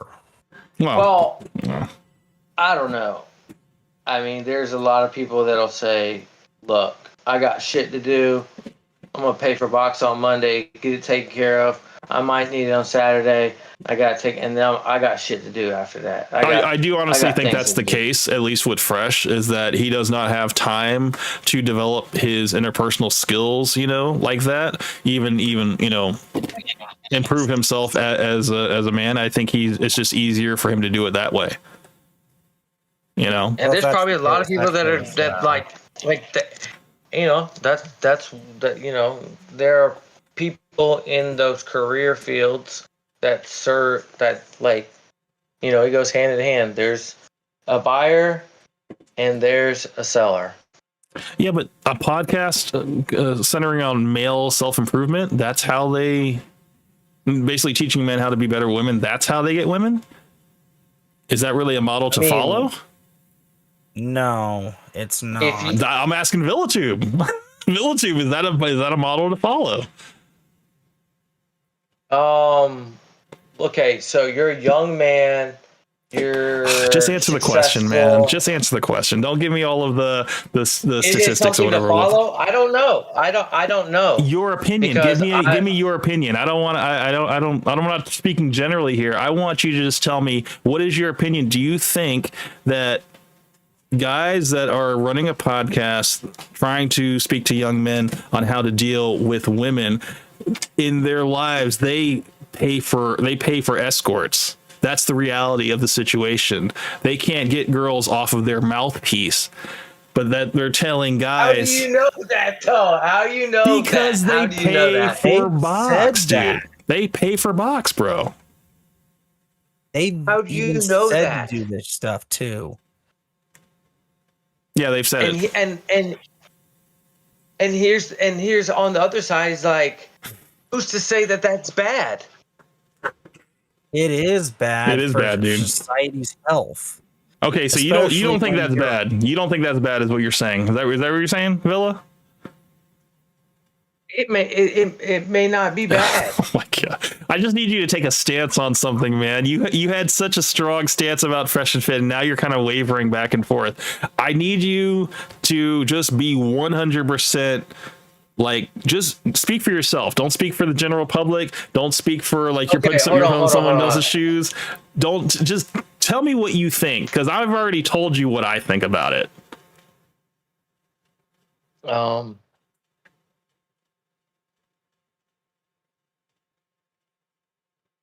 I don't think paying for box is bad. Now, would I do it? No. Do I think that they have done it? I don't know. Personally, I can't say. So you're in denial. Okay. If you put my hand on the Bible and we're like, did Fresh and Fit ever pay for box? I don't know. And neither can you say that. I can say that with 100% certainty that they do. They have. Yeah, but you can say that, but whether it's true or not is another thing. Considering that they've even themselves admitted it, and in the most extreme case of where saying paying for box is okay, I mean, the only real way to say it's even remotely acceptable would be if there was nothing left and society and men in society were about to just riot, rage. I mean, even then, that's a very extreme line to cross. I live in a world where here we go. Like on an everyday basis, it's different for. Hold on. Kavos wants to get a word in. Probably not normal people to see Kavos, what's up, dude? What's up, man? What you got? Yeah, I just wanted to ask VillaTube, do you know Myron's body count? No, I don't. Do you? Well, he claims it's over 500. Okay, so do the math. If you're starting at 16 or 17, how many is that a day and how many is that a week? I don't think he started at 16. He didn't have his first girlfriend until 35, so start at 18. I'll probably start at 33. 20. Well, even Myron said himself though that he struggled to get girls when he was younger. So yeah, I think he was a late bloomer. Exactly. Okay. Like an extreme late bloomer. I'm bringing it Have up you because ever I just wanted embellished? to. Have you ever embellished? Like someone asked you and you embellished your. Now maybe he did embellish it, maybe he didn't. Oh, so now we're calling. but- I thought he was the truth teller though. So are we doing the whole divide by 3 thing? Because even if we're going by divide by 3 here, even then that number is still pretty high for someone who's a real late bloomer. I honestly think it's credibility, man. It gives him credibility saying that he has 500 bodies. A lot of young guys are going to look at that and be like, okay, this guy knows what he's doing if he's had 500 bodies. I think it's a credibility thing. Same thing with Fresh with 1,000 bodies, as crazy, illogical that is.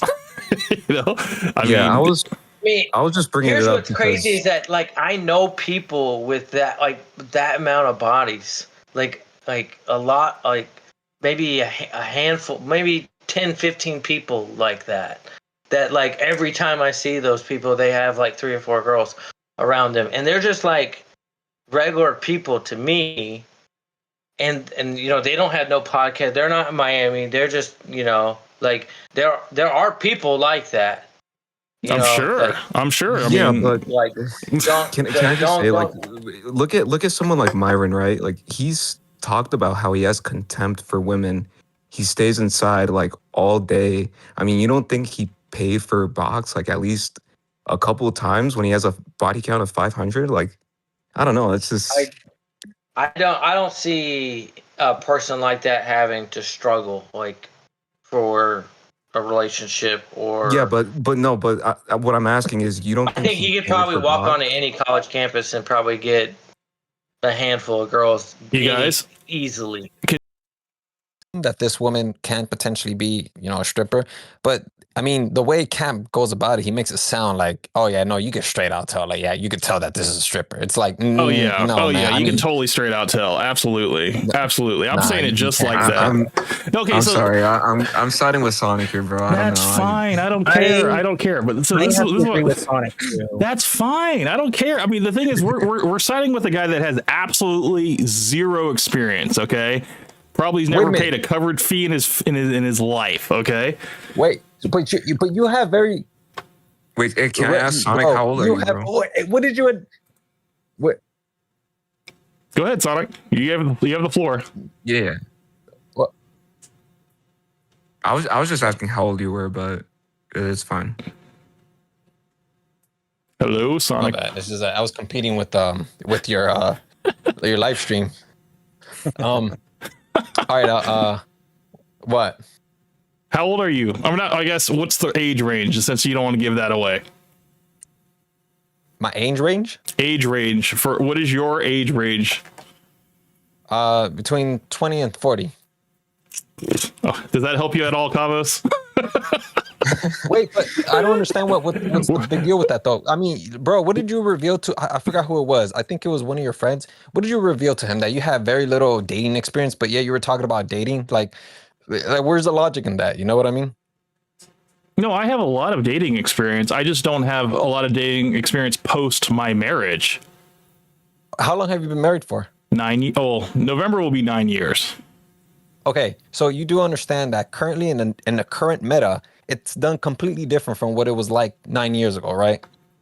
Yes, but I was going to strip clubs before you, so I know this stuff. And nothing has changed in strip clubs, in case you were wondering. All right, I mean, like, if you could tell from like a girl, if you could tell who's a escort or a stripper, I mean, by all means, go for it, you know. But when you point at somebody and that's not a stripper or escort, I mean, you know, that woman will potentially slap you or, you know, tell you off because you're all, I'm not a stripper, I'm not a whore, you know. So, I mean, if you want to take that risk, go for it, man. You know, more power to you. That's what I say. Well, that's why I equated the conversation to more modern standards to be like, okay, well, you can look on Instagram and tell if someone has an what's it called, an OnlyFans, right? And everybody agreed with me, right? Everybody agreed with me in that type of sentiment, right? It's kind of the same type of. Well, it's not really that different though. It's just online. That's the only thing that's different about it, Sonic. Wait, but okay, you do realize that online, like on Instagram, there's going to be certain poses that they're going to do. There's going to be certain links that they're going to have. There's going to be certain people that they're going to associate with. Like, you can tell so much more about a person on Instagram than you can if you just look at a person straight up in front of you. You can't tell who this person is because you don't know too much of their life. With Instagram, you can scroll through all the different moments in their lives. Like, is that not something that we should consider or what? What I'm saying is that how Instagram has it all laid out for you and how you can pretty much sum up someone almost within like a snap of a finger that, oh yeah, this person definitely has an OF. It's very simple as well when you are kind of out and about and you see, I mean, I don't know if you've ever been to Vegas, whatever. You walk the streets of Vegas, old strip or new strip or both.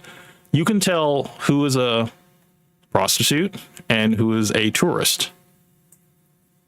It's very easy. I mean, I'm pretty sure that there's probably some tells, subtle tells, like Ghost said. But the thing is that ultimately, at the end of the day, you know, you don't really know what's going on with whoever is walking in front of us. You know. Well, if Camp's talking Vegas here, in Vegas, it's a lot more obvious. But outside of Vegas, the tells do change. Yes, outside of Vegas, the tells do change, absolutely. But it all depends on the setting. Like if you're in a strip club or if you're in a club. That's what I said. That's what I said. That's why I said that, like, you know, if you're picking up these women in front of a strip club, it primes you to think that this woman could potentially be a stripper. I mean, yes, but also you can tell when someone is not a stripper at a strip club as well. You can tell. I mean, I don't know, man. I'd have to have some photographic proof, but unfortunately, here's something you might not know. You can't take pictures inside of strip clubs. It's because here's the thing, bro. Like, it's because you little fact for you. It's because the thing is that when I'm talking to you about a woman, I'm talking to you about a woman that you're looking right in front of you. You keep moving the woman into the scene of a strip club, which I'm not trying to do. That's what I was doing from the start, though. I was never talking about like someone you see at the grocery store. I was never saying that. I was saying it all depends on the setting, and that's why I specifically said restaurant or club, because those are where most escorts and hookers will congregate at. Oh, okay. Well, okay. I didn't say library. I didn't say kindergarten. You know, PTA meeting. I never said that because it's a little tougher. You know, but what I'm saying is that it all depends on the setting. Cam, quick question here: when you say restaurants, are you talking about like the high-end restaurants? High-end restaurants, yes, sir. Sorry, I should have also said high-end restaurant. I forgot. There's some places that some people don't go to, and yeah, I forgot. Sorry. Present party included. That's actually a fair statement to make. Yes, when I say restaurants, I'm talking about like Buckhead, downtown, you know, places where people want to be seen, kind of stuff. You know, like the movers and the shakers of the businesses and stuff like that. You know. Yeah. So let me just go there just to try and score for the night. That is very true. Yeah, and these people are typically in high-end positions, typically like CEOs or whatever, and yeah, they don't have time to go out and, you know, date women, whatever. So what do? They just get an escort. And, you know, there are websites for this where you can have a woman for the evening to accompany you to a dinner, you know, to raise your status. So just to be clear, okay. So you're saying that you could tell, okay, so obviously, like, you look at a woman, even inside a strip club, okay, are you going to say that that's 100% a stripper? If you see her and you're all like, not every. Oh yeah, I mean, if there's a lot of signs, yes, but not. I wouldn't say every woman in the strip club is a stripper. No. What I'm saying is that will you say that this person, the person in front of you, this woman that's in front of you, in front of a strip club, if you say that like she has the signs that you're looking for or that indicate to her that she's a stripper, are you going to 100% say that this woman is a stripper, or are you going to rely on like a probability that this woman is a stripper? Depending on like the way that the first one, if I can tell she's a stripper, she's a stripper, because I can okay, so then tell she's you. 100% stripper to you then. Yes, absolutely. Oh, okay. All right. Listen. If that's how you operate, that's good. You know, I like to operate on probabilities. You know, I don't like to make assumptions, but if you like to make assumptions and automatically just it's not an assumption, man. It's not an assumption. No, but it is an assumption though. You're telling me like, bro, the woman has not even confirmed that she's a stripper, but you're already making the strippers don't have to confirm anything. Well, Sonic, you're running on probability here, which is just fine. Yeah, but this is all theory for you, Sonic. Just so you know, like we're just talking in the science classroom right now with you. Like this is not actual real life, like talking from experience. We're just talking about theory right now. Well, yeah, but like that's the thing though. Like I like to operate on probability though. Like, and even if I but did do you have understand the experience- holes? Do you Wait, wait, understand wait, the wait, holes wait. in your argument because you don't have any frame of reference to go off of? Like What you're do you mean? you're Like- operating with no cliff notes, brother. No, what are you talking about? Like that's why I rely on probability. So then, like, I don't have to rely on like I can just ask the person or Probability. talk to them. Okay. All right. I mean, that's what I'm saying. I mean, a woman walks up to you with fishnet stockings, whatever. She's got like the hooker red lipstick on, whatever, the hair, eyelash, and something. You'd be like, there's a probability you might be a stripper. Yeah, I mean that's why you asked. That's why you asked. Like you know, like you or don't have a to ask. You conversation with shouldn't them. have to. If you have to ask, then you can't afford okay, it. listen, They're saying if you have to ask, you can't afford it. Okay, but that's the thing. Listen, like you don't even have to ask. If you want to just assume it, then that's your method of rolling with the punches, I guess. All right, go ahead, please. Go ahead, sir. Pablo has a question. Yeah. Did he forget? Wait, me? Yes. Oh yeah. No, I was just asking. Like, do you think like TV shows and movies are like good representations of like strip clubs and how they portray them? I don't. Oftentimes, given the fact that like TV and movie oftentimes get the stereotypes and the cultures wrong, I wouldn't exactly use that as a frame of reference. So, I mean, to a degree, probably they have some of the cultural elements of a stripper, but I wouldn't say that that's a good indicator of what a stripper is. You know? Okay. Yeah. Do you ever plan on going to a strip club? Nah, man. That's not my scene. Not really my thing. I get that. I don't believe in giving my hard-earned money to a woman that's gonna fake it and give me blue balls and stuff like that. I've only gone to strip clubs. Well, I went to a couple in Vegas, and I've gone to a couple out here with friends and stuff like that, bachelor parties, whatever, you know. Yeah. But you know, I think there's a time and place for that, and you know, I think I'm definitely aged out of that type of thing, you know, and also for my responsibilities and everything. I have no reason to go to one nowadays. But I mean, there was definitely, you know, a time to go to those things and enjoy them, you know, for what they were. Yeah. But I don't understand. I don't agree with the concept of just giving your money away for something that's not going to pan out to anything, you know, like it just doesn't make sense to me. Yeah, I never liked that whole like situation. I mean, it works for some men, I guess. I know that like I have a couple friends that definitely, you know, they love going to strip clubs and they will spend literally hundreds of dollars. I'm not kidding about that. Like hundreds. They would make sure they go to banks. They get like ones, like they'll get $1 bills and then like they'll use that as like to make it rain or whatever, you know. And I mean, the strip clubs out here, they have ATMs right at the door, so I mean, you're good. A lot of them do. Yeah, man, they like convenience for you, and that convenience fee is crazy. It's usually like $6 or $7 per transaction. So yeah, they're getting their money off of you taking care of their. Taking advantage of the convenience fee. So that's crazy. Yeah, dude. No, but no, there were some more things I wanted to ask Villa. I wish he hadn't had to go. I understand he has responsibilities and stuff, but I wanted to ask him about the whole. I have it written down actually because I sort of touched on it with the whole 40-year-old gamer with kids and stuff. Like, why does he have such a stance against that? Because it just seemed like he really did not like that about me. Because he kept saying it over and over again about me being a gamer, being a 40-year-old married with children with kids and stuff. Like, I guess it just meant that I wasn't supposed to watch Fresh and Fit because I was not their demographic. I think that's what it all boils down to. But I just wanted to kind of hear him parse that out, you know? Yeah. He never got around to it.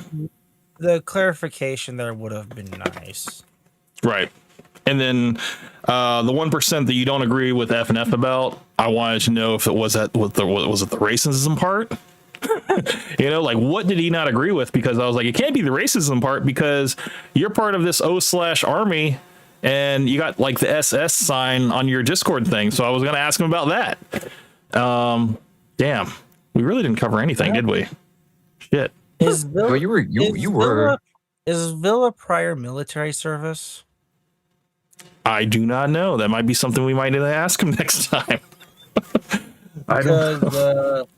Because the Marine Scout snipers, they have a flag that's similar to what the SS had, but the colors are different, and there's a couple things that are different that the Scout snipers use for it. And because there was a while ago where they made a comparison of that to the Marine Corps Scout snipers, and it was really harsh down upon that the differences were there. So I'm just kind of wondering if he's prior service. I don't think it's that at all. I think it's because of Myron and his O/Army that he started on YouTube and in what's called in Rumble. So I think he's trying to be like part of that crowd. Well, that would be a good question to ask him because he said he's traveled around like the whole world and stuff. And I'm just curious as to how, Well, he spoke a little bit about Germany and how he lived in Germany and stuff like that, but he never actually like answered the question, like, what's the 1% that you don't agree with FNF about? Because that was literally his statement. And he just kind of talked around it. He kind of pivots a lot, I noticed. So I wrote down prior military service ? Ferret legging ? We were supposed to talk about that tonight. Damn it. There was a lot of shit that we didn't get to because he didn't understand the context of the whole eventual warlord thing. And I was like, fuck, this is going to take this is a 40-minute excursion that we're going to have to go on. And then we're going to have to circle back to the video with eventual warlord, which is another hour and 18 minutes. And there's not enough time because he didn't join in like right away. I was like, fuck, I wanted him to join in like an hour and 30 minutes into the stream. But it is. He was really stuck on like. Well, I went out with my friend earlier, and then I saw that your stream was up, so I came home and made a comment. And then as soon as I was able, I has to join. I appreciate it. I appreciate you guys coming on because, I mean, at least you fill the time for when he finally got on. So I appreciate that. Yeah. Although the thing that bugs me is why he keeps segueing. I mean, I know people who go to the long-winded explanations, but he doesn't really seem to go for the long-winded. He does the whole wrap-around thing. Yeah. What's the thing that Trump does? The loop? He loops back. Or what's that thing he said? Because Trump did something on what was it? On what's it called? Was it looping? Is that what he called? Not looping.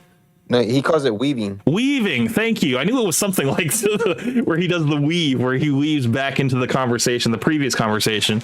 But no, he does a lot of that, and I was like, God, I wanted. It kind of got a little bit contentious, but then it kind of got back on not so contentious again because like he started to like really he started to say stuff about like, yeah, I don't understand why you hate so much on Fresh and Fit when you should be watching this. Coming at you. And I was like, okay. So and then I was like gonna give him questions and stuff, and then he started to like not really take a stance on something.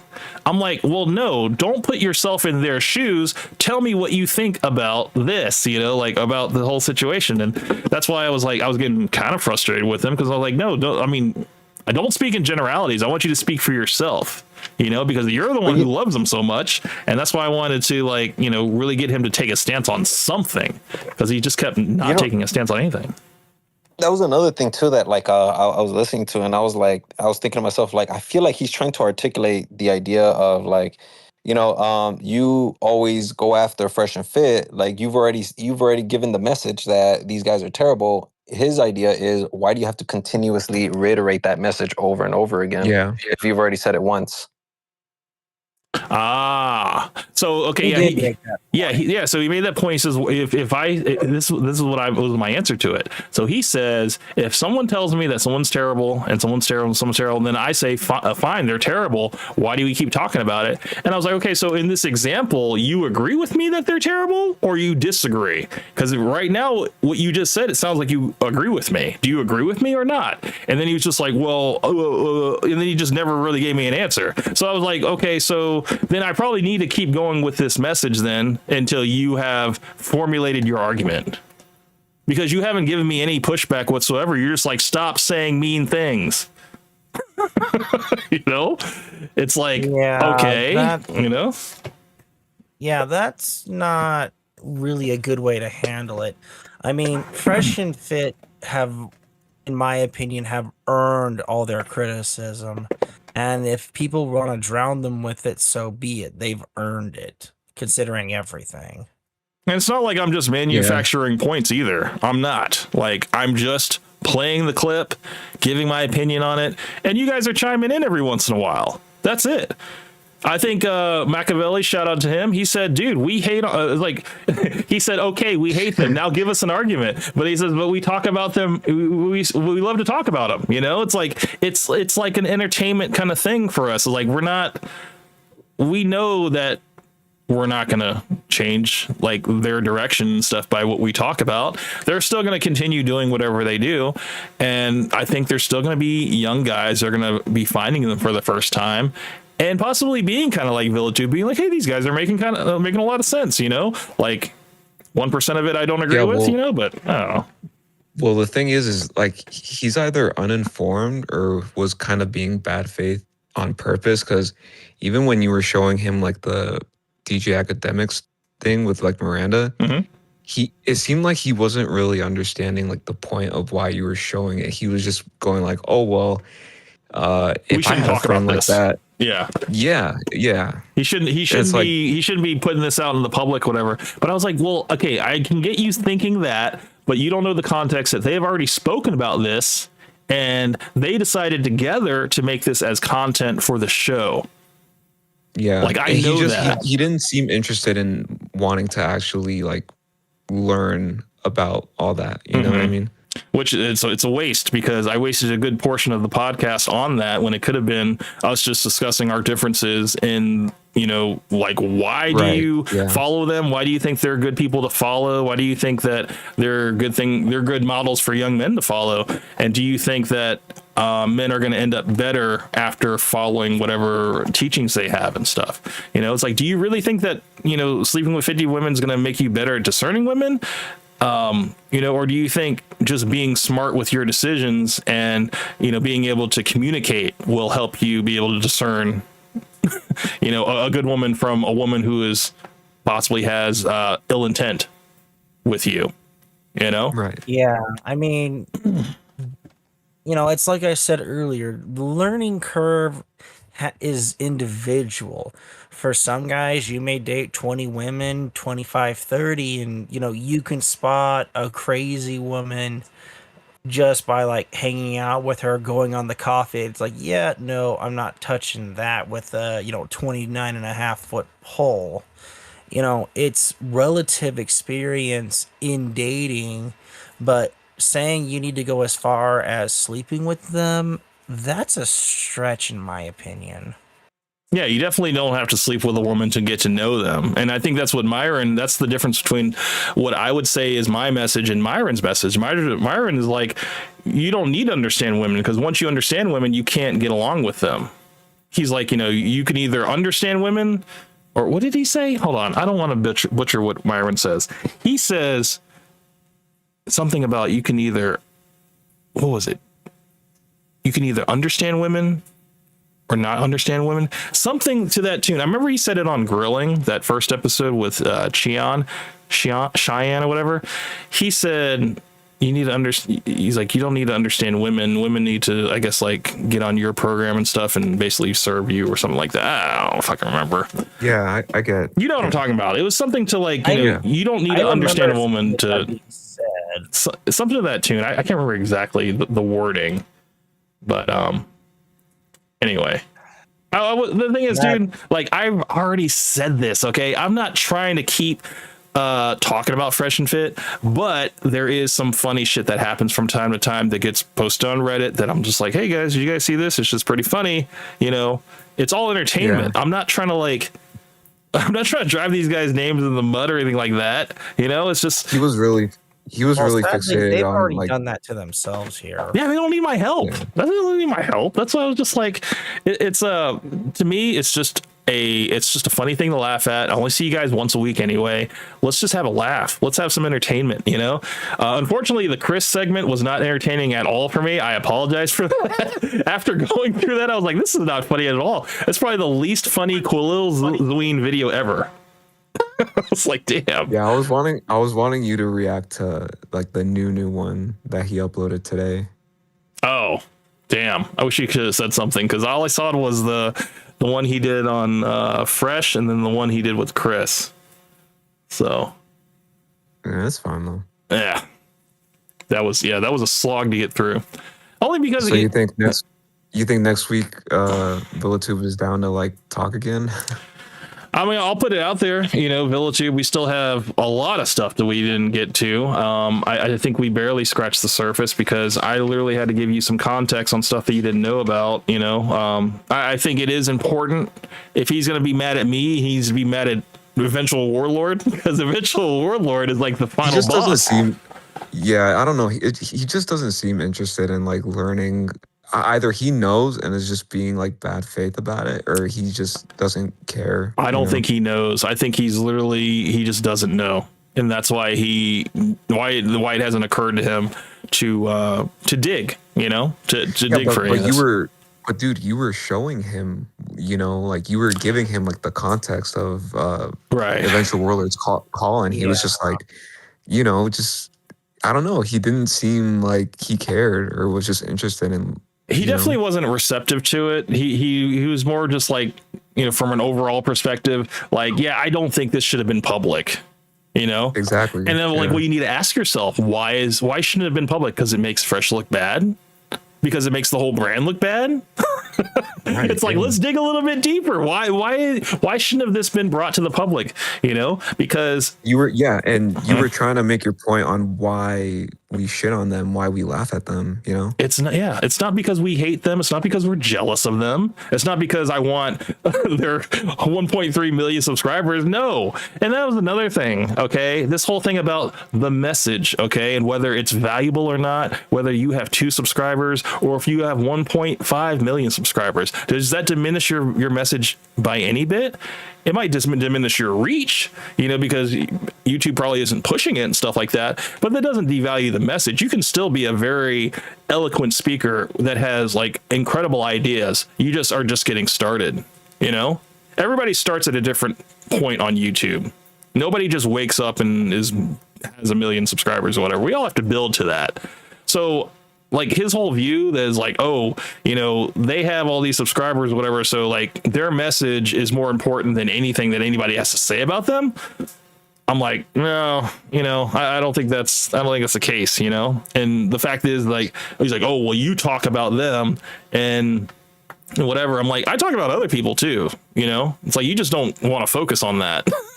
Well, he also doesn't appear to consider the notion that if, let's say, the 4 of us here talking and, it goes out and suddenly, people are like, oh my God, this sucks. And then they get to the part where it's just the 4 of us and it's like, hey, this is actually pretty good. And then they start listening, this, would generate way more interest than, just ripping on Fresh and Fit, sadly. No, I agree.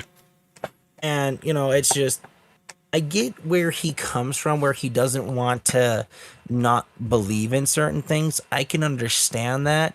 But considering, what he's told us about his past, plus the fact that he owns a couple of businesses. He could be lying, by the way. Sorry to cut you off, but I know. We just don't know. Could be a total lie. Absolutely. Yeah, I agree with Carlos. Yeah. Yeah, I mean, I get that, but we're going off of what he says here. We're not. Right. I mean, we can just sit here and say, well, it's possible, but we cannot confirm this. But the point is that someone could listen to us and say, I'm getting more out of this than when that guy was on, this VillaTube guy was on, and it's just like, I would rather watch this because this is more meaningful. Yeah. And if you touch that one person and then they say, hey, check this out, and they show their friend, and if their friend is like, oh, that's interesting, and they show it to their work associates, it just grows. Yeah. You may not get subscribers out of it, but you'll definitely eventually get a viewership out of it. And that's what I was trying to explain earlier is like, dude, I get like thousands of views on some videos, but I still have under 1,000 subscribers. It's not about the subscribers. It's about getting your video out and getting pushed to people that actually watch it, you know? And it's like, if you don't want to subscribe, that's fine. But if like, there's plenty of people that I watch on a regular basis that I'm not subscribed to. Plenty. Hey, Camp, have you ever thought about going live on TikTok? Maybe. I mean, I'm not too active on TikTok. Like, I'm active on TikTok in terms of being a viewer, but in terms of being like an uploader or a creator on there, I probably should learn how to do cross streaming so I can stream on all of them at the same time. That would probably be better, you know, and I'd probably get a little bit more engagement and stuff. Because I do know whenever I clipped up the stream of me and Sonic debating on what it means to be a man, that got a lot of traffic and stuff. So I'll look into it. I was thinking about it. Yeah, because you could definitely grow from going live on there. A lot of people go live and like they host debates and stuff, and you know. Oh, I see those all the time. You know, I see those all the time where they post something like, you know, God isn't real, and then they just have all these people just like commenting on that. And but you might get more hate though if you dude, I can deal with the hate though. You see me how I deal with hate. I don't run from it. I actually enjoy like discourse, you know, and people that don't agree with me. I'd rather have 100 people in the chat that don't agree with me that I can at least, you know, have a conversation with than a bunch of yes men around me being like, go camp, W camp, and all this stuff. You know, it's like, I appreciate when I say something that you guys that resonates with you guys, but when you guys have like a legitimate disagreement, I welcome that. Because I think we can all learn from each other. It doesn't matter our experience levels and stuff like that. I think there's a perspective to be learned from someone that has fresh eyes on something, you know? So even Sonic. I definitely agree with that. Yeah. I mean, the thing is that like, not everybody's going to be like really receptive to it. I think there's going to be people that are just going to get really upset about it. You know, like, it's like you and I, we can debate and we can disagree. And we can have fun and laugh about it. But most other people, man, like, you know, I have a couple of friends that we debate for fun, quote unquote. And these guys take it super serious, man. We're not even friends anymore. 'Cause, you know, they took it way too serious. I mean, gotta have those strong points though, man. That's the thing. That's what tells you who your real friends are, man. When they can actually like dish it back, you know, and then at the end of the day, it's no hard feelings. Like, man, it's like I just want to I just want everybody to say their piece, you know, and then I can offer you my perspective, and you know, Ghost can offer his perspective, and Sonic and Cabos. It's like, come on, man. It's like, don't ever feel that you don't have a voice here. Like, I kind of welcome anybody that's listening to this right now. If you are finding me for the first time and you're just like, dude, like these guys seem pretty down to earth. Yeah, you guys can jump into the chat anytime you want and come on, and I will be more than happy to talk to you. I'll talk to anybody, you know? I mean, it just seems so natural for me to talk to Ghost when I first met him, because I jumped into his live stream. I think you were playing Doom Eternal, I believe. Yep, I was. I was fighting. Yeah, I haven't played that game in forever. I was just scrolling random on YouTube, and I found Ghost's stream on Doom Eternal, and I'd never played the game. But I was like, I played the old school Doom, you know, back in my old PC days, whatever. And I was like, dude, this game's gotten crazy now, you know. But they're just watching the gameplay, and then while you know, listening to Ghost, you know, talk and stuff like that, I just started messaging him. I don't even know what we talked about, Ghost. It's been that long ago. Well, you brought it. Well, let's see. If memory serves, you were asking me like, "Holy crap! Like, what happened?" I'm like, "Well, this is what happened," and I even kind of gave you like a brief, like a summary of how things got here, and That's then you right. kind of moved.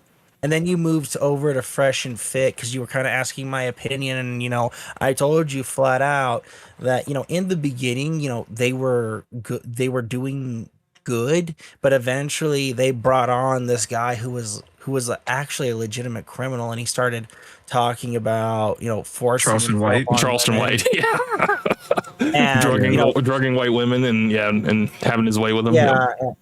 Yeah, and once they brought him on, you know, that killed a lot of their viewership because I would watch like the short, like the 5 or 10 minute stuffs from theirs from time to time. And then after that guy went on, I just stopped watching. I was like, no. Well, You don't bring on that kind of person unless you're asking them specifically about their crimes, motivations, and the reason why they did it. Not do this shit. Ghost, can I ask you a question? Like, I don't know. Yeah, even if like the person didn't commit the crime, like, does it like turn you off the fact that like they still brought someone like that was promoting those ideas?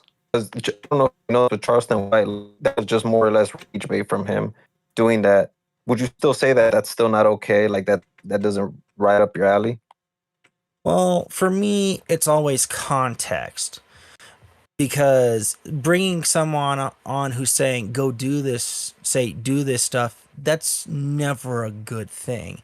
You know, for me, it's what are you talking about? Are you coming to talk on about what you did, how what it led to, what were the consequences? I welcome that because it gives people out there the context of, oh, if I do this, there are consequences. But if you're bringing this guy on as rage bait, like they bring on the OnlyFans models or the other women who are, bombastic in their opinions, and you just want that rage click, it really sends the wrong message. Yeah. I mean, you're keeping girls off, man. You're not having a discussion at that point, It's like you're just doing the spectacle now, But that's something that the audience has kind of grown to expect. It's the whole Jerry Springer moment, It's like they fight and then they get kicked off. And or it's the Maury Povich show where he's reading the DNA results. You are not the father. I actually enjoy that shit, man. I enjoy it a lot because it's always the same Brady Bunch like men. It's like all the boxes of all the different men and none of them are the father. And it's like she always runs and falls on the couch. And it's just like, it is formulaic. I will give it that.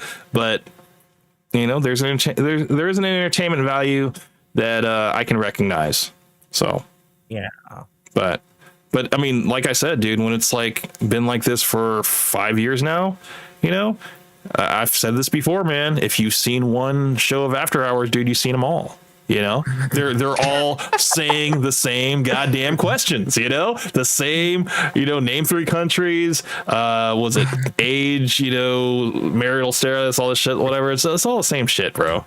Like you can really press a button and you got fresh, it's like, but like I'm saying, it's like, when a show gets formulaic, it gets boring. And for me, like I've outgrown it, and I know that there's some people that are still commenting on the video that I did over a year ago from a call-in, and they're like, dude, this shit was fucking epic. This shit's fucking great. People are still seeing that shit for the first fucking time, and I'm still getting notifications in my YouTube for that. It's so funny.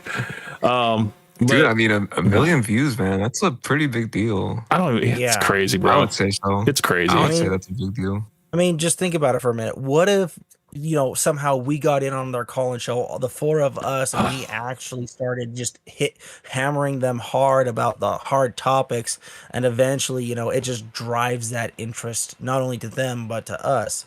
Well, I mean, that's kind of what happened. That's kind of what happened, at least with me. Like people, like my Instagram followers went crazy. People messaged me and stuff on Reddit. I was even getting like followers and stuff on TikTok. I wasn't even active on Instagram like that. And I was getting all these influx of messages and people following me and whatever. And, and then YouTube as well. Like I think YouTube, I was at like 200, 300, whatever. And like, it was literally overnight, I pretty much doubled what I had. And then, it was like, I didn't want to, what's the word? Because the guy was telling me, there were plenty of people telling me actually that I need to capitalize on this, and I need to go on other podcasts. Like I got invites to other people's podcasts, like out in Florida and stuff, to go and do, and like in-person podcasts. And I was like, I can't do that, man. I can't. I got a job. I got wife and kids and stuff like that. It would have been funny, but I was just like, I can't really do that. Like I can probably do like probably do something like this, like a Skype call or something, or a Discord call. But I can't like leave. I can't just uproot my life and go travel like that. Do you think that you would have gotten into some like legal trouble? No, not at all. That's doubtful. No, That's not at all. I don't think so. I think it was just me. People just wanted to hear my opinions on things, whatever. Like one guy thought that I could be a good critiquer of like, other people's channels because they thought I was so objective. For some reason, they just saw me as like some quality assurance person. They're like, dude, can you critique my channel? Like I had a few people on Instagram doing that. They're like, dude, can you like look at my YouTube channel and just kind of like let me know if I'm doing anything wrong? And I did that for a few people, and I was just like, look, I mean, you're fine, man. You're good. You're good. Like I'm not this mean guy. Like I was just doing it as a joke. I'm here, bro. Yeah. Like your calling hooked me in, man. Well, I appreciate it, man. I appreciate you being, there for all the streams and stuff, even when it wasn't like about Fresh and Fit. I just thought that, I was just giving my authentic opinion. I wasn't putting on an act. I wasn't playing a character, and even a year later when I got back on, like I knew what I had to do in order to at least get in there. I didn't want to come out. I didn't want to go in there, start swinging, but I definitely wanted to like at least get them with that, that hook, but then I don't know if something happened with Fresh recently with that whole, that recent call in where I was just like, you know what? Fuck it. I am a hater. It's like, I'm not going to get too far on this one. It's fine, but, no, I do. I mean, if they do doing the start call in show, man, I'll definitely try my best to get back on, but we'll see. We'll see how that goes. Just seeing how they operate it now, man. I don't know. It just doesn't seem worth it to do it. Yeah. Probably more than a while.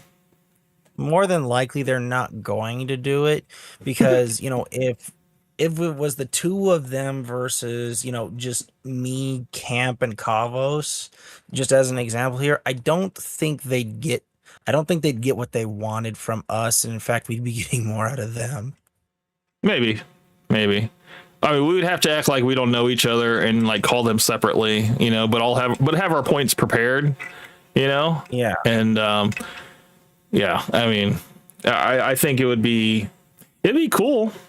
Be cool to have like all of us on there at one point, and it's just like one call after the other, it's like okay, so you kick that one caller off for asking that question, then the next person calls up, it's the same question but just a different caller. They used to answer like hater calls like right away, but they'll answer like the the Glazers and stuff, yes, and then wait and then barely pick like the haters. Like they'll have like one or two haters maybe each call in, which I'm like, it's not fun, man. It's like, come on, if you're gonna do a call-in show, make it entertaining, because it's not entertaining when you just got a bunch of guys like, hey, I appreciate the message, you guys keep leading from the front. I'm like, fuck off, dude. It's like, so, and Myron doesn't even like those callers either. He's like, okay, can you get to your question, because we got a lot of people waiting on the line. I'm like, god damn, dude, this guy was like, he was glazing you hardcore. You're just like, can you hurry up, please? I thought it was so funny, man. I was like, dude, they treat the people that like them like trash, like shit. But then they get the people that hate on them, they give them so much airtime. I'm just like, this is awesome. But yeah, I mean, for what it was good the last time. But I don't know. In a way, I think I kind of, I don't think I folded, but I think what I did is like, I took the easy way out. I was like, fuck it. Let's just focus on Fresh. Cause, I was like, okay, since I can't do the whole t-shirt thing, I got to do something else. It sucks, like my plan has been foiled, and I should have had a backup, for the backup, but it is what it is. But I mean, the thing is, like, these guys are gonna continually do these like bad takes or crash out moments or do something that's gonna possibly make them in the algorithm again, and whether it's, I mean, it's never good, but whenever they're back in the algorithm and stuff, it's like, yeah, we're gonna probably have to say something about it, and it's not like it's not like I'm like looking for bad shit to happen. You know, it just happens like that. I'm not digging. That shit's presented to me. I don't have to look that hard. And that was the thing I was trying to tell the VillaTube is like, look, I'm not over here scouring the internet. I go to one site, go to Length or Girth, and they give me all the headlines I need. Yeah, he was kind of being bad faith a little bit. Absolutely. Hey, Carlos, can I ask you, like when you saw the call-in episode or the call-in clip, that's what drew you to Camp Hustle immediately, or like how did you find them? Well, yeah, bro. Pretty much like I had told him this before, but I was going like on a rampage of like hate videos of that people were making of Fresh and Fit, and I had seen that clip of Raw Reality where they posted Camp's call-in, and I don't know, man. I just liked it because he trolled them, and it was just it was different from like the normal haters. You know, he wasn't like going crazy talking shit. Like it was actually like creative. You know what I mean? Yeah. Well, it came from a joke, man. It came from a joke that started out on Reddit, and I was like, you know what? Actually, it started out from a comment that turned into a joke on Reddit that turned into an actual segment. So, yeah. Yeah, dude, I just saw him commenting and stuff, so I found his channel that way. Oh yeah.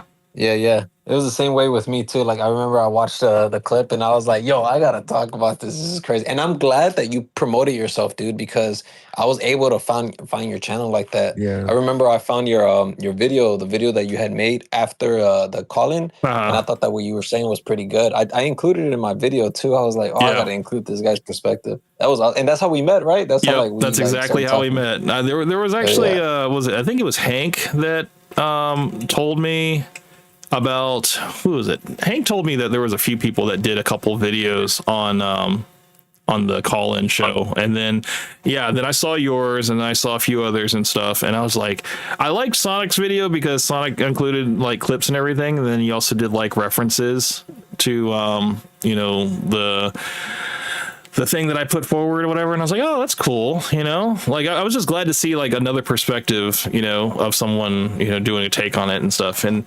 dude, like there was nobody that really made a bad video about that until VillaTube. like everybody was like pretty much, I got like universal praise for that. Like there was nobody really saying anything bad. Like I said, it was probably like less than 1% comments, and they were all in comments. They were not videos, just comments being like, you know, you don't really know what you're talking about, or, you know, you're a fucking loser or whatever like that, you know. But everybody was just like, dude, you fuck, dude, I'm so glad you said this because I was thinking it. Like, you know, it's just like, I just got a bunch of good shit, you know. So that it just goes to show you, like, if you have an idea or you have a stance or something on whatever, just say it, because the worst thing that could happen is you're going to get a hater out of it, you know. But the best thing could happen is that you get a lot of people that agree with you, and people are just like, dude, I fuck with you, man. Like, you know, like I'm not trying to glaze either. Like I fuck with you like on a genuine level. Like I think you're a cool person. Some people are like, dude, you should do stand-up comedy. I'm like, nah, I don't know about that, but I will definitely like do a show once a week and just, you know, like just do the same thing in terms of just giving you guys my raw takes about things. And I think it's great that I can have you guys come on now instead of, I mean, I like when you guys are in the chat, but I like it that we can all come on now. We can just talk to each other because it's a lot easier, right? Yeah. This is what I've been trying to get this whole time, you know. And, you know, between Hank, Sonic, Cabos, Exo Charles, you know, everybody that's part of the whole hustler community and stuff, I'm trying to get us all to where we can just come together every you know, week and just do this little thing, this little get together, you know, because it's for me. I don't know if you guys know who EFAP is. EFAP is like Every Frame of Pause. They're like a podcast group of guys from, you know, all over the world that they critique movies and television shows, and they do like 7 to 8 hour long podcasts. And, you know, I love their long form content. I love the way that, you know, it's just, I just love it, you know. But like, it took time for them to build to that, and I'm just like, dude, I want that too. So they're kind of like my inspiration to this format and the way that we're doing things. Hey, Camp, I'm gonna call it a night because it's really late, man. Dude, this is It's really fucking late. late, This and is a 5-hour podcast. Holy shit, we haven't gone this long in a while. it's really late. Yeah, and I'm like, about to camp. That's cool. I appreciate you guys coming out. I'm going to go ahead and end it there. Ghost, thank you for joining me. I appreciate you, man. No problem. Yeah. We'll probably meet again next week and next week, yeah. Try to finish this conversation with VillaTube, and hopefully we can get through all our points. You guys write down some points too, and we can try to get through it all. All right.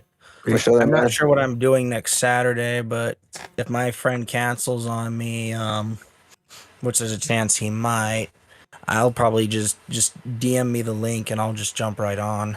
Sounds good, man. All right. Well, you guys have a good evening. Enjoy the rest of your weekend, and I'll see you guys in the next one. You guys take care. Later, guys. Peace. Take care. Good night, guys. Yeah.